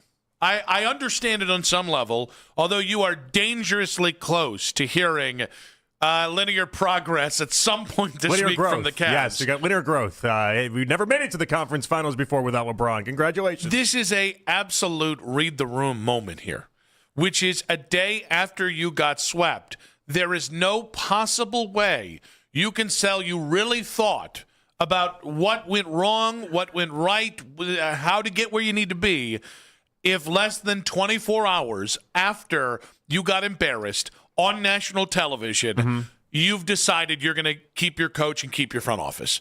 And so I'm not saying they should have made a different decision. What I'm saying is you probably should have waited another 48 hours from putting this out there, because people are still so furious and embarrassed that you're going to get a lot of fury from releasing this information now. They'd made up their mind, and part of that is why, like, you know, we had Nick Friedel on, and he's like, blow it all up. It's like, it seems more likely they're going to run it back than blow it all up. Like, this is not, and the Atkinson part of this, you heard Harden in the postgame last night. You heard Mitchell in his postgame talk about him. Like, there's a lot there. Now, I looked into Joe's article. And one thing he had in there, he goes, he was hard on his staff, numerous league sources said, in part because he felt he couldn't be overly hard on the players. That's why Harden and Mitchell are going so hard in the paint for Atkinson. He's a player's coach. That's who he is. But think about that for a second. He was killing his coaching staff because he thought to himself, I can't kill the players? This is the guy you're going to continue on with? This is the guy? You know how Looney Tunes that sounds? He won't stand up to the players. Of course the players like him. You're always going to like the guy that lets you get away with murder. They do love a good doormat in the NBA. And that's what this is. And credit to Atkinson. 59 years old. He understands how this works. Yeah, it's his last rodeo. If you go after the players, you're not winning that battle. If you make Donovan work his butt off, or you make Harden work his butt off, at this point, they're just going to be like, they'll JB Bickerstaff you. I don't want to do that. JB wrote him. It made him incredibly hard to coach them. And it was just one of those things where it's like this is what happened. So they want the doormat. They want Atkinson, and he's going to stay. Okay. Well, and here's the thing. What did Kenny also do in the postseason that I think lost them more games than maybe any other decision? The way he handled the bench was atrocious. And I think he rode the bench the way that he did, and dropping Tyson in and out of the rotation, dropping multiple guys in and out of the rotation, over-relying sometimes on Strus and Wade and even Schroeder at points. I think he did all those things because he knew I can't go after the players. Like, it makes sense. You can't go after the stars. Like, he alienated. One of the reports out there is that he alienated several guys on the bench. Well, it makes sense. You can't mess with Donovan Mitchell's playing time. No. You can't mess with James Harden's playing time, although a real coach could. But hey, I guess I'll just make an example out of Jalen Tyson. Okay. Yeah. I mean, the goal of the NBA in many respects as a head coach is keep your stars happy. And his guiding nature and how he does this is within that. And it's not good for us long term. That's just not good for us long term. Royce on Twitter saying they wanted to put an end to the Fire Kenny movement before it gained traction. I don't understand this philosophy on releasing this news today. What movement? It's social media. You think Dan's going to wake up if Dan didn't make this announcement right now? Sorry, if the Cavs didn't leak this information right now, you think Dan would wake up 2 days from now and being like, man, people are still pissed on Twitter. I guess I should fire the head coach. I can't believe it. People are mad at Kenny Atkinson. Like, think more of Dan Gilbert before you suggest that Dan Gilbert's like, I gotta cut the head off the snake in this fire Kenny movement. But I understand what he's getting at. The idea that you take people like me who for the I don't know, the 2 o'clock hour, I'm like, not only fire Kenny Atkinson, I got his replacements lined up. I'm like, how do you get Billy Donovan on the phone? It just, those conversations do go away. They stop existing, and stop instead, existing 2 days from now too. Instead, no, I mean, we'll just talk about what goober we think Kenny Atkinson is. Yeah. The conversation about him doing a poor job won't go away. That part won't cease. But the idea of lining up his replacements probably do, because there's no need to talk about it then. 216-474-0092. The Joe Vardon report is out there. The Cavs plan to keep Kenny Atkinson and the front office together. Your general reaction to this. Again, I don't like the timing of this, and I can smell the excuses coming out of independents here, and they're going to start trickling out pretty quickly. And my response to Dan specifically, because I don't know that anyone has done more of a switch in direction on Dan Gilbert than I have in the last decade. I thought during the LeBron stuff he was very overrated, a lot of the credit that he was given. Like, spending money is great, but Dan used to, and still does, dovetail into the decisions at different points and then peace out for a while. Like, that being said, I've really come to respect what Dan does now in this era where a lot of NBA owners in big markets are cheaping out to go ahead and save some ducats.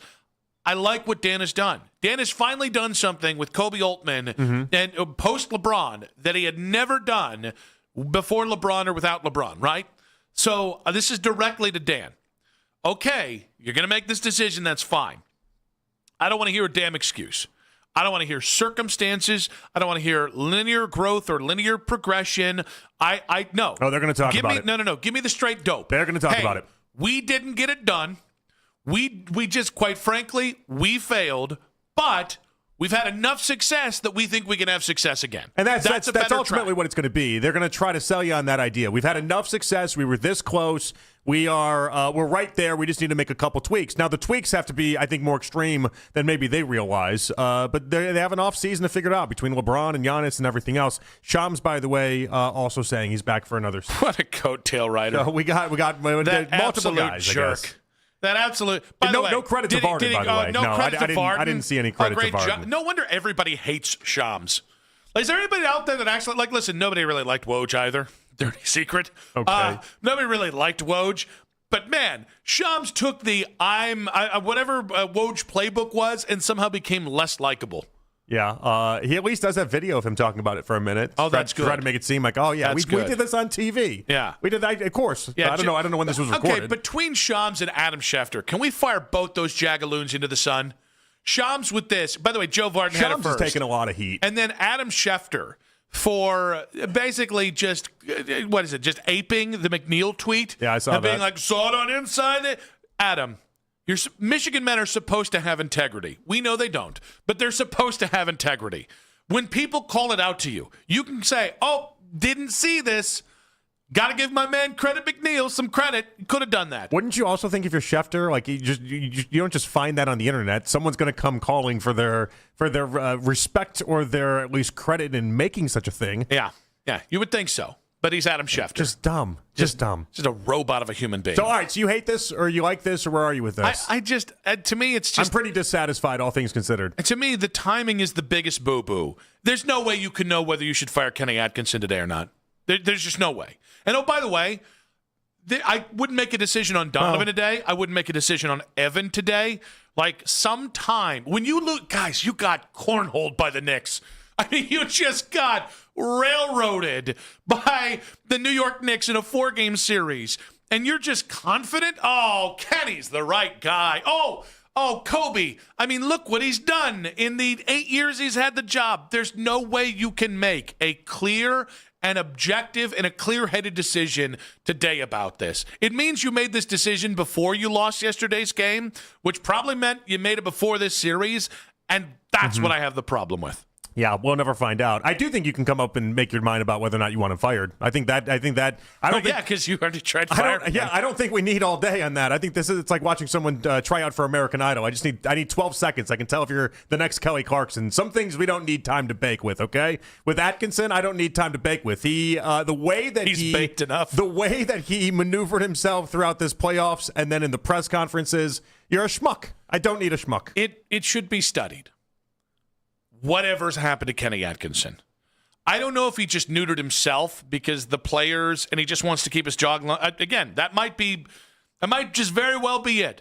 He just decided, I can't coach the way I'm going to, so I'm just going to do whatever I think Donovan and James want, and as long as they're happy, I'm going to have a job. And at 59, that's not the worst business decision that he could make. I get it totally. But don't sound like an idiot in the press conference then. Well, okay. Don't do that. Don't do whatever this was and trying to justify it all. It has been, since the trade in February, he's been confounding with his decisions. And I understand, like circumstantially, I do understand you didn't have a lot of regular season basketball with your team at Holt. Got it. Yeah, that's half the NBA, by the way. Also understand that when you kind of reconstruct a team, 30% of a 10-man rotation, when you put those guys in, it's a lot of pressure on the head coach. Mm-hmm. And a head coach has to know what buttons he can fire. How do you learn those? Well, you got to have time with your team. Get it.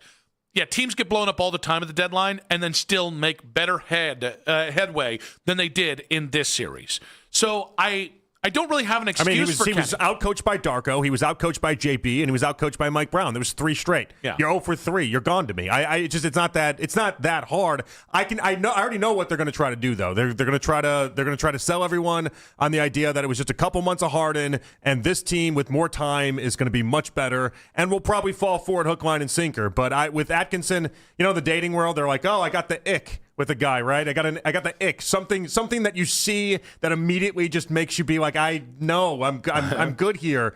Same thing with Atkinson with myself. I got the Atkinson ick. All right, so what got you the ick more? Was it the press conferences? Yeah, the press conferences. You just can't come back from that. Game 1 was brutal. Game 1 was definitely like this is. I don't know what he's going to do to redeem himself here, but you just can't go to the podium and speak the way that he did. To me, it was game 1. You just can't do that. To me, it was game 1. Game one was the most fireable offense I've ever seen of anything since David Blatt. Lack of understanding of everything when he spoke the way that he did. 216-474-0092. Kenny Atkinson coming back. Your reactions here. Let's go with, I'm trying to figure out. Well, AJ and Lyndhurst wants to talk about Jason Kidd. What do you got there, AJ? No, the Cavs stopped these convos, remember? Hello, AJ. Hello? Yes, AJ. Hello. How you doing? Right, yeah, I was fine. wondering how you guys would feel if we got rid of Kenny Atkinson. We're not doing that. The reports say we're not doing that. We just got a report about that. They nixed that.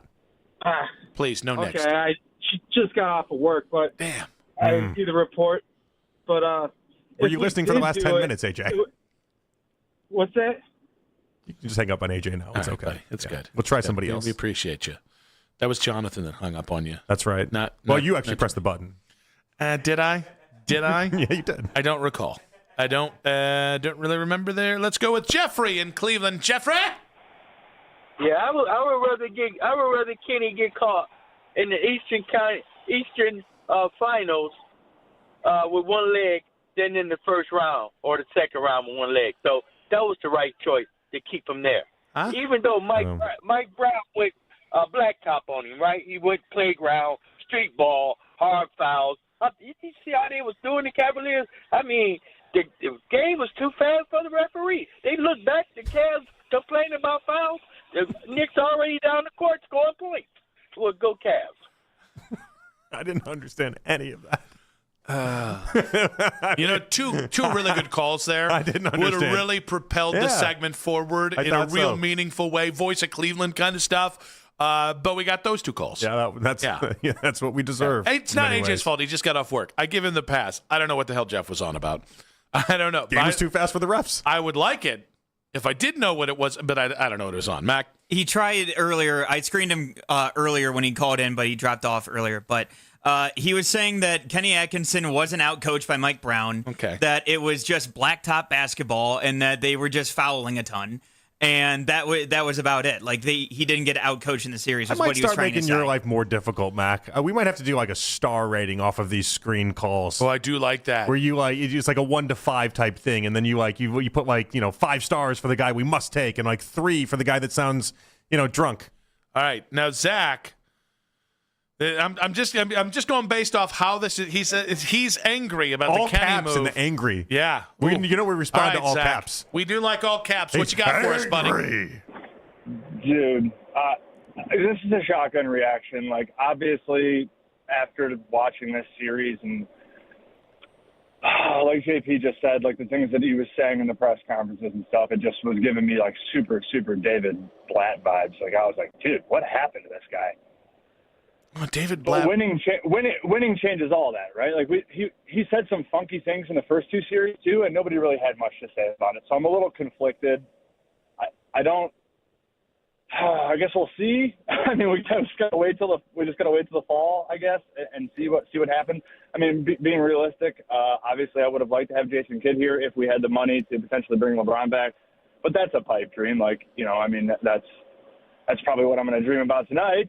But that's not going to happen, right? Like, we just got to roll with what we got. I mean, we've got a couple other guys in here. Some other guys that got some attitude. I liked what we saw out of Schroeder. Hopefully we bring Schroeder back. I know he's one of Kenny's guys in that sense. So hopefully we retain him. But we need more guys like that. More pit bulls, more scrappy dudes, if you will. Those little guys that'll bite at your ankles.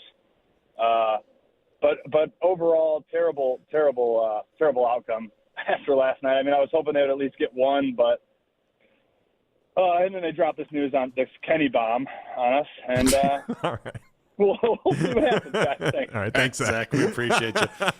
I do like when He you was just hear working it somebody working it out in That's all real it was. time. If he's just riding all the emotions, and that's the appropriate just call. his audio diary for him Now, right there. if we got that call 2 calls earlier, I think we could have just, all right, that's where we're at, right? Well, we're figuring yeah. out in real time. That's it. And so in real time, I think everyone's kind of coming together with the same idea of like we're going to be unless they acquire LeBron, we're going to be in the same spot we were entering last year, which is, well, just get me to the playoffs. Yeah. Regular season doesn't really matter. I don't really need to watch the regular season. You guys need to show me what you can do in the playoffs. Unless they acquire LeBron, we're probably going to be, as a whole, pretty checked out in the regular season. Also, don't love that we're already we got to see how this plays out.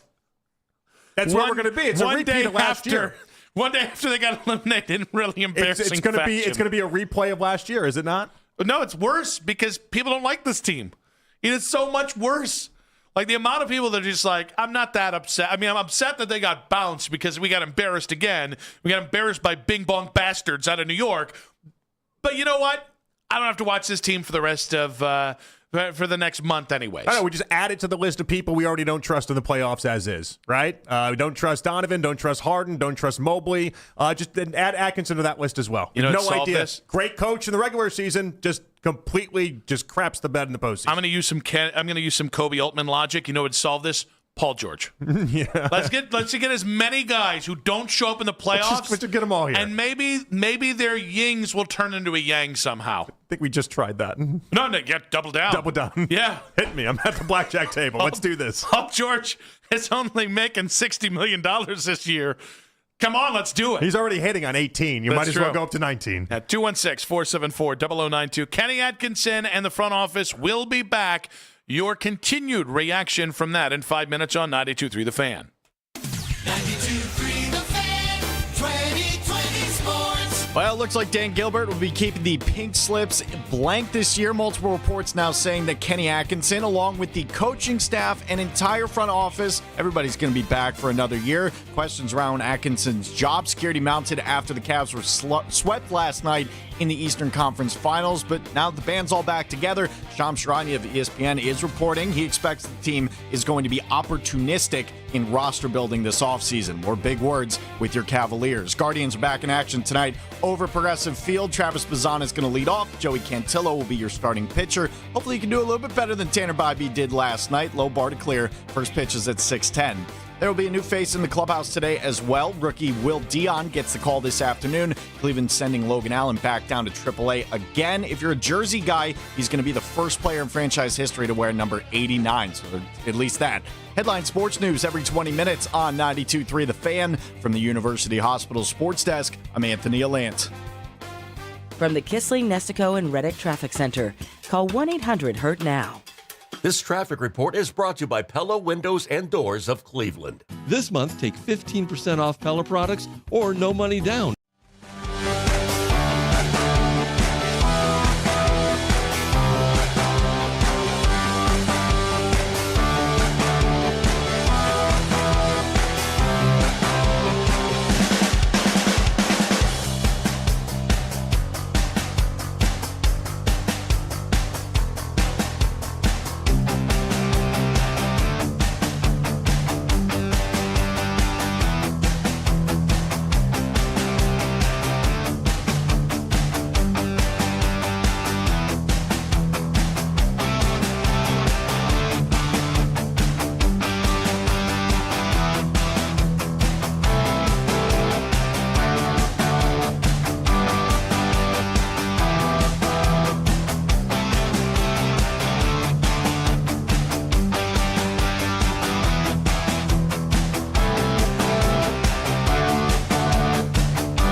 Of your Crohn's? Ask your doctor about Skyrizi, the #1 prescribed biologic in Crohn's disease. Control is everything to me. Learn more at skyrizi.com or call 1-866-SKYRIZI. The Browns are back on the practice field for OTAs, and our beat reporter Daryl Ryder has the details. 923thefan.com and the Odyssey app. His job is safe. Over his first 2 years as coach of the Cavaliers, he's had a franchise best win percentage of over 70%. The end was ugly, though. It was a sweep, but year-over-year growth for the Cavs. Second round last season, coach of the year for Kenny Atkinson, the conference finals this year, and he's got the support of Donovan Mitchell and James Harden. And I expect the Cavaliers front office to be opportunistic with potential roster upgrades this offseason. Shams Charania there giving us his take there, probably agent-fed take. about Kenny Atkinson sticking around for another year here. Mm-hmm. There is some this might be filed under the guise of timing. The idea that Donovan Mitchell and James Harden have given Kenny the stamp of approval doesn't really do much for me today, when I'm still day-to-day on my feelings on Donovan Mitchell after this series and James Harden as well. Yeah, that's fair. But, I mean, it also does kind of just speak to the idea that it seems like they're going to stay with the direction they've been going, right? Like, if Donovan and James are the ones that really like Atkinson, and Atkinson is the first one where they come back and they're like, he's going to stay, and then it just kind of speaks to the idea that they're going to try to run this back. Yeah. I do want to hear – I need to know, like, what's the goal going forward. Listen, if you can add LeBron on like a mid-level exception, or if you can add LeBron without subtracting the other four players, your four best players, I'll be really intrigued with what that's going to look like. I don't like, though, that my acceptable outcomes for this offseason are basically LeBron and MLE or bust. You know what I mean? Yeah, well, if you're not a fan of like the Giannis deal in any sort of way, then I'm really not. And that feels like that would be that's basically the avenues that we could go down that would make the most fans happy. Then you're basically LeBron or bust. 216-474-0092 is a James Harden or Donovan Mitchell stamp of approval enough to bring back Kenny Atkinson for you? Whatever happened to Guns A-Blazing Dan Gilbert? Atkinson was his guy. He chose him to begin with. Like, and that's, people always, they go down with the ship. They're going to go down with the people that brought him. Kobe Altman was your guy. Kenny's your guy. I think Kobe still is his guy. It can't all be, at some point, one of your guys got to take the fall. Big right? loyalty. Loyalty guy, that Gilbert, apparently. I watch Sopranos. Eventually, you're only as loyal as you have to be. Is that right? Right? Well, I agree with that because I've also watched a lot of mobster movies. See? And shows. Goodfellas, right? Exactly right. Did Frankie Carbone deserve it? He was a made man. Know. He was a made man until he wasn't. Don't know. But he got it. It's in the freezer. That was cold. I'm not trying to make a pun there. That was just I was always like, Frankie seemed like a sweet guy. Yeah, yeah. Mwah, mwah. Also, that same actor is in Wedding Singer, and he looks completely out of place in a mob movie. It's so funny. He plays Adam Sandler's brother-in-law. Not great, brother. Leo in Streetsboro. Welcome to the show, Leo. Terry Francona entered the chat. What's up, guys? How you doing? We're working through it. I'm sure like yourself. Yeah, so before I get started, I just want to say I'm 21, so last time I saw this team in the finals, I was 11. So a while ago. But, my thing is... I was 33. Yeah, I'm a little younger. Just a little bit, though. Just a little bit. Don't feel too old. It's all right. No, my kids make me feel old, Leo, not you. So we got rid of JB because our offense was terrible. And we go through all of the New York series, and our offense dropped off a cliff, and that's the whole reason we hired Kenny. So my question is, what's the point of keeping him? And if so, because we're just going to run this back, let's be honest. I mean, the whole roster is going to stay the same, I'm pretty sure, and then we're going to, try to get a good wing player and call it a day? I'm just not, not too sure. So, thank you, Leo. I think Strus is an interesting one to watch because he's on an expiring deal. Let's see. Wade, Ellis, Bryant, and Nance are your unrestricted free agents, right? And I'd be kind of shocked if Ellis comes back at this point. Yeah, I would too. Yeah. He just didn't give you enough value when you needed it. And you kind of started to see why he fell out of the rotation in Sacramento. Nance doesn't bother me at all. He didn't play anyway. Thomas Bryant is what it is. I didn't need the 10 minutes anyway. The decision comes with Dean Wade, what you do there. Yeah. And oh, by the way, so do you trade Jarrett? Like there's going to be obviously Evan's going to be a big talking point as well. Allen's extension kicks in. So it's going to be it will be an interesting offseason, and I think there are ways we can feel better about this team coming out of it. But there's no way this offseason you can erase the concerns about Kenny, Donovan, or James Harden, and even Evan Mobley, even if I kind of feel like Evan is acquitted himself as well for the role that they kind of put him in. No, but the bet that they're going to take is time. That's going to be the bet that they're going to say a couple things. They're going to say that they thought 36-year-old. They're going to say no, not that way, and not that way. Like time together is the idea, right? That's what they're going to try to sell us on. They're going to try to sell us on the idea that they got gassed because of the first two series, and the Knicks having a crazy amount of time off and such fresh legs, and then they're going to go ahead and try to sell us on getting James Harden more than 25 games and everyone together. All right, let's go with Todd in Akron. Welcome to the show. Thank you for taking my call. Yes, sir. Thanks for I making think it. We need patience, right? We got rid of J.B. Bickerstaff, and look what he did with Detroit. We definitely need to get rid of Kenny Atkinson because he's not the right coach for this team. They lacked aggression. And first of all, for someone even willing to deal Evan Mobley, just get that out of your mouth. He needs to be developed. Jared Allen needs to go, and Harding needs to go. And the thought of bringing LeBron back is sickening. He got swept twice. You know why I say that? Because he just got swept. The year before, he was swept in the playoffs, and he got swept this time. So even if he was here, He went to the second round, and he put the whole entire team on his back in the first round. What are you talking about? Okay, that's the first round. I was expecting him to get past OKC. I was. And look what happened. Well, then you're just delusional. insane. If you thought he was just going to no Luka Doncic and he's going to get past the Thunder, you're living in La La Land. Yeah, but other than that, it was a good call. I mean, for the first 20 seconds, I guess. Yeah, he had it. He really took us on a detour. Thank you for having us He there. really took us down. I'm like, all right, sensible call, and then just off ramp. It's Todd and Akron. You just never know. Bit of a wild card. I'm solely taking this one because I love the name. Big Whiskey in Alabama. Big Whiskey. Welcome to the show. Pour a glass and sit down with us. Man, I wish I could, man. We all need one right now, man. But listen, what I wanted to talk about, man, was that I think that Kenny is, and I've said this before, I think he showed me this throughout the season. I had questions about him coming through the season, seeing some of the games that he called and stuff like that. I think he's, at best, he's not a championship-level coach. I think he's about a second-round coach. I think he got out-coached by Toronto. I think he got out-coached by JB.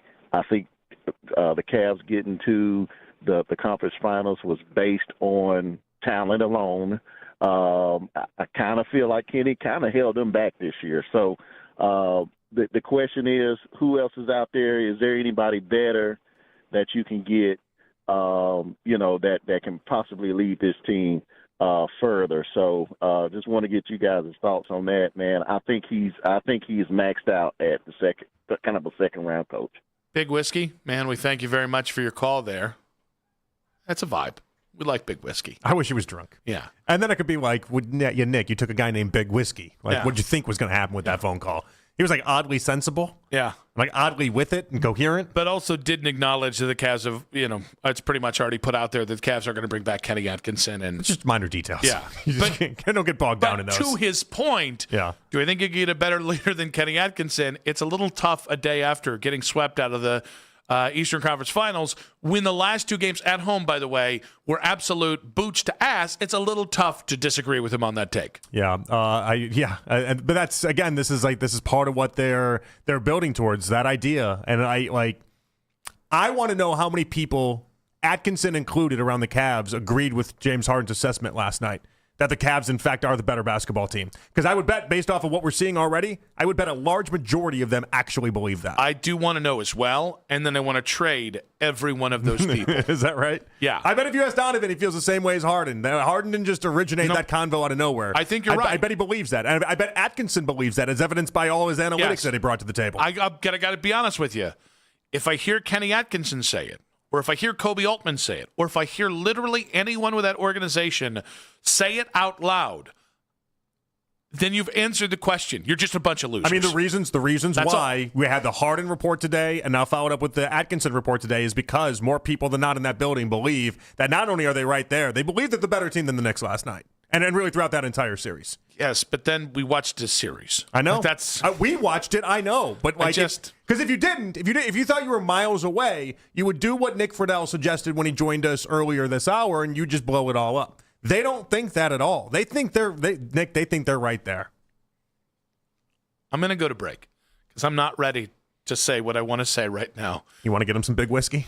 I'm just loser mentality is really starting to piss me off. It's what it is. But 216-474-0092. Kenny Atkinson will be back. The front office will be back. That from Joe Varden first, not Shams Charania. And we also have to get to the wrong time to answer the right question in 5 minutes on 92.3 The Fan.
And it's frustrating for me to say it. When times get tough, fans just feel that they're going to crumble and they're going to fold and they're going to find the easiest way, not through, they're going to find the easiest way out of it. And the easiest way out of it is still the toughest way out of it because you get hammered by 37 and then it becomes a giant pep rally of Knicks fans in your own building. The Ken Carman Show with Anthony Lima. Weekday mornings starting at 6 a.m. We are Sports Radio 92.3 The Fan.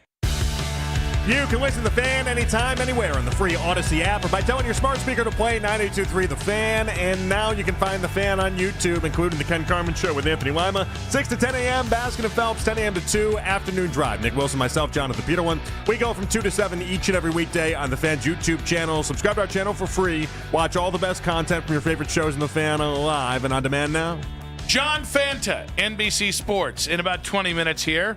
We'll get his take on the Kenny Atkinson, Kobe Altman report by Joe Vardon originally, saying that the front office and coaching staff will be kept together. And interested to get Fanta's take on it. Albert Breer coming up at 5:20. And I just got to pick his brain in the story that will not die, no matter how hard I personally try to kill it. When it comes to the Browns, that's being said. Yes. I wasn't really planning on saying this today, but in the wake of the Kenny news, I feel compelled to say that I think this summer, I think the Cavs should seriously consider trading Donovan Mitchell.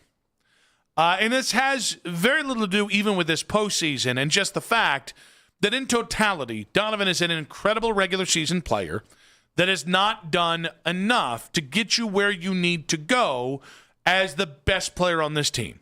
And I get you can make a myriad of excuses. I know because our friends in Utah made them before we made them. And it's always about Mike Conley, or it's always about, Darius Garland, or it's about Max Strus. It's always about somebody other than Donovan. And if Donovan is here next year, I'm not going to be upset by it. So that's all I'm trying to say. Mm-hmm. I'm saying if, let's say our friends in Boston want to offload Jaylen Brown because Jaylen Brown and Jason Tatum have a really weird, toxic relationship that nobody truly understands. Yeah. I'm not trading Evan Mobley for Jaylen Brown. I'm not. I would trade Donovan Mitchell for Jaylen Brown, so Boston gets their 1B to Tatum's 1A, because I think Donovan at this point would take that backseat role to somebody else to win, and you get somebody who I think has the bona fide sicko mentality of being able to be the best player on a championship team who also happens to be a big wing. Sure. It's a roll of the dice either way. I'm at the spot now where I'm pretty convinced Donovan's never going to be a number one on a championship team. I think it's the only thing you can take away at this point. I mean, yeah, and so it just is what it is. And so you have to evaluate moving forward with that knowledge. Would I keep him on this team if, let's say, Evan Mobley had ascended to be higher than him? Hell yeah, I think you'd actually have a really good squad if that was the case. It was not the case, though. You have Evan Mobley, a guy who I think is, at this point, we're talking about where you stack up on a championship team. He's probably, if he's your third best player, you're doing all right. And so, a lot of that's disappointing. And with Donovan, I won't tell any fan they're wrong if they want to suggest that in the slightest bit. Is it what I would do? I'd probably run it back for one more year. And I hope you get LeBron. I hope you make some changes that way. But ultimately, I won't tell you you're wrong if that's your thought. I just think with Donovan, I don't think it's a big coincidence here. And this is going to be a little raw here. I don't think there's a big coincidence in the disparity between what the Cavs say and what Donovan says, and then when they show themselves on the court. And I'm not trying to put this all on Donovan, but you're the best player. You're the highest paid player. You're the leader on this team. And so for this thing to go where it needs to go, whatever you say off the court needs to match what you say on the court. And there's a lot of, I've started to believe maybe the vibes, oh gosh, we're just such good buddies. I'm not saying that that's fake, but I am saying it doesn't feel right when I see you on the court, and there's a massive disconnect between the performance and, again, all the nicey nice things say. I'm sick of hearing people say the right things, and then I go out there and see them on the court, and they're not doing the right things. Yeah, what's interesting about this last series is it kind of did a couple things for myself. One, it showcased the degree of talent between Jalen Brunson and Donovan. But in that same respect, as much as I fell, not even out of love, I was never in love with Donovan, but out of with Donovan because of what we saw in the series. Now I think he'd be a good number two, not a good number one. And in that same series, you also then just watched a 6'2" guard find his way to the NBA Finals. And so it's a weird A lot going on with your brain right now as you process what exactly you can do. It's not just the idea that he's 6'2" that's holding you back. You can do it with someone like Donovan, just not Donovan. Yeah, I think Jalen Brunson can do it because he has the sicko mentality. He's a closer. And I think that's just... He's a closer. I think if Fourth quarter, he's unreal. If Donovan had it, we would have seen it in the postseason more consistently.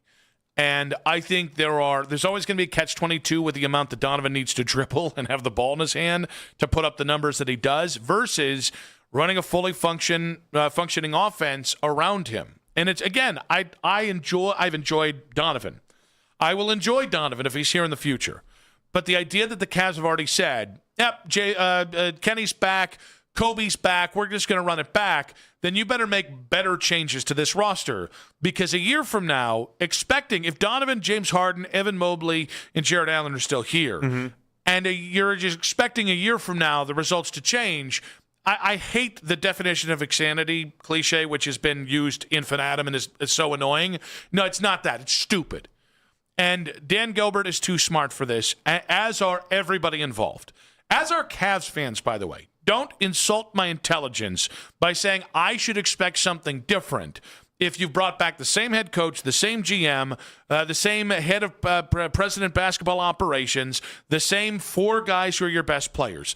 Don't tell me something's going to change when I've heard that for the 4 previous years. On the other side of this, and I think this is just an under-talked about part of this, I think that part of why the Cavs are trying to make a run this season is the idea that the East is going to get significantly harder next year. It's not going to be the same East that we just went through. Boston's going to be back and healthy. We'll see what happens with Brown. But Tyrese Halliburton's going to be back in Indiana. And Knicks are only going to get a glow up after that. Like, it's not getting any easier, guys. That's the point. Who knows what Detroit does? Maybe they acquire Kyrie, and it's Cunningham and Kyrie in Detroit. Like, the idea is this was the best you're going to have as far as the East being as wide open as possible. It's going to close. It's going to close. 216-474-0092. If Kenny Atkinson and Kobe Altman are safe, as Joe Varden has reported, then what changes need to be made in Cleveland? Susan in Cleveland, welcome to the show. Thank you. I think they need to just cut Harden loose, trade Mitchell. But let's remember that Mike Brown got fired 3 times, but he kept learning. So I would say if Atkinson can keep learning, we could keep him. All right. That's it. Susan, we appreciate you.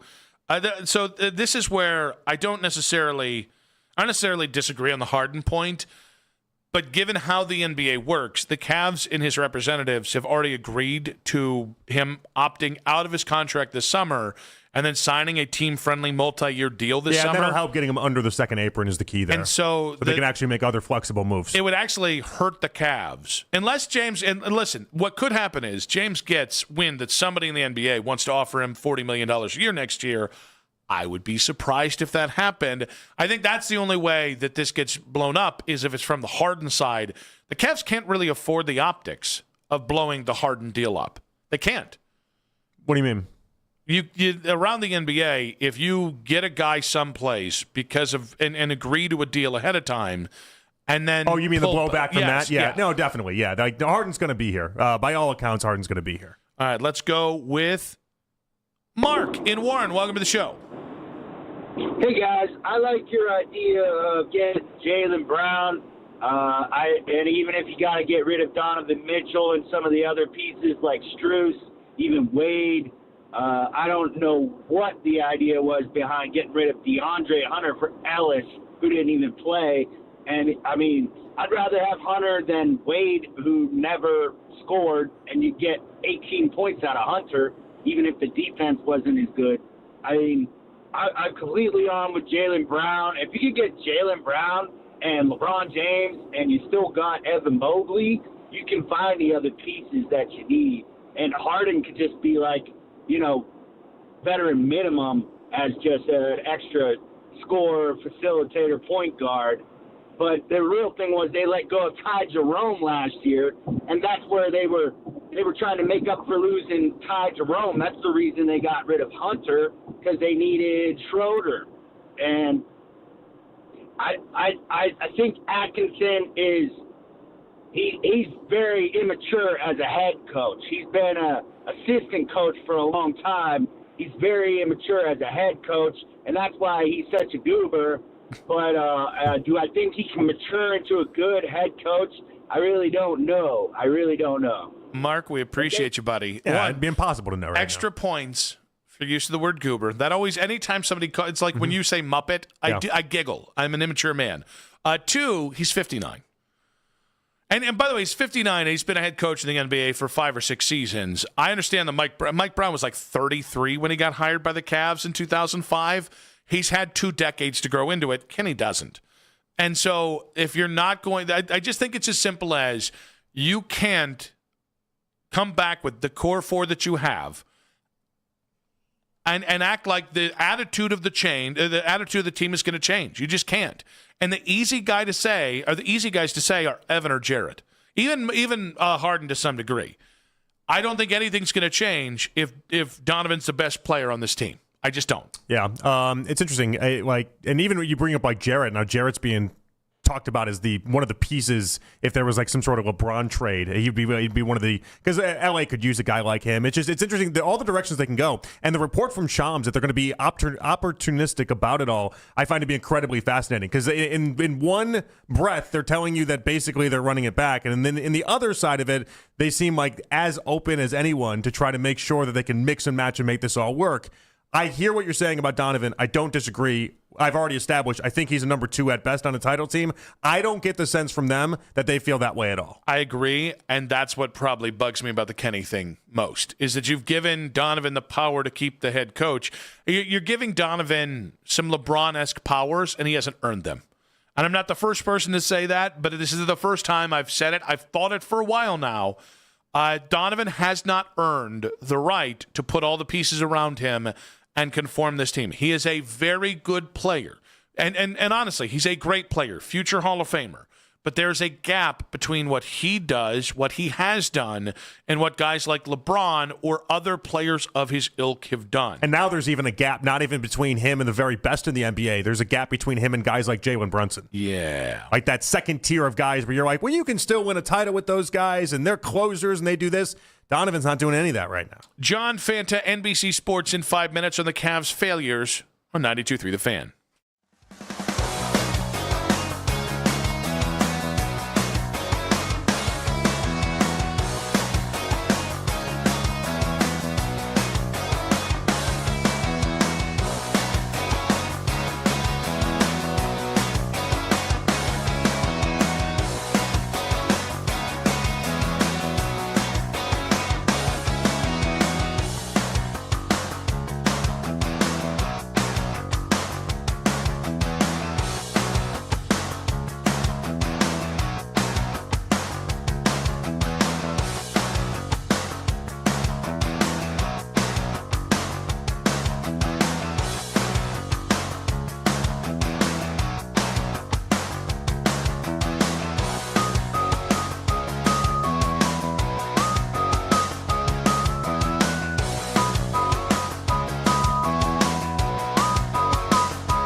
3 this week, and that all sets up for mandatory minicamp June 9th. Maybe Myles Garrett will show up for that. Right, Headline yeah. Sports News every 20 minutes on 92.3 The Fan. From the University Hospital Sports Desk, I'm Anthony Allant. Dan Gilbert will have some tough choices to make over the summer. Don't miss a beat of the Cavs offseason. Cleveland's Sports Radio, 92.3 The Fan.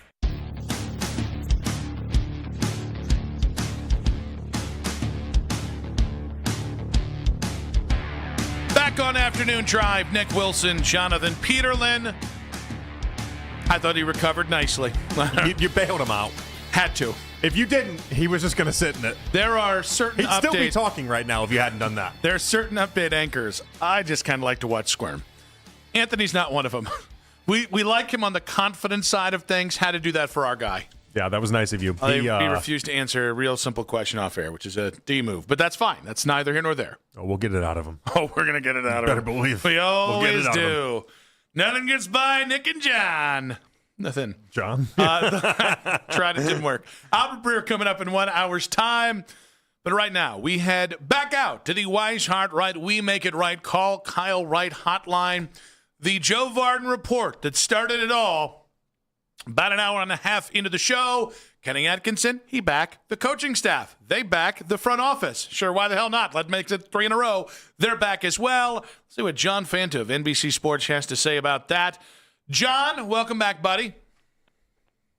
Hello, guys. Happy Tuesday to you. Thanks for having me. It is a Tuesday, and we are happy here. I guess we'll get your immediate reaction that Kenny Atkinson and the front office will be back. Is this the right move for the Cavaliers?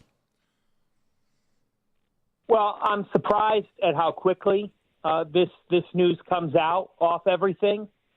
It's really hard for me to say that it is the right move because the team just quit. They gave up in this series, and in the final 2 games of the series, it was just apparent that effort was a real question. And when effort is a question, there are people that have to be held accountable. And to me, for this news to come out less than 24 hours after that, which was an embarrassment last night. You got embarrassed on your home floor. You really got embarrassed the last 2 games of the series on your home floor, but particularly last night, there's a mix here. The 50,000-foot view from above in the clouds says there's a lot of teams and a lot of people and a lot of fan bases that would kill to be in a conference finals. The other side of it is how much closer are you to a championship than you were 2 or 3 years ago? And, well, the answer is revealed in the fact that you got to the pinnacle of your conference. And ultimately now today, the consensus is you're with the rest of the conference, which is made up of mostly pretenders. So my answer today is I am not going to say to you, Nick and JP, that I'll go scorched earth and, I want everybody in the organization fired. I'm not in that class. Do I think it's the right move? I don't think it's the right move to think that status quo with everybody and just saying everybody's back less than 24 hours after you got embarrassed on your own court. I don't like that move. I don't think that that's right here today. That's awfully quickly for me to make these determinations. I don't know about you guys, but I can't watch what I did last night and then say, yes, let's keep skipping along. Everything's great. All right, John. I just put you in charge of the Cavs for this offseason. What are you doing? What's your moves? Well, I think that you have to you don't have a choice on James Harden. And based on all the reports that have come out today, he's going to be back. So, that situation, it is what it is. I think you got to look at Evan Mobley and Donovan Mitchell and say, okay, what can we get in return? What are the situations that are going to benefit us? You do have to try to do what you can to go after LeBron James. Because if you go and get LeBron James and you keep these pieces together for the most part, then do you have a shot at things and a shot at a Hollywood movie? Yeah, well, you do. I think it's short-sighted to say there's no chance and, just blow everything up. Okay, you want to blow everything up, then it's going to take 4 to 6 years. And so for me, the LeBron elephant in the room, it's real because it's a different situation knowing that this upcoming season, for all intents and purposes, is going to be his last. It's going to be his last run at this thing. And if he's in the Eastern Conference, he's got a better shot than what he's doing in the Western Conference. There's no questions asked about that. But yeah, you've got to get on the phone and you've got to be looking at the Giannis option. You've got to be looking at the potential LeBron avenue, what that looks like financially. And unfortunately, to be able to access talent and to be able to pursue the biggest names, you can't keep things the same way, nor alone should you want to. You can't. You can't just run it back. It's the definition of insanity at this point. It's why I supported the Garland-Harden move in that moment. It's why I supported that move as is, because I didn't think the Cavs would be in the conference finals if they had kept things status quo. But I've got to get on the phone, and I've got to say, Evan Mobley and Donovan Mitchell, what's the market for them? What is the market for them? I'm not saying, trade both, but you have one of those two guys. You've got to take a hard look at, okay, what are we what's the value on the other side for us to be able to benefit? Because you don't have draft assets. You don't have a future carved out. So I'm not in the world of detonate everything, provided that you can go and get a superstar or a guy that would be on his last deck, knowing that he would be on a team that made the conference finals this year. All right, John. So let's assume that the LeBron thing is independent of whatever move they make, because they can sign him to like a mid-level exception if they get under the first apron or second apron. Excuse me. But you mentioned Giannis. Another name that could be out there is Jaylen Brown. So these are kind of 4 different trades. So either Donovan for Giannis or Donovan for Jaylen Brown, or Evan for Giannis or Evan for Jaylen Brown. Of those 4 moves, which one intrigues you the most? Well, Donovan for Giannis, I'm going to eliminate them. Does not intrigue me because I don't love Giannis and Mobley in the same situation. It was interesting, Nick and JP, because I felt like the last 2 or 3 weeks I found more out about Evan than previously ever before, because he was starting to make some threes. He's starting to show his offensive arsenal in these situations. I'm intrigued by the idea of Donovan for Jaylen Brown. I am because of the fact that like Donovan's done a lot of great things. There's no question about it. But in terms of the way that the pieces to the puzzle fit, it may just be time for a mix-up and for a change. And you have to be bold. You have to be different to pull this off. If you want to do a Mobley for Giannis, my trepidation on that is I started to see signs that Evan could be accelerating here. I really did. And I'm fearful of trading him to someone else and then for him to really potentially break out and become a different player. This is why the coaching staff, retaining everybody there, is a little bit of it gets me scratching my head, because it's like there's signs with Evan Mobley of he could be that guy. He could be that type of player for his team. He could be a superstar if everything clicks together. But yeah, I would look at it from the standpoint of it's either got to be. I don't trade Mobley for Jaylen Brown, because Brown, Mitchell, Harden, that doesn't match to me. It doesn't. In the same way that I don't trade Donovan for Giannis, because I don't love Giannis and Mobley together. I just don't. So it would be one of the other 2 moves. Brown. Let's be honest here. The one problem with Jaylen Brown is, does a guy who hopped on Twitch and was critical of his team, how's that going to match up with James Harden?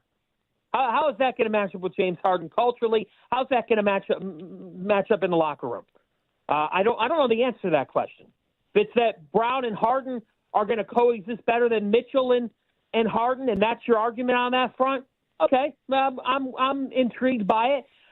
But I do have some questions about Jaylen Brown and some of the things he did when the Celtics season came to an end. So if I have to pick between Brown and Giannis, I am picking the Giannis route, and I'm torn on this, but you're locking me into one. I'm then doing the Mobley for Giannis. John Fanta on the Wise Hard Right, We Make It Right, Call Kyle Right hotline. A little bit of news to pass along here as the NCAA has denied Texas Tech quarterback Brendan Shorsby's request for reinstatement for eligibility for 2026. That, according to Pete Thamel, that could have some implications here if I think it's a Lubbock judge says he will not grant Sorsby an injunction. That's the last domino to fall before we find about the supplemental route. So that's a little breaking news there. Yeah, that date, June 1st, by the way, for his court date. So we'll get some answers there shortly. All right, John, I guess we're still just trying to figure it out. Do you think they made the right move in bringing back Kenny Atkinson then?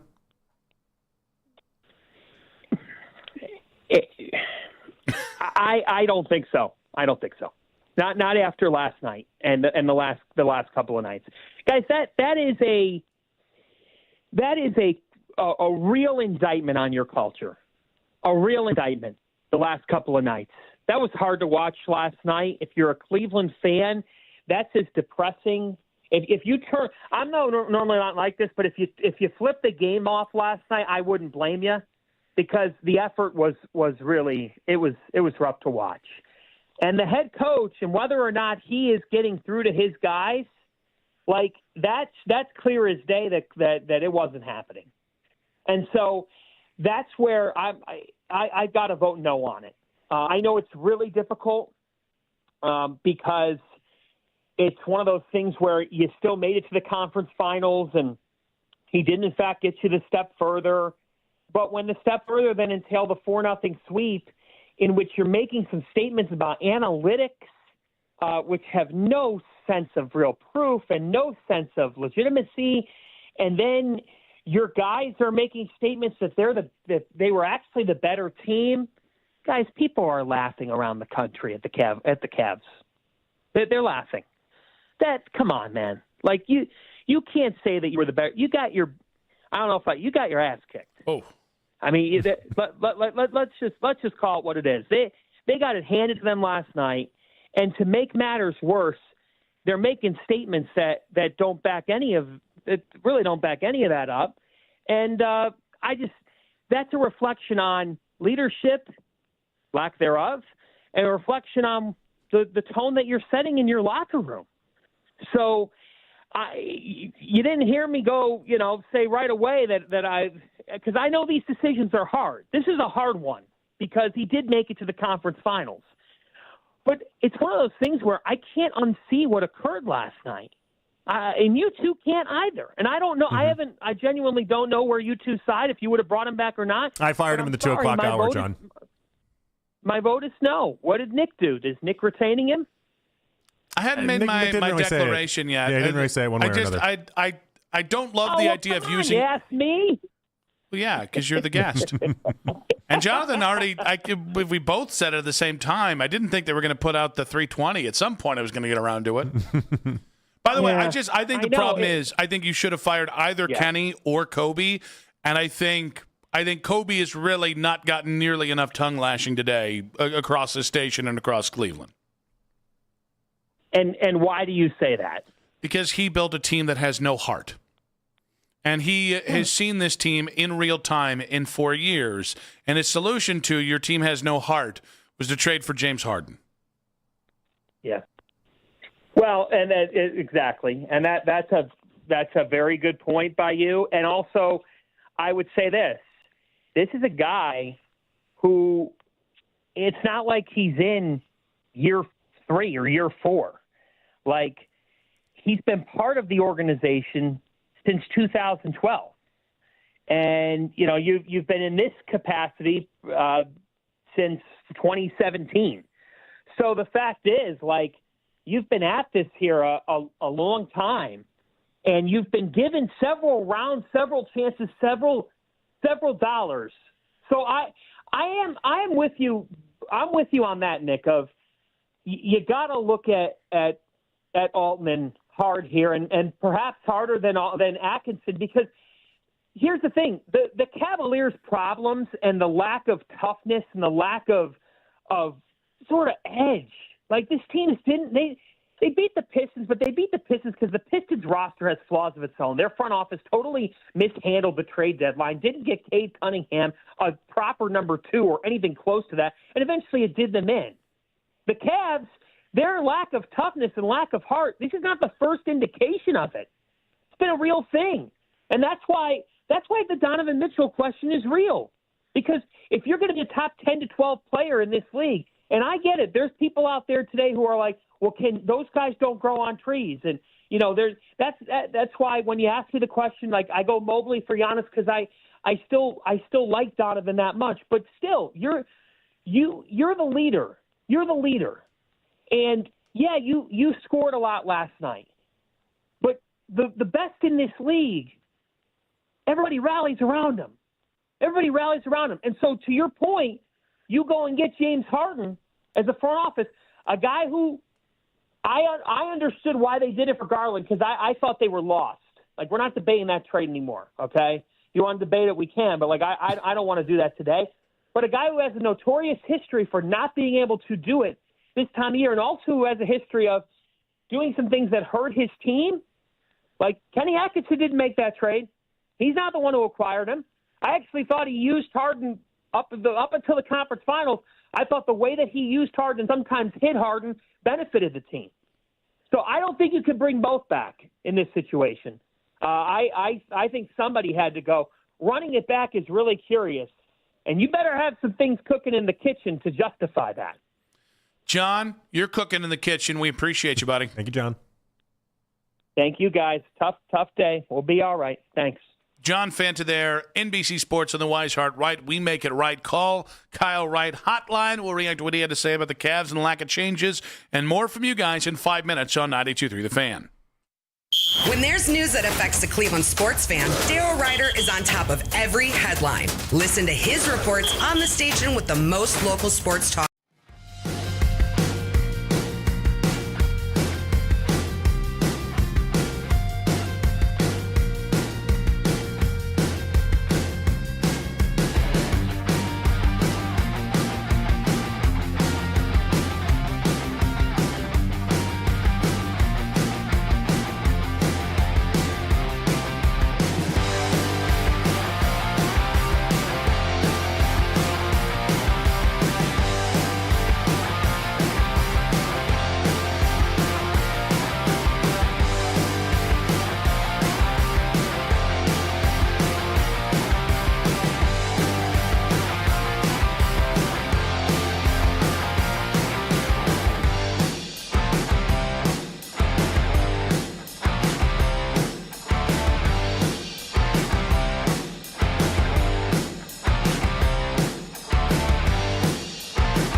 roster.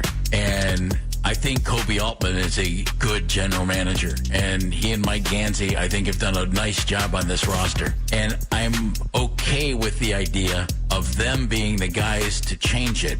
But this roster needs changed. And I think it needs big changes. Baskin and Phelps, weekday mornings starting at 10. We are Sports Radio 92.3 The Fan. I'm surprised at how quickly this news comes out off everything. It's really hard for me to say that it is the right move because the team just quit.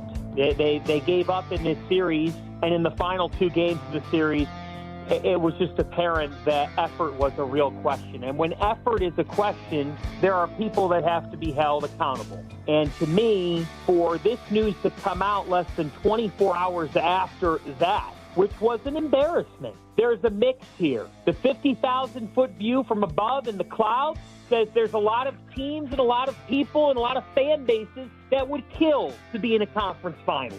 The other side of it is, how much closer are you to a championship than you were 2 or 3 years ago? And, well, the answer is revealed in the fact that you got to the pinnacle of your conference, and ultimately now today the consensus is you're with the rest of the conference, which is made up of mostly pretenders. John Fanta, NBC Sports in Cleveland's very own in the previous segment. I do think in all of this, and again, my bigger issue was how quickly the news came down that less than 24 hours after getting embarrassed with Knicks fans outpacing Cavs fans in Game 4, and it wasn't even just about Game 4, though. Mm-hmm. You got embarrassed at the end of Game 3, and which led to Game 4, and you got swept out of the Eastern Conference Finals. I have so much respect for Dan Gilbert, and that has not changed, but I have so much respect for Dan Gilbert that I just want to know, the guy who I know cares as much as I do, as much as you do, as much as anyone listening right now, how within less than 24 hours he decided what he saw in this series in the last few weeks was acceptable. That's what I find the toughest to kind of stomach here. Yeah. Just the difference here between Dan, and again, he hired both Kenny and Kobe. I get that. He's fired guys he's hired before. So I really struggle with Dan Gilbert making this decision on this timeline when it just feels like this is one you should have let marinate just a little bit. So if I had to guess, my guess is that he understood, or at least when they made the trade for Harden and got rid of Garland and made it all about getting rid of Garland's contract and everything like that, they at that decision decided that they were not going to do anything off of a 3-month sample size. Mm-hmm. They just weren't. They weren't going to do anything off of, like, hey, we're going to try to get as far as we possibly can. We're going to have expectations and everything like that. But the reality was this was a longer play than just a 3-month excursion. They wanted to see what would happen next year. They want to see who they can get this offseason. And instead of trying to blow it up like Friedel suggested in 3 o'clock, like this was the plan. They're just got to stay with it now. 216-474-0092. The Cavs decided no changes in the coaching front or the front office front. How are we feeling about that? Let's go with Corey in Cleveland. Welcome to the show. What you got for us? Hey, guys, I don't want to get dragged, but I have to be clear. I went to the game last night, and from just me going to the gym in the morning, and by the time I left the Rocket Arena that night, I shouldn't have ever seen that many blue and orange jerseys. Somebody sold their tickets. They restricted those tickets to from certain areas on the East Coast. And for resale purpose, they came and they got those tickets. Who sold the tickets? They did it in Philadelphia. I know I'm not crazy. I'm sitting there, and this Knicks fan is telling me to shut up. I'm going to say about 40% of people, by judging by who was there, it's not about 40%. I can't give you individual names, but about half. Is that fair? Half the people sold their tickets? Man, it was way. I don't have the analytics. But it was Kenny, yeah.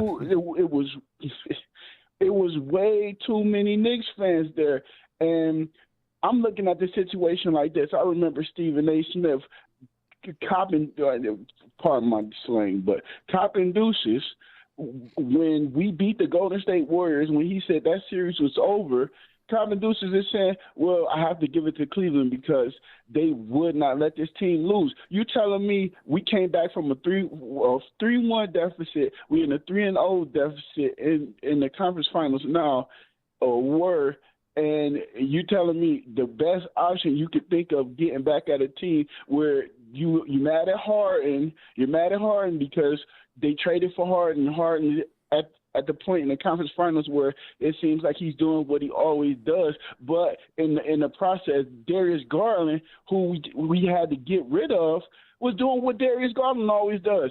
I sat there watching him at the game, falling down, grabbing at his toe every 5 minutes. So what was the point of keeping him? We made the best option. We got further than we ever have gotten with Darius Garland. And I love Darius Garland. He's a great player. Real quick, Corey, because we've covered a lot of ground here. Yeah. Do you feel like this was really progress? The extra 2 wins you got in the last round, only to get just your butt kicked by the Knicks. Does that really feel like progress? Because it just feels like 2 extra games to me. I want to say that the Cavs they pushed from where we were past the 8th seed at one point in time. We were probably like at the 9th seed at some point in this season, and we worked ourselves up to the 4th seed and made the conference finals. You can't shake a stick at that. Yeah, I think you can, because it's year 4. We appreciate you, Corey. We just disagree on this. Mm-hmm. Here's the thing. I don't have a problem with anyone selling. Did I enjoy listening to the Knicks crowd last night in our home arena? No. The Cavs gave up in Game 3, and even though that's a wine and cheese crowd that can typically afford NBA tickets, season tickets, and then, of course, NBA playoff tickets. Yeah. I also don't have a problem if the team's down 3-0 and they just deuced the bed, as it were, in Game 3. I don't really have a problem with fans. To me, it is fans saying, well, you gave up on Game 3. I'm giving up on you. It'd be different if the Game 4 was like tight or something and they actually showed some sort of response. But the people that sold their tickets were betting on them laying an egg in Game 4, and the Cavs did exactly that. They laid an egg. If anything, they just proved everyone that sold their tickets right is all they did. If you look at the expected attendance, it was all Cavs fans. Is that you, God? Yeah. Oh, look at that. What'd you say, the expected attendance? Yeah, just like the expected points is a 2-2 series. The expected attendance was 95% Cavs fans. Where are you getting that from? I think he's doing a bit. Oh, it wasn't funny. I missed it. Yeah. Oh, no. Oh, no. Oh, no, Anthony. Oh, no. I missed the joke. I missed the ha-ha. That's okay. That plays on Fox 8. Yeah. Maybe at some point. Whoa. That's some real good TV humor out of Anthony. That one kills over there. 216-474-0092. He also probably has to do like 27 segments on where are all the Cavs fans? Where are they? You got to get Local somebody. TV loves this stuff. Where are they? You got to get them outside the arena, so you get the mix of the fans coming out. Yeah, and then as a producer, he's like, so here's what I want you to do. Yeah. Go to the arena. I want you to interview a Knicks fan. See what did they pay a lot of money to come here? Yeah. How much cheaper is it here than in New York? Yeah. Just do one of those things. By the way, first blush, what do you think of Cleveland? I think Cleveland's nice. Yeah. Are you saying we should do a segment on how much courtside tickets at the Knicks game would last in Cleveland? Because I think the morning show already did that. I'm sure you already did. I think Anthony would rather do a segment on what was just on his computer screen. Hey, I got jobs to worry about, man. Somebody's been visiting for Palo. Oh, is he silent now? Oh, he disappeared. Nothing from the clouds. When he wanted to make a lame ass joke, he was all in that vicious biscuit. Maybe at some point. Nothing. Okay. All right. Anthony Awfully Lamp there. quiet. I'm just upset that there's not more anger over this move. 37 Elan drops. Yeah, I don't know. How did that happen? I don't know. I think it's because he can't. I've had him holstered. Yeah, he can't help himself. 216-474-0092. The Cavs have announced, not the Cavs have announced that it's reported the Cavs will not be making any changes to the head coaching situation, the coaching staff, or the front office. I'm going to go back to it. Just back to Elan's defense, I think. I think it's okay. They were down 3-0. They showed you they weren't coming back to win that series. I had no problem with anyone selling their tickets in that spot. And if it had been Game 3, I would have been very pissed. Yeah, well, yeah, but the Cavs, they in Game 3 showed the fan base no reason to show up for Game 4. The Lead in 5 minutes on 92.3 The Fan.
without LeBron James. That's saying, and it's the first time they've done it since LeBron James. So these are all steps forward, but how do you get to the next step? You don't. It feels, and talking to the fans, like they didn't feel like it was a step forward at all. The Ken Carman Show with Anthony Lima. Weekday mornings starting at 6 a.m. We are Sports Radio 92.3 The Fan. It's 5 o'clock on The Fan, and it's time for The Lead with Nick Wilson and Jonathan Peterlin on Afternoon Drive. Albert Breer, MMQB, coming up in just about 20 minutes there. Nick Wilson, Jonathan Peterlin back with you. Interesting. I'm just perusing an article here that Mark Spears has written for Anscape, where he already talked to James Harden about the season ending here. They have an ongoing relationship, as we know. Friendship. They're not that kind of show. Harden saying, quote, "I love to hoop. I will know when it's over." Harden told Anscape late Monday night, "I definitely want to get to 20 seasons. I'm starting to think about life after basketball. I've been thinking about it, but actually trying to figure out what I want to do is the thing. You wake up and you're like, do I still want to be in basketball? I'm pretty smart and pretty understanding what's going on and what bleep I've done, even though I haven't won a championship." So he wants 3 more years? I believe that's just about what he's saying. While also seeming like he wants out? I believe that's, How conflicting. Yeah. I got to say. How conflicting. Glad to see we've lined up our PR spin on all of this. I'm glad we had that handled. Couldn't handle it on the court. And by the way, this is not just a knock on James.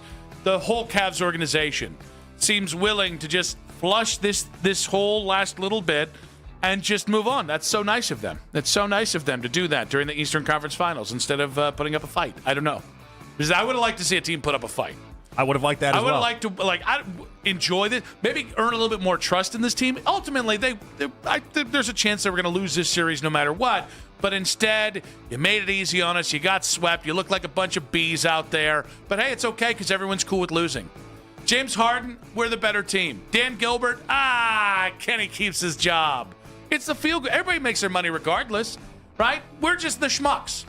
We're the schmucks that support the team. Now, we're the schmucks. I called Atkinson the schmuck. Well, no. He's not the schmuck. Everyone can't be the schmuck. He's keeping his $1 million job because he knows how to put lips to ass for Donovan and James. No, can't be a schmuck. That's one of the underlying parts of this that we just have to continue to just tell everyone, because I don't think enough people know. He does this in service of James and Donovan.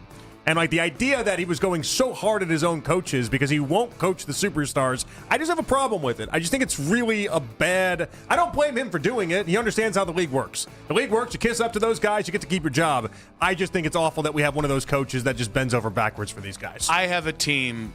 I have a problem with an organization putting more effort into their PR thrust after getting swept out in the Eastern Conference Finals. The first 18 hours after getting swept out, I have a problem with that being a bigger focal point than, getting better and maybe competing for an NBA championship, which you got nowhere close to doing this year. But they also have that PR spin going as well early on. I mean, you've seen Windhorst on Big ESPN today saying it's something in regards to Giannis and that conversation and it being all around the Cavs. And so, they got a lot of things working. The idea that not only are they running it back, but they're also running it back. But and I think Sham's quote was opportunistic if there's opportunities that are available, right? And so. They're really trying to tell everybody the team that lost that series wasn't good enough. They understand that, and they're going to do everything to try to make a change. It's just whether or not the changes will actually materialize. And as mentioned, according to Joe Vardon, the first report that was out there, the Cavs plan to keep Kenny Atkinson, the coaching staff, and the front office together after being swept in the Eastern Conference Finals. John Fanta of NBC Sports, Cleveland's own, joined us last hour and disagreed with this decision by the Cavaliers. I'm surprised at how quickly this news comes out off everything. It's really hard for me to say that it is the right move because the team just quit. They gave up in this series, and in the final 2 games of the series, it was just apparent that effort was a real question. And when effort is a question, there are people that have to be held accountable. And to me, for this news to come out less than 24 hours after that, which was an embarrassment, there's a mix here. The 50,000-foot view from above in the clouds says there's a lot of teams and a lot of people and a lot of fan bases that would kill to be in a conference final. The other side of it is, how much closer are you to a championship than you were 2 or 3 years ago? And, well, the answer is revealed in the fact that you got to the pinnacle of your conference. And ultimately now today, the consensus is you're with the rest of the conference, which is made up of mostly pretenders. I think they keep Atkinson because they have a feeling they're going to be able to change this core four in some sort of big way. Whether that is a Mobley trade, whether that is a Donovan trade, I think they believe that something is going to happen, because if you kept the core four and Atkinson comes back as well, then nothing is changing, and I don't think the results are going to change either. It was already frustrating. Yeah. I was already frustrated coming into today. Yeah. I'm more frustrated from 3:30 on. That's all I got. Okay. After the Cavs lost Game 4 last night, Kenny Atkinson asked if he views this season as a success. Yes, absolutely. That was the task, right? Take another step. Knicks were in the conference finals last year, right? There are barriers, right? And we jumped a barrier that we were stuck on, right? Second round, stuck on that. You make a jump. It's hard, not easy to do in a really competitive East.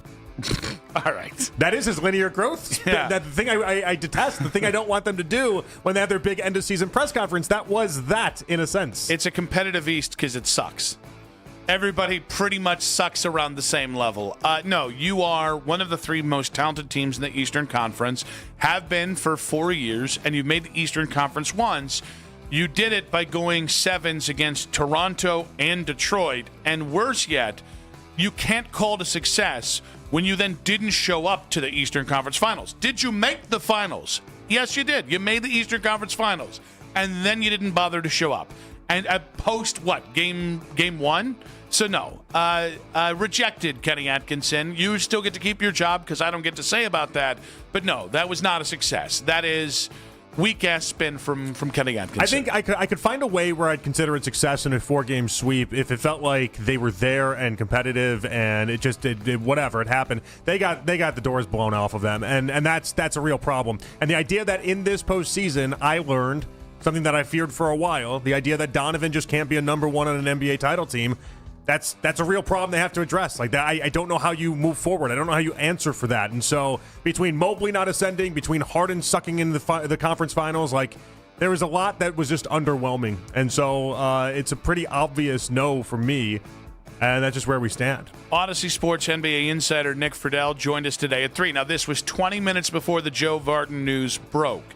All right, so there could be something in here that might run counter to what we've actually talked about for the last 2 hours, but he was critical of the Cavs roster construction and Donovan and his ability to lead. When you look at what happened in the way in which it happened, I just don't know how the Cavs can look at this team and go, yeah, let's run it back and let's make sure that we get pretty much the same roster. I know that there's hope, and there has been for months, that LeBron appears for one more year. It's my opinion, but I just don't think they're that close. I mean, you play to win titles. I don't think where the Cavs roster-wise are set up are close enough to where you go, oh, well, a little move here and there and one tweak and we got it. I think Donovan Mitchell is a really good player, but I don't think he's in that top tier of stars that can lead a team to a title. I know why they wanted to get rid of Garland. The idea that James Harden is somehow the answer to the problem, no way. Yeah, it's interesting. I'm not in the camp of blow it up. So even if I think that they're a little bit away from maybe, let's say, the top of the East, or even, let's say, going to the NBA Finals, they got to make some big change. I think everyone understands that. The blowing it up part of it is just, that's 4 to 6 years trying to figure that whole thing out. I'd rather not. But clearly what they're telling you is that they don't think they're that far away, and they're going to continue on. What is the definition of blowing it up in this sense? I mean, you would trade Donovan, and then you trade Mobley for pieces as well. You would trade, obviously you get out of the Harden deal, and then you're spare parts in a roster while trying to basically get as many draft picks as you possibly can with anybody of value at all. I would not rebuild. Would I consider, if the right offer was out there for Donovan, trading Donovan 100%? And that's not a rebuild. Jaylen Brown is a no-brainer to me. Would I consider, by the way, just retooling this thing around Evan? Yes, I would also consider that. Also not a rebuild. Yeah. But, like, I think the Cavs have to choose almost everything other than a hard reset, which I don't think they're going to do. So we're safe there. Guardians have won 11 out of their last 14, despite last night's 10-2 loss to the Nationals. Manager Stephen Vogt has no doubts that his club will bounce back from losing the series opener. This shouldn't hurt for too long. I mean, it was a frustrating night, but anytime you lose like this, to me, these are easy games to flush. We know we need to play better than we did. We made some mistakes. You learn from them, and we show up ready to win. This team's been playing really good baseball for a few weeks. We're not going to let one night get us down. Yeah, I mean, Bibee just had an abysmal, gave up every home run under the sun. Yeah, Bibee sucked. And here's the thing. Bibee, I know he had kind of turned a corner within recent weeks. I still think there's some concern with Bibee. That being said, big picture, the Gardos are rolling right now. 2 losses in 3 days doesn't switch that up. I'd like to get back to winning tonight, though. That'd be nice. Yeah, 6-1 over the stretch before Monday's game. Like, they've been playing really nice baseball. Yeah, you started to see some of the offense come together in a nice way. We'll talk more about Bibee later, but Bibee is incredibly interesting to me because he's had some really nice starts this year, and then he's just had these blow-up starts. Yeah. And, like, last night, Votes asked, was he tipping pitches? It's like, I don't think he's tipping pitches. If he was tipping pitches, the blow-ups wouldn't be as infrequent as they are. It's just when he gets hammered, he gets hammered. Yeah, I have a significant amount of trust in Gavin right now. I have a significant amount of trust in Parker Messick. Mm-hmm.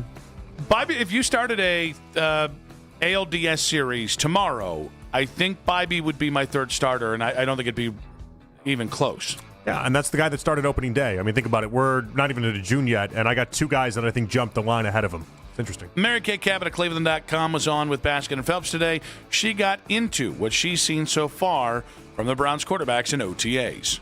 I do think that you can glean certain things. I think it's significant that last Wednesday when we were out there, when they were doing most of the installation in the 2 spotting sessions where they had Deshaun on one field and then Shedeur down on the other field, Deshaun was mostly working with the first-team offense, most of the first-team line and receivers and whatnot. And Shedeur was mostly working with the second-team offense in those periods. Now, they might change that up from day to day. We were only out there one day, but it looked that at least on that day that Deshaun seemed to be at least slightly ahead in the competition. But again, there was a very important period last Wednesday when we were out there where Shedeur did go first, and that was the first full field 11 on 11. And so I thought that was pretty significant. He got his chance to state his case in that drill.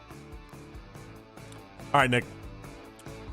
Is it time for me to give you another theory that I have that I just thought, I don't know who to blame. I don't know who to really, it's probably just some social media manager. It is what it is. But I did notice was a little, I don't know, maybe not great out of the Browns as of late.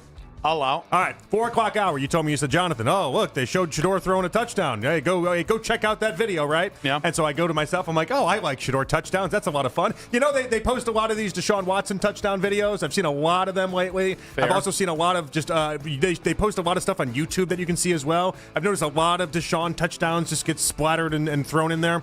So I looked at the Shedeur touchdown, and it's him missing Casey Concepcion, having it bounce off of, I don't know if it hit Concepcion or a defender. Things were happening quick. Ball bounces 30 feet in the air to then land in Marshall's hands for the touchdown, okay? Objectively, could have been an interception just as well as it could have been a touchdown pass. That's the one you guys post? That's a touchdown. That's all I heard. That's the one you guys post? That's the one? I haven't seen a Deshaun touchdown today. You cover up Deshaun's pick last week by making it where the quarterback is not visible as to who threw the interception when you're trying to promote the defense. But like I got the only good I get from Shedeur is basically a ball that was not thrown very well and goes up in the air for a happenstance touchdown. I think your spin needs work. That's as good as I get. I think you got to pivot to. I don't know, man. I didn't see any Deshaun touchdowns there today. Saw a Shedeur touchdown. That might as well have been them promoting an interception. That might as well have been. But they labeled it Shedeur touchdown. And that's not how they labeled it. Shedeur TD. No, I think they actually labeled it something like it was something vague off of the tip. Oddly enough, easy. Something that wasn't very pleasant, all things. I don't know. Brown's social media manager, whoever that ends up being, or something like that. Maybe it's not, Brown's fault, but I just happened to notice. That's all. Tracked it the whole way. That's what the line was. Tracked it the whole way. There must be a second TD video, because I swear to you, I saw. Do we have multiple TD videos? We just might. I'll have to go look for it. I only see the one batted up near. What happened in the play you saw? It said Shador TD. Did you watch the play? Well, there might have been somebody else editorializing it and reposting the video. Never mind on that. Oh, you didn't even watch the play? No, don't care. It was a Shador touchdown. I thought that'd make you happy. I know. Does that not make you happy? It infuriated me is what happened, because I went from what I thought was going to be pure happiness to why is Nick rage baiting me with this basically could have been an interception throw. Wish I would have rage baited you now. That response. Albert Breer of the MMQB talks what's different with the Miles situation in 5 minutes on 92.3 The Fan.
San Antonio Spurs battle tonight in Game 5 from Oklahoma City. That series is tied at 2 apiece. Tip-off tonight is at 8 o'clock. Headline sports news every 20 minutes on 92.3 The Fan. From the University Hospital Sports Desk, I'm Anthony Allant. Talk about how the Cavs should fix their problems throughout the offseason. Cleveland's Sports Radio, 92.3 The Fan. Just for the record, have you had any face-to-face with Garrett yet? Miles? Yeah. No. That was Todd Monken being asked a pretty simple question, whether he's met with Myles Garrett yet or met in person. And, of course, you heard the answer there. That is kicked up some of the is Myles Garrett happy things that while I don't agree with, I understand why everyone's trying to make that point and to talk about that, to talk about some of the big news going around with the NFL as we are into the offseason here. We head out to the Wise Heart Right, We Make It Right. Call Kyle Wright hotline and welcome on Albert Breer of the MMQB. Albert, welcome to the show. How you guys doing? Well, we're doing all right. Since the last time we spoke to you, Todd Monken made that answer to a question about whether he and Myles Garrett have met in person. So I do want to ask you, with that, because I've been trying to shoot this down as much as I can, but every time it just seems to keep popping up. Is there plausible reason for people to think that this time is different when it comes to Myles Garrett's situation with the Browns? Yeah, there definitely could be. I mean, like logistically, there's some things they did, moving the payment back, which would create some runway for them to take offers on him if those came along. I think I've been through the logic in trading him with you guys. I actually agree with some of the reason to do it. After June 1st, it becomes easier. So I think that, when you look at the landscape, on top of there being a new coaching staff there and the team being in the middle of a youth movement,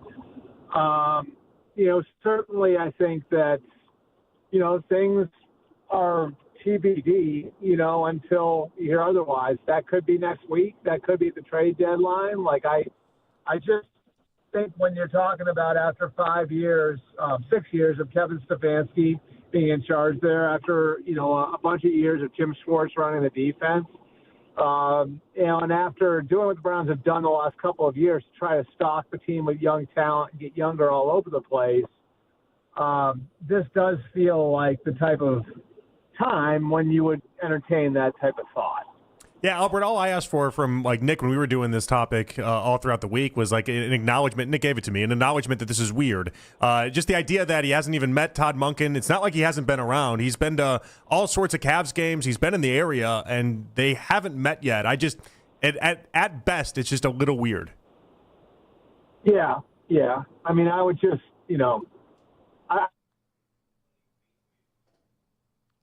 Albert? Oh. All right, we're going to put Albert back on hold there. Hopefully the Browns didn't get to him. Felt like it could have been. They hacked the line. Yeah, Albert, you're blowing it all up. Yeah. What are we doing here? Albert, don't say that on the radio. And he was starting to be like, yeah. And then nothing. All right, we got Albert Breer back on the Wise Heart Right, We Make It Right. Call Kyle Wright hotline. That, guys. No worries at all, but what you got? I do really like the town that I live in, but the cell service here sucks, and there are certain spots when I drive through, I know I'm going to lose you. So I drove through one of those, and sometimes it works out okay, and that was not one of those times, I guess. No worries at all. So, JP, do you remember the question you asked? Yeah, just an acknowledgement to whether or not you also find it weird that he's been around the area. He's been in Berea, or not in Berea, but he's been in Cleveland and has not yet met Todd Monken. Yeah.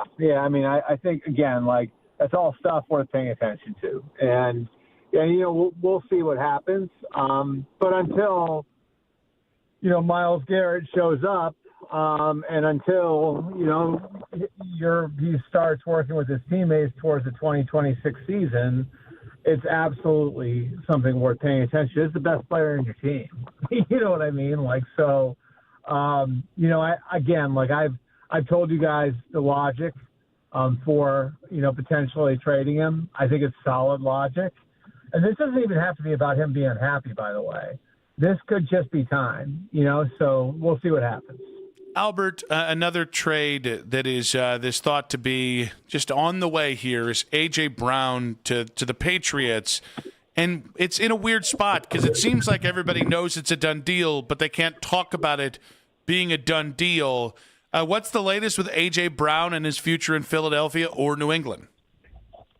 So I think the overwhelming likelihood is that he winds up in New England. You guys know the way the June 1st rules work, right? So, I mean, essentially, it's a really interesting one because, and it's a little bit like, and, you know, it's funny because, you know, like it's the same position, and Mike Vrabel was on the receiving end of this trade too, but it's a little bit like the Julio Jones situation 5 years ago in that because the Eagles are in such a tight cap situation and literally have run out of contracts to restructure. It's just makes the most sense for them. And it causes the least disruption for them with their roster to wait until after June 1st to trade them because, and this isn't saving money on the cap like permanently, it's just pushing money off. If they trade him today, you know, it's $43 million are going to accelerate under their salary cap. Whereas if they trade him next week, $16 million accelerate under their cap, and then, you know, they can take the remaining $27 million in 2027. So it's not an ideal situation for the Eagles, but as is the case with everything that Howie does, Howie Roseman has found a way to take advantage of this situation in that, like, I think if you're Howie, you look at this and say, okay, like, well, what's the best way to manage this? And the best way to manage it is to go down the road on a trade and then make sure nothing materially changes anywhere else, you know? And so because they're in this tight cap predicament, it's kind of left them in a position where they can look at it and say, all right, like, you know, let's see if someone gets hurt somewhere else. Let's see if somebody gets in trouble at the law somewhere else, which, by the way, has happened, you know, now with Rashee Rice's situation in Kansas City. So I still think the overwhelming likelihood is that he winds up in New England. You know, but you know they had a list of teams that he would have been interested in going to. You know, the AFC teams were the Bills, the Patriots, the Chargers, and the Chiefs. 3 of those teams said no. One of those 3 traded for DJ Moore, so they'd be out completely. And then, you know, when they opened it up to NFC teams, the Rams were involved. The Rams, again, like because they couldn't offload Devontae Adams, they decided that wasn't the swing that they would take. Now, I would say the Rams do have a big swing in them at some point, but I don't think that'll be the one. And, you know, so that leaves the Patriots. And again, like if something materially changes somewhere else in the next few days, I guess there's the possibility another team could swoop in. But I think chances are, you know, this time next week, A.J. Brown, the Patriot. So you just mentioned the Rams. I've thought for a while they would make sense for Myles Garrett. So I can ask you whether that is one of the swings they might make, and just what teams do you think? If it's June 2nd and the Browns announce Myles Garrett's available for trade, what teams do you expect would be lining up to make a big offer? I don't think it's the craziest idea in the world. You know, the Rams have young talent; they can move. Like they're good on the edge, you know. But Byron Young's coming up towards the end of his deal. Jared Verse, like so, they would actually have the flexibility to flip you a young player potentially. And they also have the quarterback question taken care of now, so they don't need to worry about, like, you know, going and finding Matthew Stafford's replacement in 27 or 28. You know, I think the Eagles are somebody you always pay attention to. Just it's like a little hard to see them pulling it off because of their salary cap situation. Dallas is like, you know, one that to me, that's where he's from. You know what I mean? Like, so there would be an appeal there. You know, and they obviously traded away Micah Parsons a year ago, you know, so are they a team that would look at something like that? You know, if you wanted to continue to look at teams in the other conference, the Bears have a quarterback on a rookie contract, so they'd be a team to look at. I think there's no shortage of suitors, you know, and so like I do think like when you look at that, look at where they are, and if they wanted to trade Myles, this is why I would advocate for it. Okay, I want people to, you know, people can go and look at this, like look at what Khalil Mack went for, right, and look at like how look at what that price was, and I think you would be looking for that sort of return for Myles Garrett, and if you wait a year or two. like now look what Von Miller got traded for when the Broncos traded him to the Rams. And I think the Broncos probably waited a little too long, Now, the Broncos still got a decent return for Von Miller, but it certainly wasn't the same as what they would have gotten if they had traded him like a year or two earlier, Like, so to me, like that makes his age a very relevant factor here. I still think you can get a huge haul for him, But like, if you don't do it now and you're not taking a really hard look at it now, well, you risk in a year or two when maybe your team is really ready to win, getting a lot less for him. So that's what Andrew Berry has to consider if people are going to come along and make offers. And again, this isn't a player you even have to shop. You know what I mean? Like, teams are going to show their interest in a guy like that. So, I just say, look, the equation for me, if I'm the Browns, I think this is an interesting hypothetical conversation right now, but like if the equation for the Browns has to be, okay, like that group of players that we have, right? That Mason Graham, Carson Schlesinger, Harold Fannin, Quinshon Judkins. Now you got another draft class coming in, and you got Casey Concepcion and Denzel Boston at receiver. You drafted Spencer Fano to anchor your offensive line. You hope you get the quarterback position settled, in the next year or two. Like, let's say like that group is ready to win in 27 or 28. What does Miles have left at that point, And would you have been better off getting young players or first-round picks back for him? I think that is the equation that has to go through the head of Andrew Berry and, Todd Monken and everybody running the show there. It's tough because he is a gold jacket player. He's been a great citizen. He's been a great ambassador for the team. So it's a lot to consider. Albert, story you've been keeping close to yourself here and keeping track of. NCAA denying reinstatement for Texas Tech quarterback Brendan Sorsby. I want your reaction to that, but I also want to ask you, because a lot of Browns fans are keeping track of this, and they're like, oh, well, supplemental draft. Should be. Here we go. You said, okay, you should be. Okay, I was trying to figure out, like, if it comes with the supplemental draft and they get a chance to take Sorsby, do you feel like that is enough time to then just throw him in there and say, okay, now you're our quarterback, go? So I think, like, if you're going to draft Brendan Sorsby, you should do it with the idea that this is going to be a redshirt year for him. And with the benefit that if you do draft him and you do get him, like you would hope, like maybe there's some sort of NFL suspension. I'm not sure how they're going to work that. There's obviously the Terrell Pryor precedent. Like you would hope that at least this was treated like a drug suspension where you can have the guy in the building and he can be doing some work with your people. And so you get to know him and you get kind of a head start on what would be his rookie year of 2027, right? So the timeline for people who don't know. So the NCAA denied his request to have his eligibility restored today, whatever the verbiage was on that. And then on Monday, he'll have a hearing in Lubbock, which is on the injunction. If he gets the injunction, he's probably going to play college football next year. If he's denied the injunction, the wheels start turning, and he has until June 22nd to declare for the supplemental draft. I believe, and you guys can look this up, I believe the date, I wrote this last week, but the window for him to work out for teams is, I think it's July 5th to the 12th. It's a week somewhere there in July. And then the supplemental draft will be in late July. I think he's fascinating because there are people that I really respect that think he would be a top 5 pick next year. And to have the chance to bring him in a year early, and if you can get him for a second, I'm not sure you'd be able to get him for a second, but if you can get him for a second-round pick and like just take that swing on him and you get him in your building and you're like, holy crap, this kid can really play, then maybe you don't have to spend your first-round pick on him next year when you could get a Jeremiah Smith or a Colin Simmons or a Leonard Moore, one of those guys. And even if you get him in your building, you decide he's not the answer, you can still take a quarterback in the first round next year. So he's fascinating from that perspective. He's got all the talent in the world. He's still got a little ways to go developmentally, but just from an arm talent standpoint, you hear Caleb Williams, Zach Wilson's one people aren't going to want to hear, but like that Caleb Williams, Zach Wilson, Pat Mahomes type of arm talent where You just have so much juice in the ball. You can throw from different arm slots. Really, really interesting prospect. And, I think the teams that kept their powder dry, so to speak, at quarterback in the draft this year, and I'm talking about the Jets, the Browns, the Dolphins, the Cardinals, all those teams should be taking a hard look at him, and I think all those teams will be taking a hard look at him. Over the next few weeks as, his situation sorts itself out, and we see whether or not he's going to declare for the supplemental draft.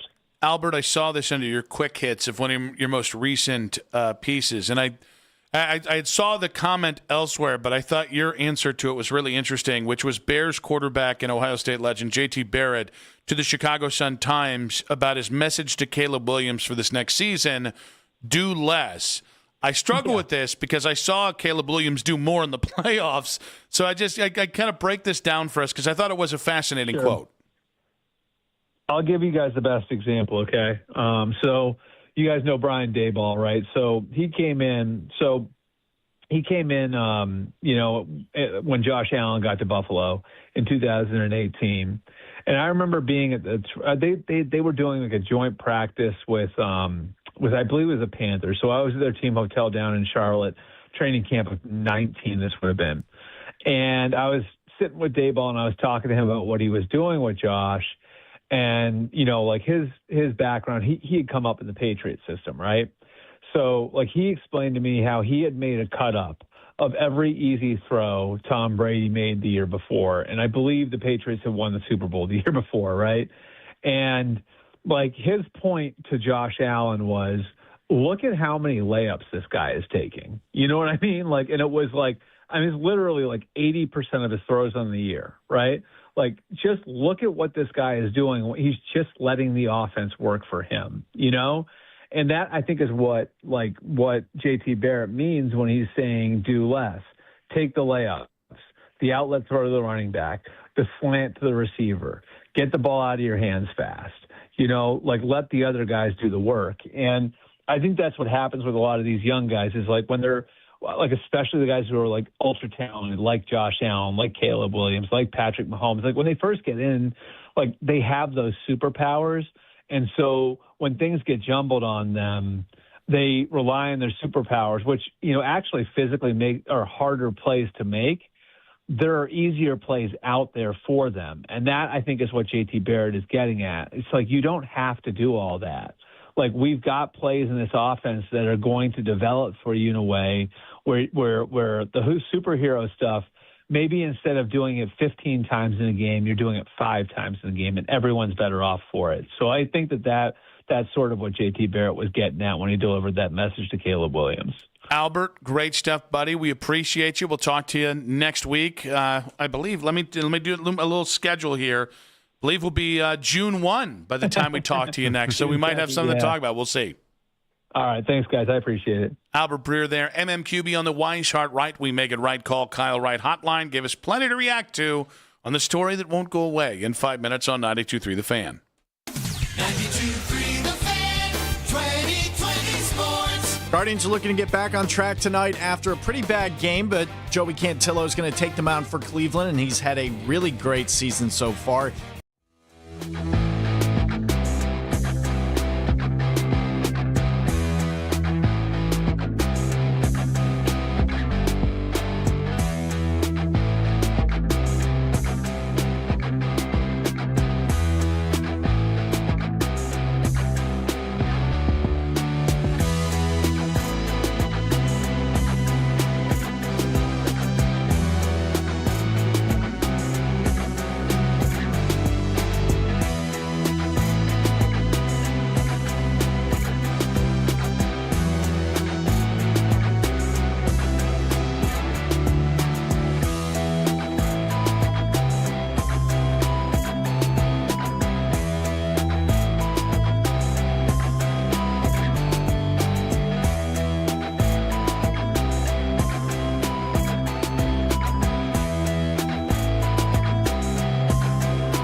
Sports. Follow and listen to Fly on the Wall everywhere you get your podcasts.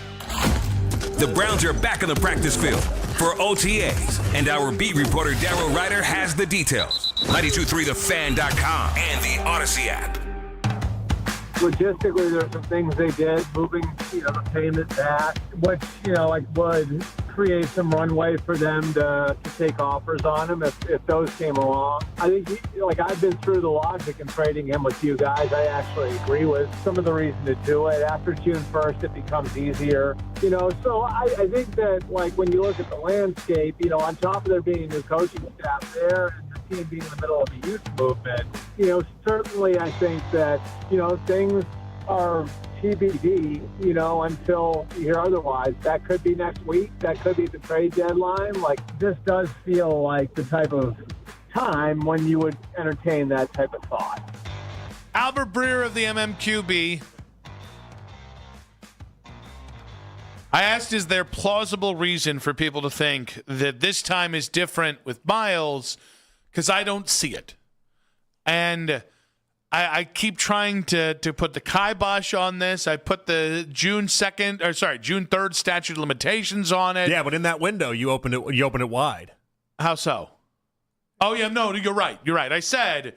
You said once we get to June 3rd. And then that's our conversation time. Yes, and then absolutely. June 3rd happens, and then we got to shut the door on it. And then we got to lock in, and we got to focus on the matters at hand. Until the trade deadline. So this is the silly season. So this is where we get to do this. This is where we get to let's have a little fun. Let's talk.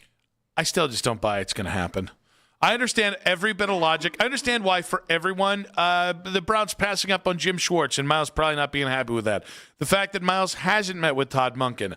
I understand everything is weird with this scenario. That's and all, yeah. My rebuttal is it's always weird with Miles. Yeah. Name me a time in the Myles Garrett experience in Cleveland that you kind of haven't come away from a situation with Miles being like, I don't know. I know, but at some point we got to look around and say there's just a little bit too much smoke here. It doesn't mean if there's smoke, there's fire. That's not what I'm saying. But you think about it. Last week, Peter Schrager shouting us out and doing so and basically laughing in our faces and making the suggestion that, I think you guys might be wrong in that. And then Albert didn't do anything to go ahead and shut it down here. I think the problem is everybody just keeps saying, I guess we'll see. It's like, all right, is this an A.J. Brown scenario where a trade has already been agreed to? They just can't say they agreed to terms until June 2nd? Or is this it's the end of May, and we could all use our clicks. I don't know. The other part of that is, it would just be, from a journalistic standpoint, it would be just wild if you had news of a trade and just sat on it. That's what the entire NFL is doing with the A.J. Brown thing. But there's been enough out there that we've already we pieced together the reasons why and the reports. That's why no one's going to be shocked on June 1st when the trade actually happens, because enough people have already pieced together and put the things out there, right? Yeah, but I think the idea that we don't have the full details of what the trade is for, I think is shocking in the NFL. Everyone has known since the draft that an A.J. Brown to New England trade is basically fait accompli. They just literally can't agree to terms. They can't submit it to the league until June 2nd. And everyone's just kind of like, you'll have to wait till then to get the dates, buddy. I'm trying to apply it to this. The idea that, do I think there's a trade already set in the wheels in motion? They just can't hammer out exactly what the trade is, and so that's why people are being murky about it? No, I don't think that's reality. I do feel like there's a lot of chatter for a reason? Yeah, I'm going to go ahead and say I think there's a reason for that. I think if the Browns are gearing up to trade Miles, all I ask, and this is bad for Sports Talk Radio, by the way. I'm asking for something like what's best for us is on June 1st, the Browns say, we're now fielding calls, and we'd like to have a resolution by camp. And then all summer is just, who is it today? Who are we talking about today? Mm-hmm. That's great for Sports Talk Radio, right? Mm-hmm. I don't want that. If you've made up your mind, you're going to deal him. And I think this is the way it actually would happen, by the way, right? You've got a team under lock and key. You're not going to talk about it. We're not going to talk about it. And then June 2nd, it's announced. You rip the Band-Aid off, and then we get 5 weeks to simmer before training camp where we can forget you traded Miles and get back to the idea of trying to win this year. That's how I want it to happen. I do not want it to be prolonged. I don't want it to be public. I want it to be private. I want it to be quick. I want it to be painless as can be if you're going to do it. I mean, think about it. When you asked him about the Rams in particular, his response was, there's so many suitors out there. He stopped naming teams because there was too many suitors that could pop up into these equations. Like, Miles is going to have a massive market. That's going to be the reality. It's just whether or not the Browns thought that now is the time. Listen, it's got to be the Rams or the Eagles, and here's why. I think the Rams I'd actually prefer it to the Rams. Well, there's a couple reasons why the Rams make sense. And one, I think they'll be willing to give up more because they are right knocking on the door. And they need to maximize the next 2 years of Matt Stafford. So they don't have to, obviously. You don't have to do anything. But the idea that they're already traded for McDuffie is part of the reason why they could just let this go. But I do think there's some repairing that they have to do with Matthew Stafford when you take his replacement at pick number 13 overall. And so like in taking Myles Garrett, making a trade for Myles, it is telling Matthew Stafford in many ways, not only did we give you the extension so you got 2 more years, but we're buying into you, and we're buying into what we believe you can do with this team. And here's the other thing. I think you could get multiple first for Myles from the Rams, and I think you get Jared Verse as well. And he was the 19th pick 2 years ago in the NFL draft. I want to say he's had 4.5 sacks for his first year, 7.5 sacks last year. He is a quick first step guy. He fits the system, and I think he could be a double-digit sack guy in a season in his career. And I think you would be able to mitigate some of the production you're losing giving Myles away. And so I don't know that the roster takes as big a hit this year, meaning if you have a chance to win, you can still do it with Jared Verse, and trading Myles won't completely sink your battleship. Well, and that feels a lot like the Micah Parsons deals in many ways. Not only did they get a couple first, but they also got a really good player in there as well. And so it kind of helps you out in the in-between. Now, I do think another thing that I think is going to be good for sports talk, but maybe not good for the psyche of Clevelanders. Yeah. This Sorsby thing is going to be a huge talking point about the Browns this summer. Well, but are fans well equipped to what Albert was laying out to us? I don't think they were. I don't think so either. I think fans look at this as if you get Sorsby, you get him for this year. Albert's saying this year's a redshirt year. Yeah. And that's kind of why I really was. I was thinking about it. Like if the draft ends up happening in July, late July, you're going to be able to get him going in training camp and doing it? No, of course not. That's not going to happen at all. So the people that think, oh, thank God, the Watson stuff, the Shedeur stuff, we don't even have to talk about it. We don't have to discuss it. Sorsby is going to be our answer.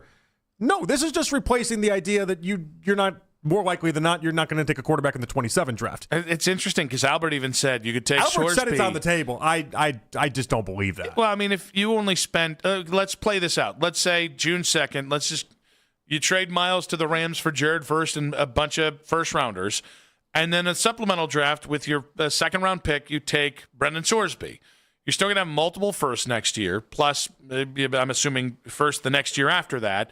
So it's not like taking a quarterback with a supplemental second. And it's not impossible. I just have a hard time seeing that being reality. I just don't. And again, it's different than taking a 3rd and 5th round quarterback. But at some point, if you need to stick the landing, and this year just will be Deshaun's going to play, and then we'll see what happens after that. They're trying to take as many stabs at this thing as you can. I'm assuming that that's going to be the mentality they have. So this would be one way to do it. Well, the idea there is, again, it's another Browns team that just puts value over everything. And if you get somebody that Albert says is a top 5 pick with second-round value, that'll be very tempting for them to go down that road. I do think that logic is really funny, by the way. Not saying Albert's wrong or that's not how people are going to see it, because I think it is how people are going to see it. But he'll be a top 5 pick with another 14 games in college football. Yeah. He's not going to get those 14 games because of the whole gambling thing. So that's the catch-22 of, well, yeah, you're getting top 5 value, but it's theoretical value because and also then you're entering a scenario where he wouldn't have played football for a whole year. Yes. And I mean, if Drew Adler last year, something had happened and he ended up going the supplemental route instead of going back to Penn State for another year, hypothetically you could have said, well, going to be a top 5 pick next year, so why not get him now? That same thing's kind of what's going on with Sorsby. I just don't think a lot of Browns fans put together the idea that Sorsby would not be 2026 at all. It's for 2027 is when he would ideally, unless you think Albert's wrong there. And no, it's the Browns though. Some point, Jimmy's going to go in and say, candidly, I want to see Sorsby. Candidly, we're watching these practices. Just put the man out there. Yeah. Well, somebody's going to report that Sorsby looks like the best Browns quarterback out there. Supplemental draft, if he gets taken right around when training camp is starting, it'd be right around there. It would be wild if they threw him out there for like some preseason games, and he actually just wrecked and was awesome. Only the Browns. But not only the Browns, the Jets would do it too. Several other teams. 216-474-0092. Where are you on the Miles nonsense that we continue to talk about off and on? You heard what Albert said. TBD. We'll see. Quick hits in 5 minutes on 92.3 The Fan.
quicker they get done, the less time the Knicks can hang around with all their celebrities. Headline sports news every 20 minutes on 92.3 The Fan. From the University Hospital Sports Desk, I'm Anthony Allant. Dan Gilbert will have some tough choices to make over the summer. Don't miss a beat of the Cavs offseason. Cleveland's Sports Radio, 92.3 The Fan. It's the 6 o'clock hour. Someone step on a duck. On Afternoon Drive. 1 hour to go. Nick Wilson, Jonathan Peterlin with you. In case you missed it, coming up in about 40 minutes' time, Gardo's Nats. Game 2 of a 3-game set coming up tonight as well here in Cleveland. Go Guards. It's not a take there. I just want the Guards to win this one. I like winning. Is that right? To quote Bull Durham and the great Nuke LaLoosh, I like winning. Winning's better than losing. And I agree with the man, the myth, the legend, Nuke LaLoosh. But, again, in case you missed it, coming up in about 40 minutes, let's get to Quick Hits. From the latest news and rumors around the sports world to the sound bites you need to hear. Hurry. It's Quick Hits. All right, JP. Obviously, the news of the day has been the Cavs were bad in the playoffs. But for those of us wishing that a LeBron return home would come at a steep discount, Brian Windhorst saying LeBron is not in a position to do that, but also admitting that he is going to enter free agency, so it certainly looks less likely he'll be with the Lakers. So if he doesn't take a hometown discount to come to Cleveland, where does LeBron go? Yeah, okay, so, and we're just talking, I mean, he was never coming in for $3 million. Yeah. Is he shut down the mid-level? Is that part of the thing? Because I would imagine that's still on the table for LeBron, which does kind of suck. Nobody is as productive as LeBron and consistently gets asked to take less money than LeBron. I think that's just, it's so unfair. Like Steph, for instance, no one's asking Steph to take a pay cut, which might be one of the spots that LeBron ends up with, by the way. Yeah. We could have the old man team, and we just kind of make that whole thing work. The other squad... Let's see. Warriors are definitely in play. Knicks are out now that... What about the Clippers? Well, so that's the one everyone brings up because he can stay in L.A., right? And you kind of have an old man thing that's already brewed there and already put together. You could pay him a lot of money. You could make sure that he's satisfied that way. I just think that's an awful way for LeBron to end it.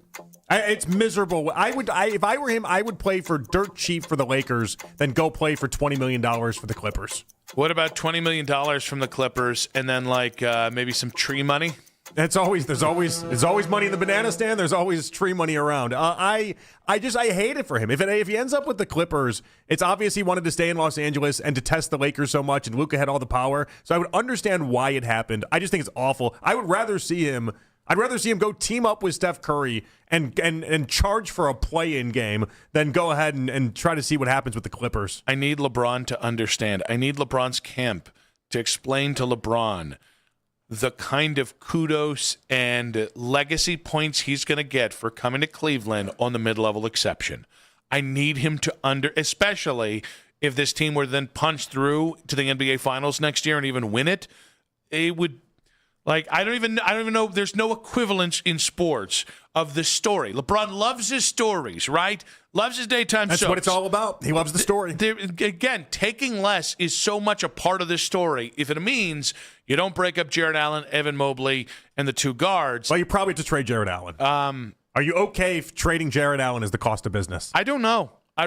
Jarrett and Evan had some really great moments in these playoffs. I think that's the thing that stinks about getting swept in this round is people have already forgotten how good they were at points in these playoffs. All right, the NFL in an 18-game season is highly unlikely, according to a report, by 2027. So everyone was wondering, they haven't named a Super Bowl date yet. They've been trying to figure it all out. People were genuinely like, hey, 18-game season? Is that going to happen for 2027? This report suggests that is highly unlikely. We are not going to get 18 games by the time 2027 goes. So we're in the spot with the old 18 games where it's like, just I don't want to hear about it again until you do it. I do think it's fait accompli. They're going to get to it at some point within the next decade. I feel for players in the biggest way, but I just feel like we just are in the seesaw of the NFL wants this to happen. Roger wants this to happen. It could be his final act as commissioner to make sure that this happens, and then inevitably we're like, but it's not going to happen here. I feel like we're just caught in this carousel, and it gets really uninteresting at some point. We know it's going to happen. Just make it happen. Yeah, but that's kind of what I'm interested in is how quick is it going to be able to happen? And the idea that they haven't announced a Super Bowl date yet, I find to be just a little wrinkle to this. It's like they're keeping the door open. They haven't closed it. And why is that? Why are they just not announcing the Super Bowl date? Because if you go 18 games, then all of a sudden that's a President's Day weekend Super Bowl. I do think it's really interesting that everybody, that Super Bowl is going to be in Atlanta, and Atlanta fans are very nervous that they haven't announced the date yet because they don't realize it's probably about the 18-game schedule, more so than it is that they're like, well, no, now we're having buyer's remorse on Atlanta. But I could also see the NFL just kind of sneaking in the idea that they added games onto the schedule. Like just, 18 games, here it is. Now deal with it. It's 2027. Go ahead and go play. It just feels very on brand for the NFL. NFL agent Sean Stellato, as you guys remember, that was Tommy DeVito's agent. Well, he's trying out for the Italian men's national flag football team. Adam Schefter tweeted out this weekend. What a do-boy that guy is. How old is he? He's 97. He looks old. He's always looked old. And How old is he? You got to see the picture that Schefter tweeted out. What a knob. He just looks like he doesn't look 48. Cool. 48. Yeah, he's not young. How is he going to be on the Italian flag football team?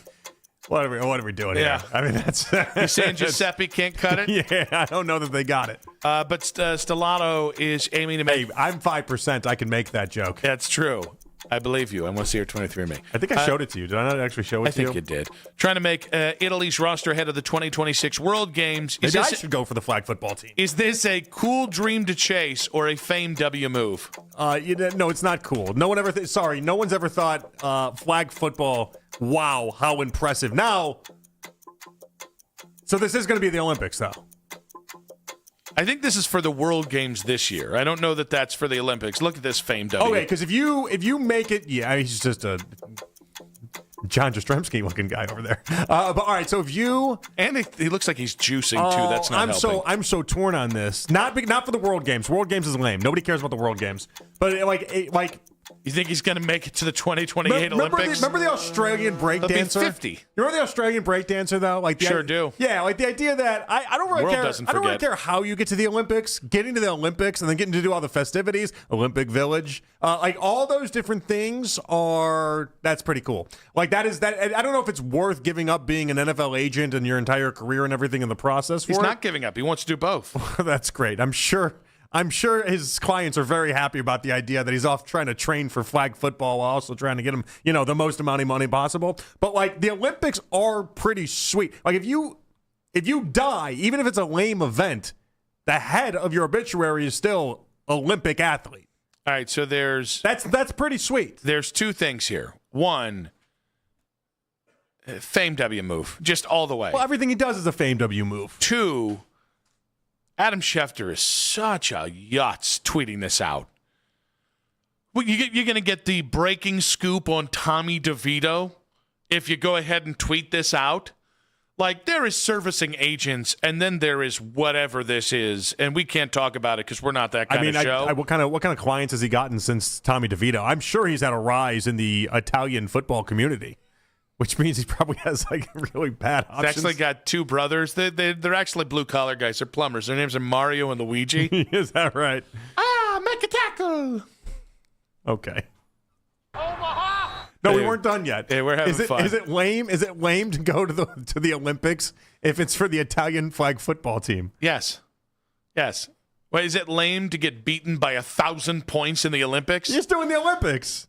You just want to go to Olympic Village. I think the Olympics are cool no matter where you end up in the Olympic life, okay? Okay. No. Imagine being on that Italian, you remember like they had the big boat with like LeBron at the front of it, like waving the flag and how cool that was? I don't know. Maybe the Italians, they ended up getting like a little, like a life raft or something. They all got to like party on the life raft. I don't know. Something that obviously wasn't as cool as LeBron's. That's still a fun moment. Here's the thing. That's still a fun moment. If you're a 24-year-old Italian kid that has been dreaming of playing for the flag football team for Italy since you were knee-high to something, Knee-high to a totally duck. cool. Yeah. You're a 40-year-old grown man NFL agent who apparently just didn't have enough success in football in your own life? You got to try and relive it at 48? His roster of people that he represents is just absolute dog bleep. Yes, because Tommy DeVito's the best. You know how I Sean know? Bowman, Caden Davis. Former Brown Caden Elias Davis. Neal. I'm giving you the highlights, man. On his website, there's client testimonials on there, and it's Jonas Gray and Ty Smith. Yeah, this guy's the biggest faux agent I've ever seen in my All life. right. Can anyone tell me who Jonas Gray played for? Oh, he did. He did represent the highest paid long snapper in NFL history, in Andrew DiPolo. Oh, never doubted it. So, like, there we have that going for us. Yeah. By the way, if this guy was from Paraguay, he'd have no clients. This guy his shtick is I'm Italian. You need to come join me because I'm Italian. His shtick is I'm connected. That's what it is. He's got the cutlets thing. He's got the I'm going to dress like a Italian pimp thing. And there's nothing else this guy has. I'm now annoyed. I don't ever want to talk about this idiot again. Bleep this guy. Oh, he met I hope Pope, he tears both his Achilles. He met Pope Francis. Yes. And presented him with a custom football featuring the Pope's coat of arms.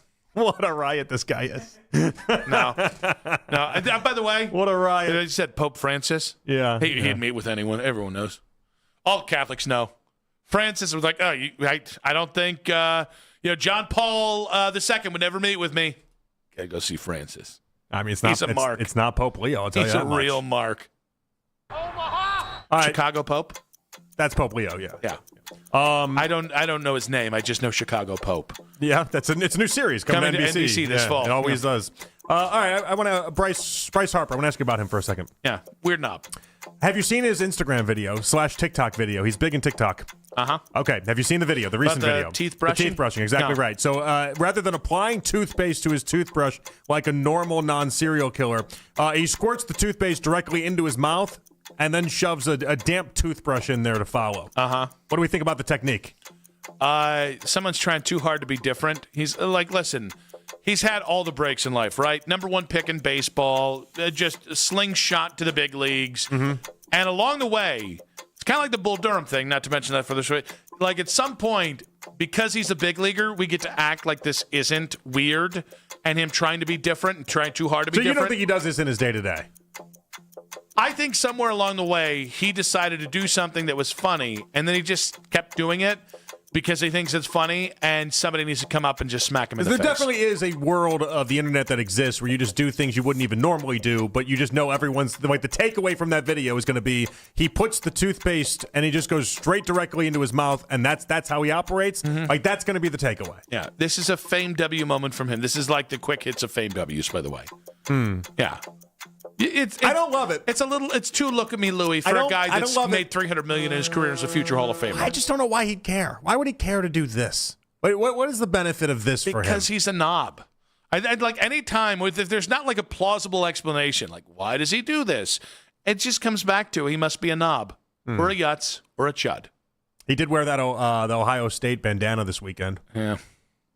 What was the high roll for? His wife went to Ohio State. I know. Come She on. played soccer there. That's the whole idea. Can he not adopt Ohio State because of that? No. Or does he go too hard adopting Ohio State? I think he's going to. I think he's just. He's like LeBron in that he desperately wanted to go to college. It just that wasn't really the thing for him because that really wasn't his tough. route. It was really tough for him. I feel for him. Yeah. Instead, he went to Major League Baseball, made an all-time bonus signing bonus when he. I think he stopped did get first at drafted some number college one. in Nevada or something like that. It was a community college. Yeah. Yeah. It's weird how that works in the baseball world. They'll go for they'll take a community college over something like Ohio State. It's just how it works. I'm just happy for him. You know, you be different, King. Why didn't it work for the Cavs this year? That's in 5 minutes on 92.3 The Fan. Hey, it's Dustin. Joining me on the hotline as we do each and every week is Dr. Dan Zanotti from the Center for Orthopedics with an injury update. Call the Center for Orthopedics today, 440-848-2755. Dr. Dan, thanks so much for joining us. How's it going, man? Doing well. How are you, Dustin? I am fantastic. Unlike my wife, who has been battling this lower back pain, hip pain for going on 8 months now, honestly. And so she finally got around to going in and getting an x-ray, and they did come back and say she's got gluteal.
mandatory minicamp on June 9th. Headline Sports News every 20 minutes on 92.3 The Fan. From the University Hospital Sports Desk, I'm Anthony Alland.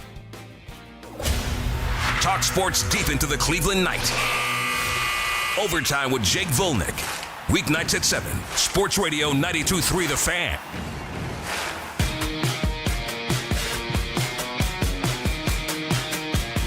In case we missed it, coming up in about 20 minutes here, Nick and JP back with you.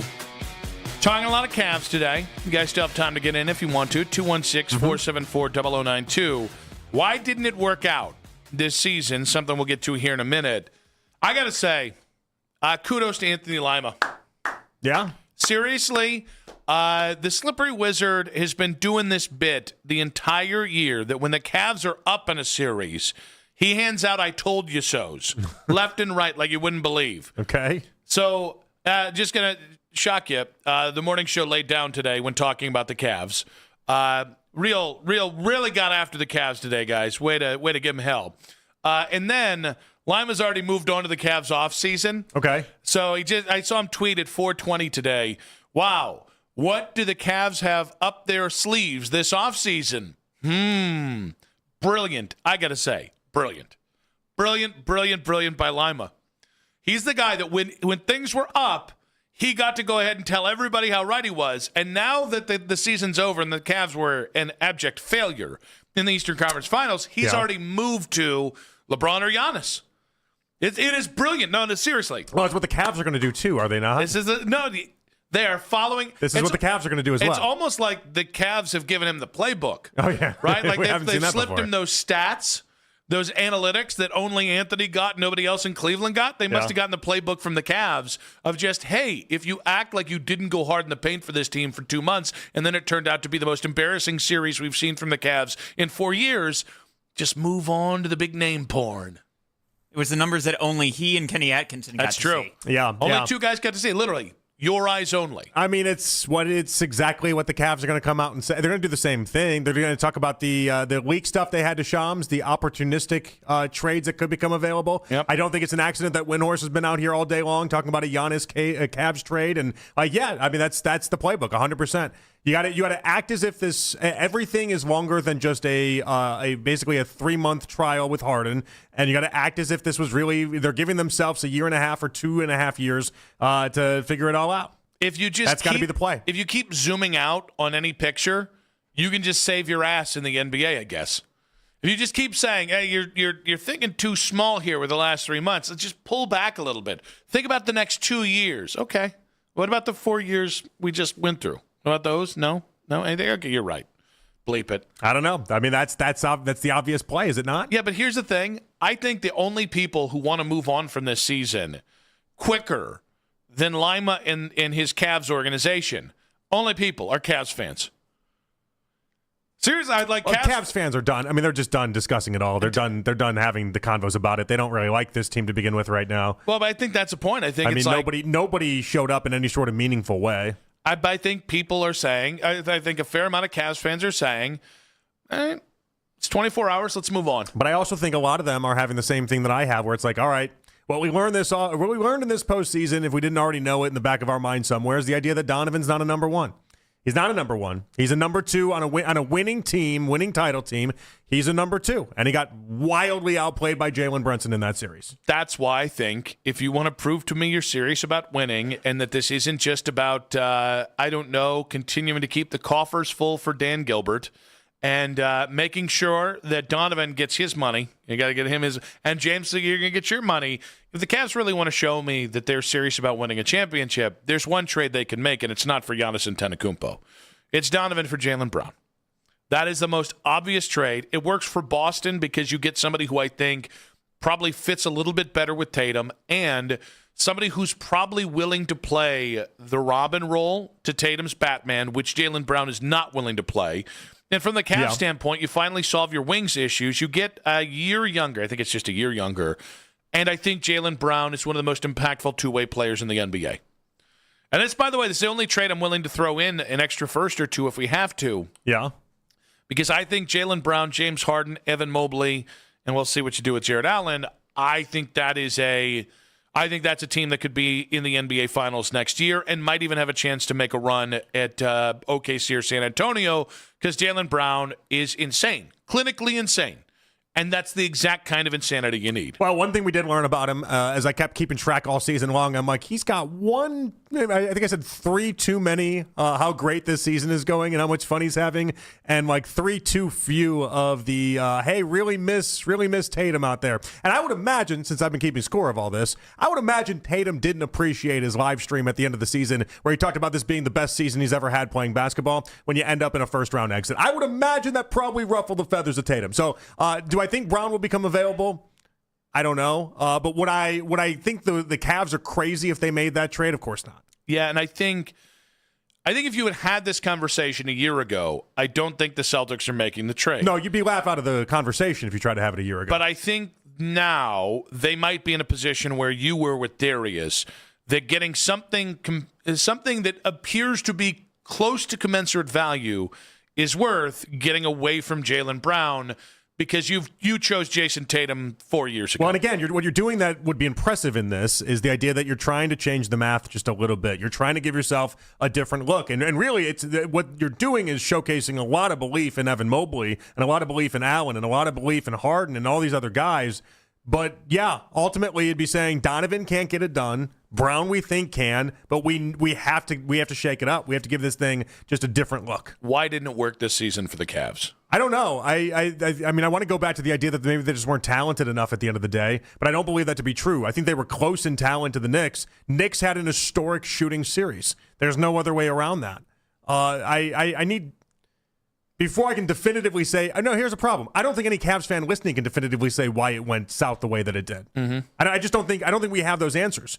Donovan didn't show up the way that we thought he would. Harden in the conference finals didn't show up anywhere close to the way that he should have. He got gassed by the time the whole entire thing was done. Mobley had a fine postseason, but ultimately he did exactly baseline what you'd think. He was 18-7, and in the process of it, he had multiple games where he completely disappeared in the second half. He had multiple games where he completely disappeared. Jared Allen, great in Game 7 in one series, great in Game 7 the next series, on and off all sorts of games as well. The core four under-delivered in a pretty substantial way, all things considered. So here's the thing. I think defensively they have an upside that is much better than what we saw in the postseason, where it didn't matter how good you were in the regular season, they made you look like one of the 3 best three-point shooting teams in the NBA, no matter who they faced. Yeah, the perimeter defense. We talked about it for 2 months going into the postseason, and then it's like no shock. The Raptors shot awesome from 3, which they never do. The Pistons all of a sudden had a 3-point shot, which they never have had. And the Knicks, who have a 3-point shot, lit it up in ways we've never seen. So I think they actually do have a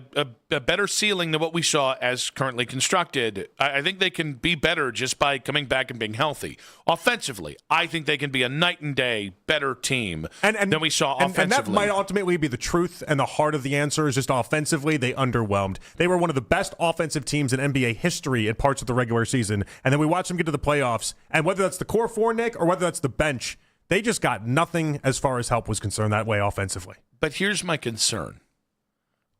I concern that there's something missing there, and I don't think it's solved by we're just going to bring in a couple more Dennis Schroeders, right? Like I think Schroeder made an impact. I think Strus, no matter how bad he was in the Knicks series, Max Strus was incredibly impactful with his energy, his focus, his playoff grit.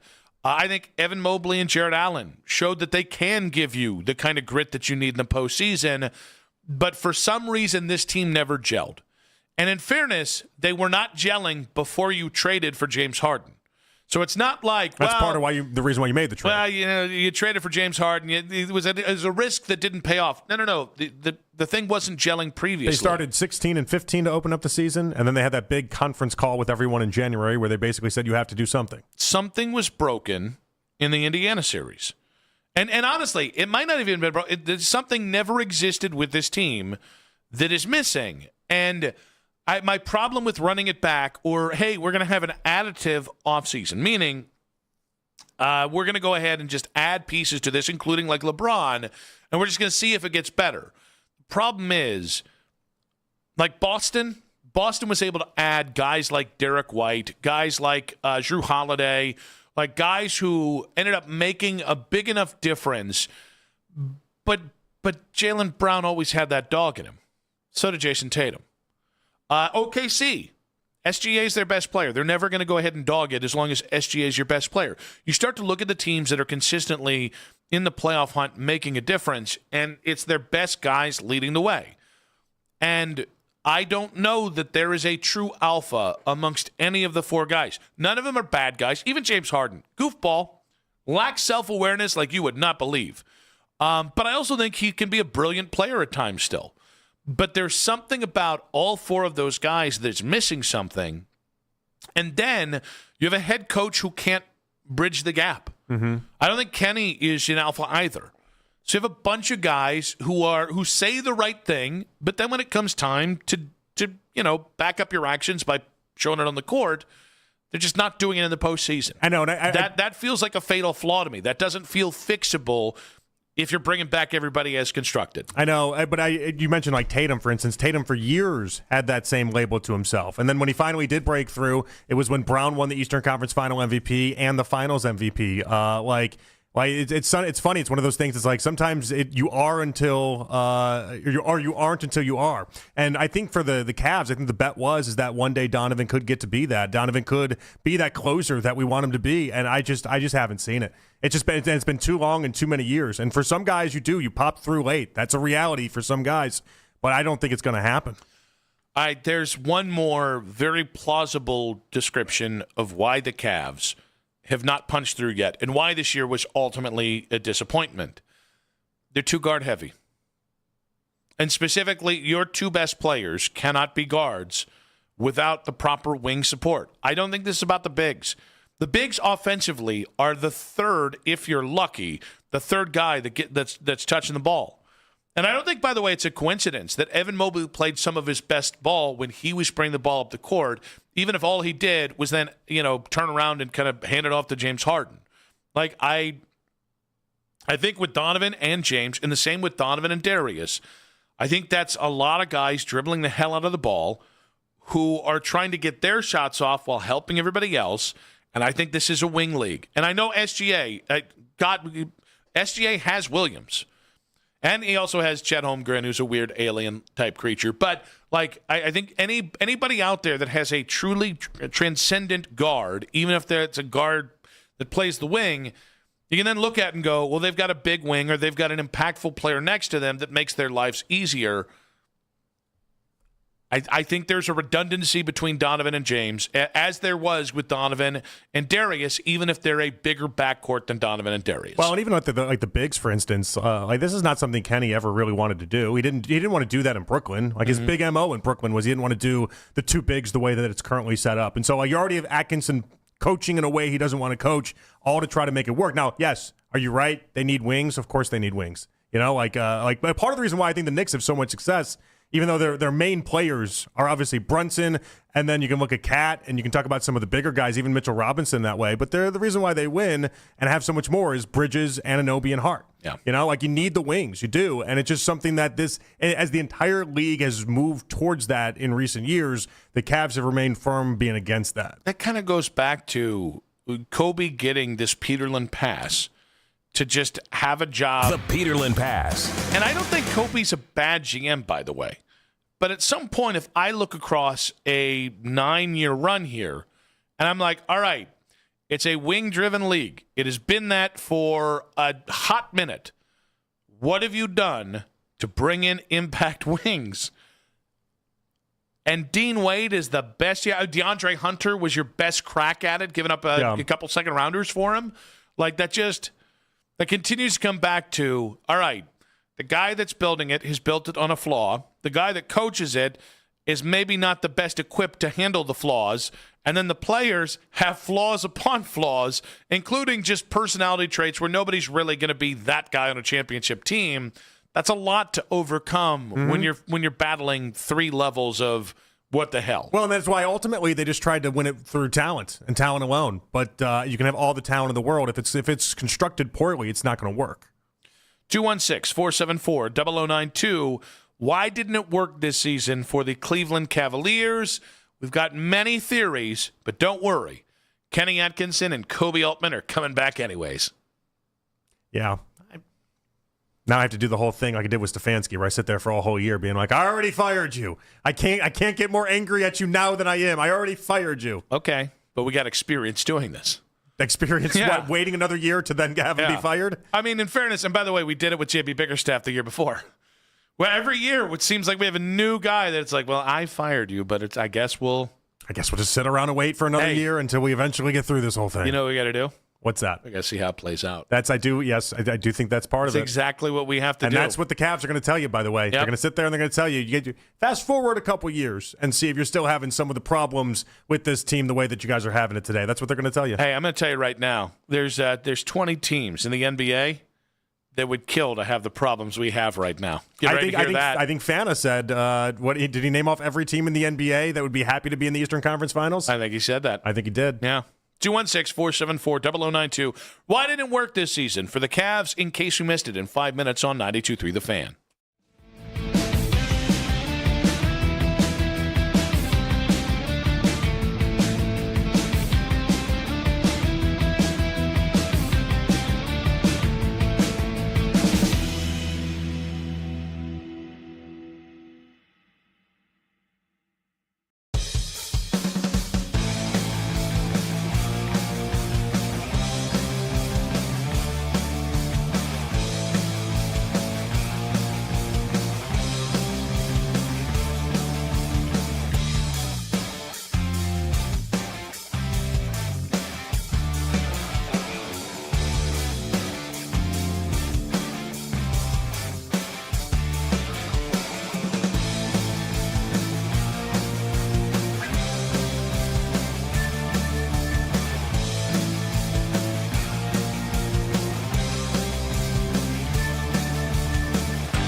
faux fur coat I never wore, and a vintage chair that was more of an expensive clothing rack.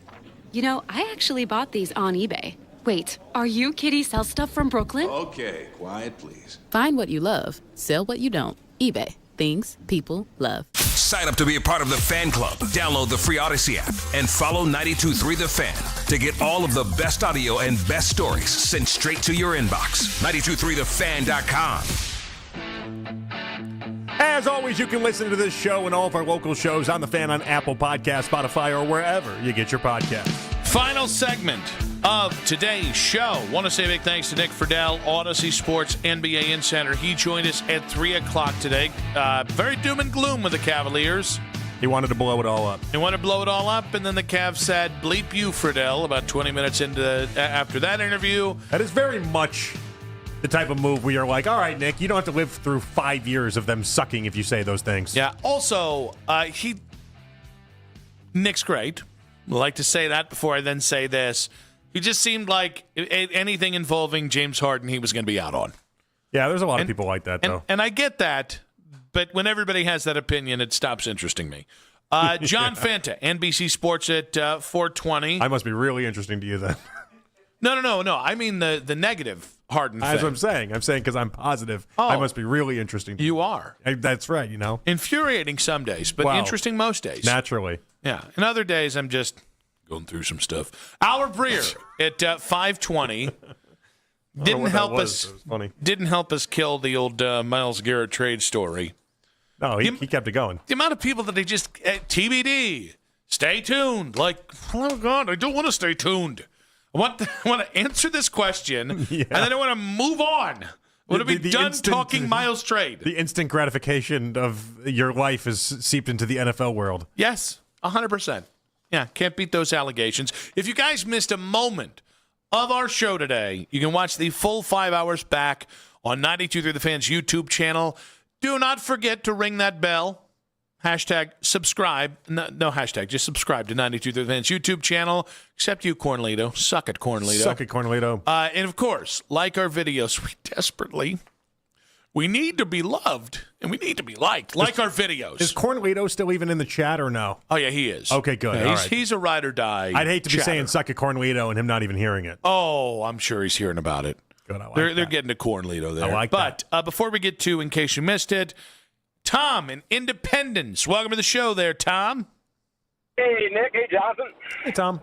Hey, so real quick, I think it's pretty clear, at least in my eyes, that the Cavs are stuck with the number 4 seed in the East. You know, you got the Knicks are the Knicks. The Pacers have improved. I think they're going to be really good next year. And then the Celtics, they still have 2 guys that are better than anyone that you have on your roster. We'll see what they do. But it's pretty clear to me. I'm fine with Atkinson coming back and the front office not being blown up, but it's pretty clear that the roster has to be blown up. How do you do it? I don't know. That's why Kobe's in the position that he's in. But if you look at it, the Knicks have added OG Anunoby, Karl-Anthony Towns, Mikal Bridges ever since that series we lost in 5 games to them in 23. I think it's pretty clear that they have to make some major moves. Tom, we appreciate you, buddy. That's a good point on the Knicks, by the way. Like the idea that they have been constantly tinkering this thing for years on end, whether that is getting rid of Julius Randle, whether that is adding Mikal Bridges, whether that is firing Tibbs. Like they've constantly been tweaking. I guess maybe you'd make the argument that like we changed out head coaches, but we didn't constantly tweak. Not the same way that the Knicks have. I mean, you brought in Hunter. You previously brought in Jerome. You've done a little tinkering, Yeah, but I mean, the Knicks were blockbusters compared to that. Well, yeah, but the Knicks had 5 first-round picks, 6 first-round picks to turn into Anunoby, Hart, And that is part of why we're a little strapped, is we don't have the picks to go ahead and do stuff like that. And Mikal Bridges, that was the other. Bridges was the massive one. Yeah. But even like the Randall for Cat trade, that has worked out tremendously for them. Even though 4 months ago, many people didn't even want to extend out Cat. Like that's some putting it on the tables type moves. Just wait until they lose in the NBA Finals in 4 games, and then all of a sudden people are going to flip right back. I'm pretty confident the Knicks aren't going to win the Finals. I'm pretty confident they're not going to threaten to win the Finals. They shoot like they did in any of the series in the Eastern Conference, and they're going to win. Yeah, if you just go up against 3 really bad defensive teams, you too can shoot like the Golden State Warriors of old. I wonder where the line is going to be for Game 1 on that. We'll have to see who closes out the series even, but that line is going to be interesting. Let's see, what series? The Knicks are the 3 seed. I don't think they have a better record than either of those two. So, yeah, it's going to be in either OKC or San Antonio. Uh-huh. I bet you the Thunder's a 7.5-point line. I was thinking around 6 or 7 points. It's going to be great. Mac? I was going to say, too, to add on with what you guys were talking about in terms of building the Knicks, I think it's also worth noting, too, the fact that in order to get Anunoby on that team, they didn't even have to give up a first-round pick in that deal. They only gave up a second-round pick, but it was Emmanuel Quickley and R.J. Barrett that they gave up, along with getting back Malachi Flynn and then Precious Achiuwa. I can't pronounce that last name. Achiuwa, whatever. He's a scrub. But in order to get Anunoby, you didn't even have to give up a first round pick. How to pronounce his name? Probably. I bet Malik knows how to say his name. Yeah. That guy's a dog. We like Malik. Big time. Yeah. I thought I heard that name yesterday at some point. Yeah. But no, compared to what you gave up in terms of first round picks for I thought you were complimenting Mikal him. Bridges. I thought you complimented Malik. Yeah. Your feud is with Calavita. Yeah. Yo, big time. Yeah, that's got to be the feud. That Philly simp. You should be able to take him down. You could start a little feud with Markoch. Because I thought Markoch sounded pretty good. I'd be worried about that if I were you. I thought he sounded pretty good yesterday. No, I liked what Markoch had to say yesterday, too. Him and Malik. They both had a lot of really good things to say yesterday. Got to get more cutthroat than that. Got to get more cutthroat than that. It didn't sound believable at all in that. I don't know why, but it didn't sound believable. I said 2 out of the 3 had good things to say. I want to buy Markoch stock right now. I already bought Malik stock. Oh, I only have so much stock to buy. We get that. I'm buying some Markoch stock. I'm selling it. I'll give you my Markoch stock I'll for take it. I'll gladly take a part-timer to be named later in the future. I'll take on all the Markoch stock in the world. I don't even know that. I mean, like if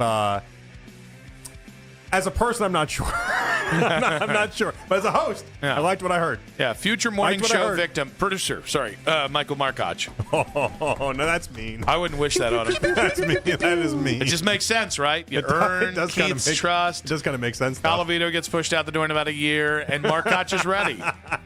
Oh, come on. No, you're not wrong. Like it's not going to happen. You're not wrong. I think you might be dead on. But there are things we should say and things that we shouldn't say. I mean, like, I'll tell Michael off the air, you're too talented to throw your career away like that. But on air, I'll be like, what a kid. He deserves every opportunity he gets. He might be smart enough to know to just avoid it. Just avoid it completely. Maybe not, though. I don't feel know. like I've seen a lot of people that are very smart. Maybe and not. I'm just like, heck, claimed another victim.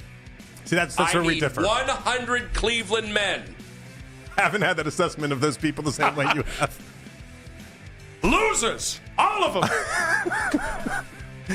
So, Emmanuel Acho is defending the losers. Is he related to Precious Achiuwa? He's defending the enhanced games. I don't know if you caught any of the enhanced games or not this weekend. I sure did. I didn't think you did. Didn't think you did. But it was interesting. He went down this whole path of like the drugs don't work unless the athletes do the work. And that was his big response to this. Yeah, like basically the idea of like, all right, we got one world record that was broken. But basically, if you give people steroids for 2 months, you're not breaking world records. It's an insane thought to think anyway. And that just was what it was. Emmanuel Acho's takes generally stink. This one takes the cake. I do. By the way, out of all of them, I do. If you watch 216-474-0092, if you watched, if you watched the enhanced games, I want to know if you also do steroids. I mean, because I'm going to say there's a strong overlap for juice heads and people that are like, this is our event. And people that just couldn't turn it off. I saw PTI was talking about it. Everyone's discussing it, but I don't know anyone that actually watched it over the weekend. Yeah, this feels like something that like producers, we saw clips. Producers of sports talk shows are forced to watch because it's May. Yeah. And yet none of the hosts actually do it because it's called the enhanced games. Yeah, that's like all the coverage the Indy 500 is getting as well. Same type of story. I've got a totally unique and original idea. Yeah? It's called cocaine football. Okay. Yeah. All right, so what we're going to do is we're going to go ahead and take 106 of the best football players in America, and we're just gonna let them be on cocaine during the game. So the weird thing about the enhanced games is some people were on steroids and some people weren't. So for the cocaine games, that's not fair. Some people are on it, some people aren't. No. I think we'll find out. I think we'll find out who's on it and who isn't awfully quick. I want all of them on the Colombian Bam Bam. Let's keep it spicy. And by the way, we'll throw Adderall in there as well, but I'm not going to make it the cocaine and Adderall games. It's going to be the cocaine games. If you want to use speed, that's up to you. Between that and Johnny Manziel. Johnny Manziel won his fight over the weekend. Did he? I don't think anyone won that fight. I think I watched because the whole actual fight about was 2.5 minutes. Yeah, it was very, very quick. And once I found that out, I was like, all right, let's do it. So wildly unathletic for such an athletic person in Johnny Manziel. Johnny Manziel's got so wildly unathletic. Got the body of someone that I see in Parma at a bar on Tuesday afternoon. Yeah. And he's got bruises all over his body. That's the guy in Parma, not Johnny. He came out like kicking out of the gate, and I was like, this isn't what people signed up for, Johnny. Also, there were some punches. I know that there's plenty of kickboxers out there that kick the living crap out of me. Guys who are not professional kickboxers, kickboxing, they look zesty. They do look zesty. Yeah. Why is it anytime I see anyone doing kicks in like MMA or anything, though, I'm always like, oh, that looked like that hurts. Because that looks like a real Well, no, but like I'll watch people box and I'll just be like, all right, punch to the face, punch to the face, punch to the face. When I see the kicking come out, I'm like, oh, no, that looked like that hurt. That's a real kick. That looked like that hurt I a also, lot. when they kick and then break their leg. Yeah, I can see like both sides. That's a real kick right there. Yeah. Not celebrities kickboxing. Used to have word for guys like you. Yeah, what was that word? Losers. A bunch of losers. Big thanks to Mac Robinson on the board. Yes. Keep shooting out there, big shooter. Keep going. Pew, pew, pew, pew, pew. Big thanks to Jake Murrin. Big thanks to Meredith Kane. A little late there. And by design. Anthony Allant. That horny little bastard. Oh, at least he apologized, you know? Cindy Sweeney's on the work laptop. Horny. Said he was sorry, and I think he meant it. Anthony, it's called incognito mode, okay, friend? Or maybe not work computer mode, whatever that is. Maybe Or not. maybe just no maybe computer. just not at work. And don't have it on multiple tabs. Or maybe just not at work. Just not around Keith Britton. He's going to see it. He's going to catch you. How did you not learn that yet? He's a sweet young boy. Maybe at some point. We love Anthony. We love to make fun of Anthony. JP, great stuff. Had fun today. We'll do it again tomorrow. All right, guys. See you tomorrow. Keep it spicy, baby. Let's go. I love you. Have a great day. Take care, Nick. Take care of him. He needs help.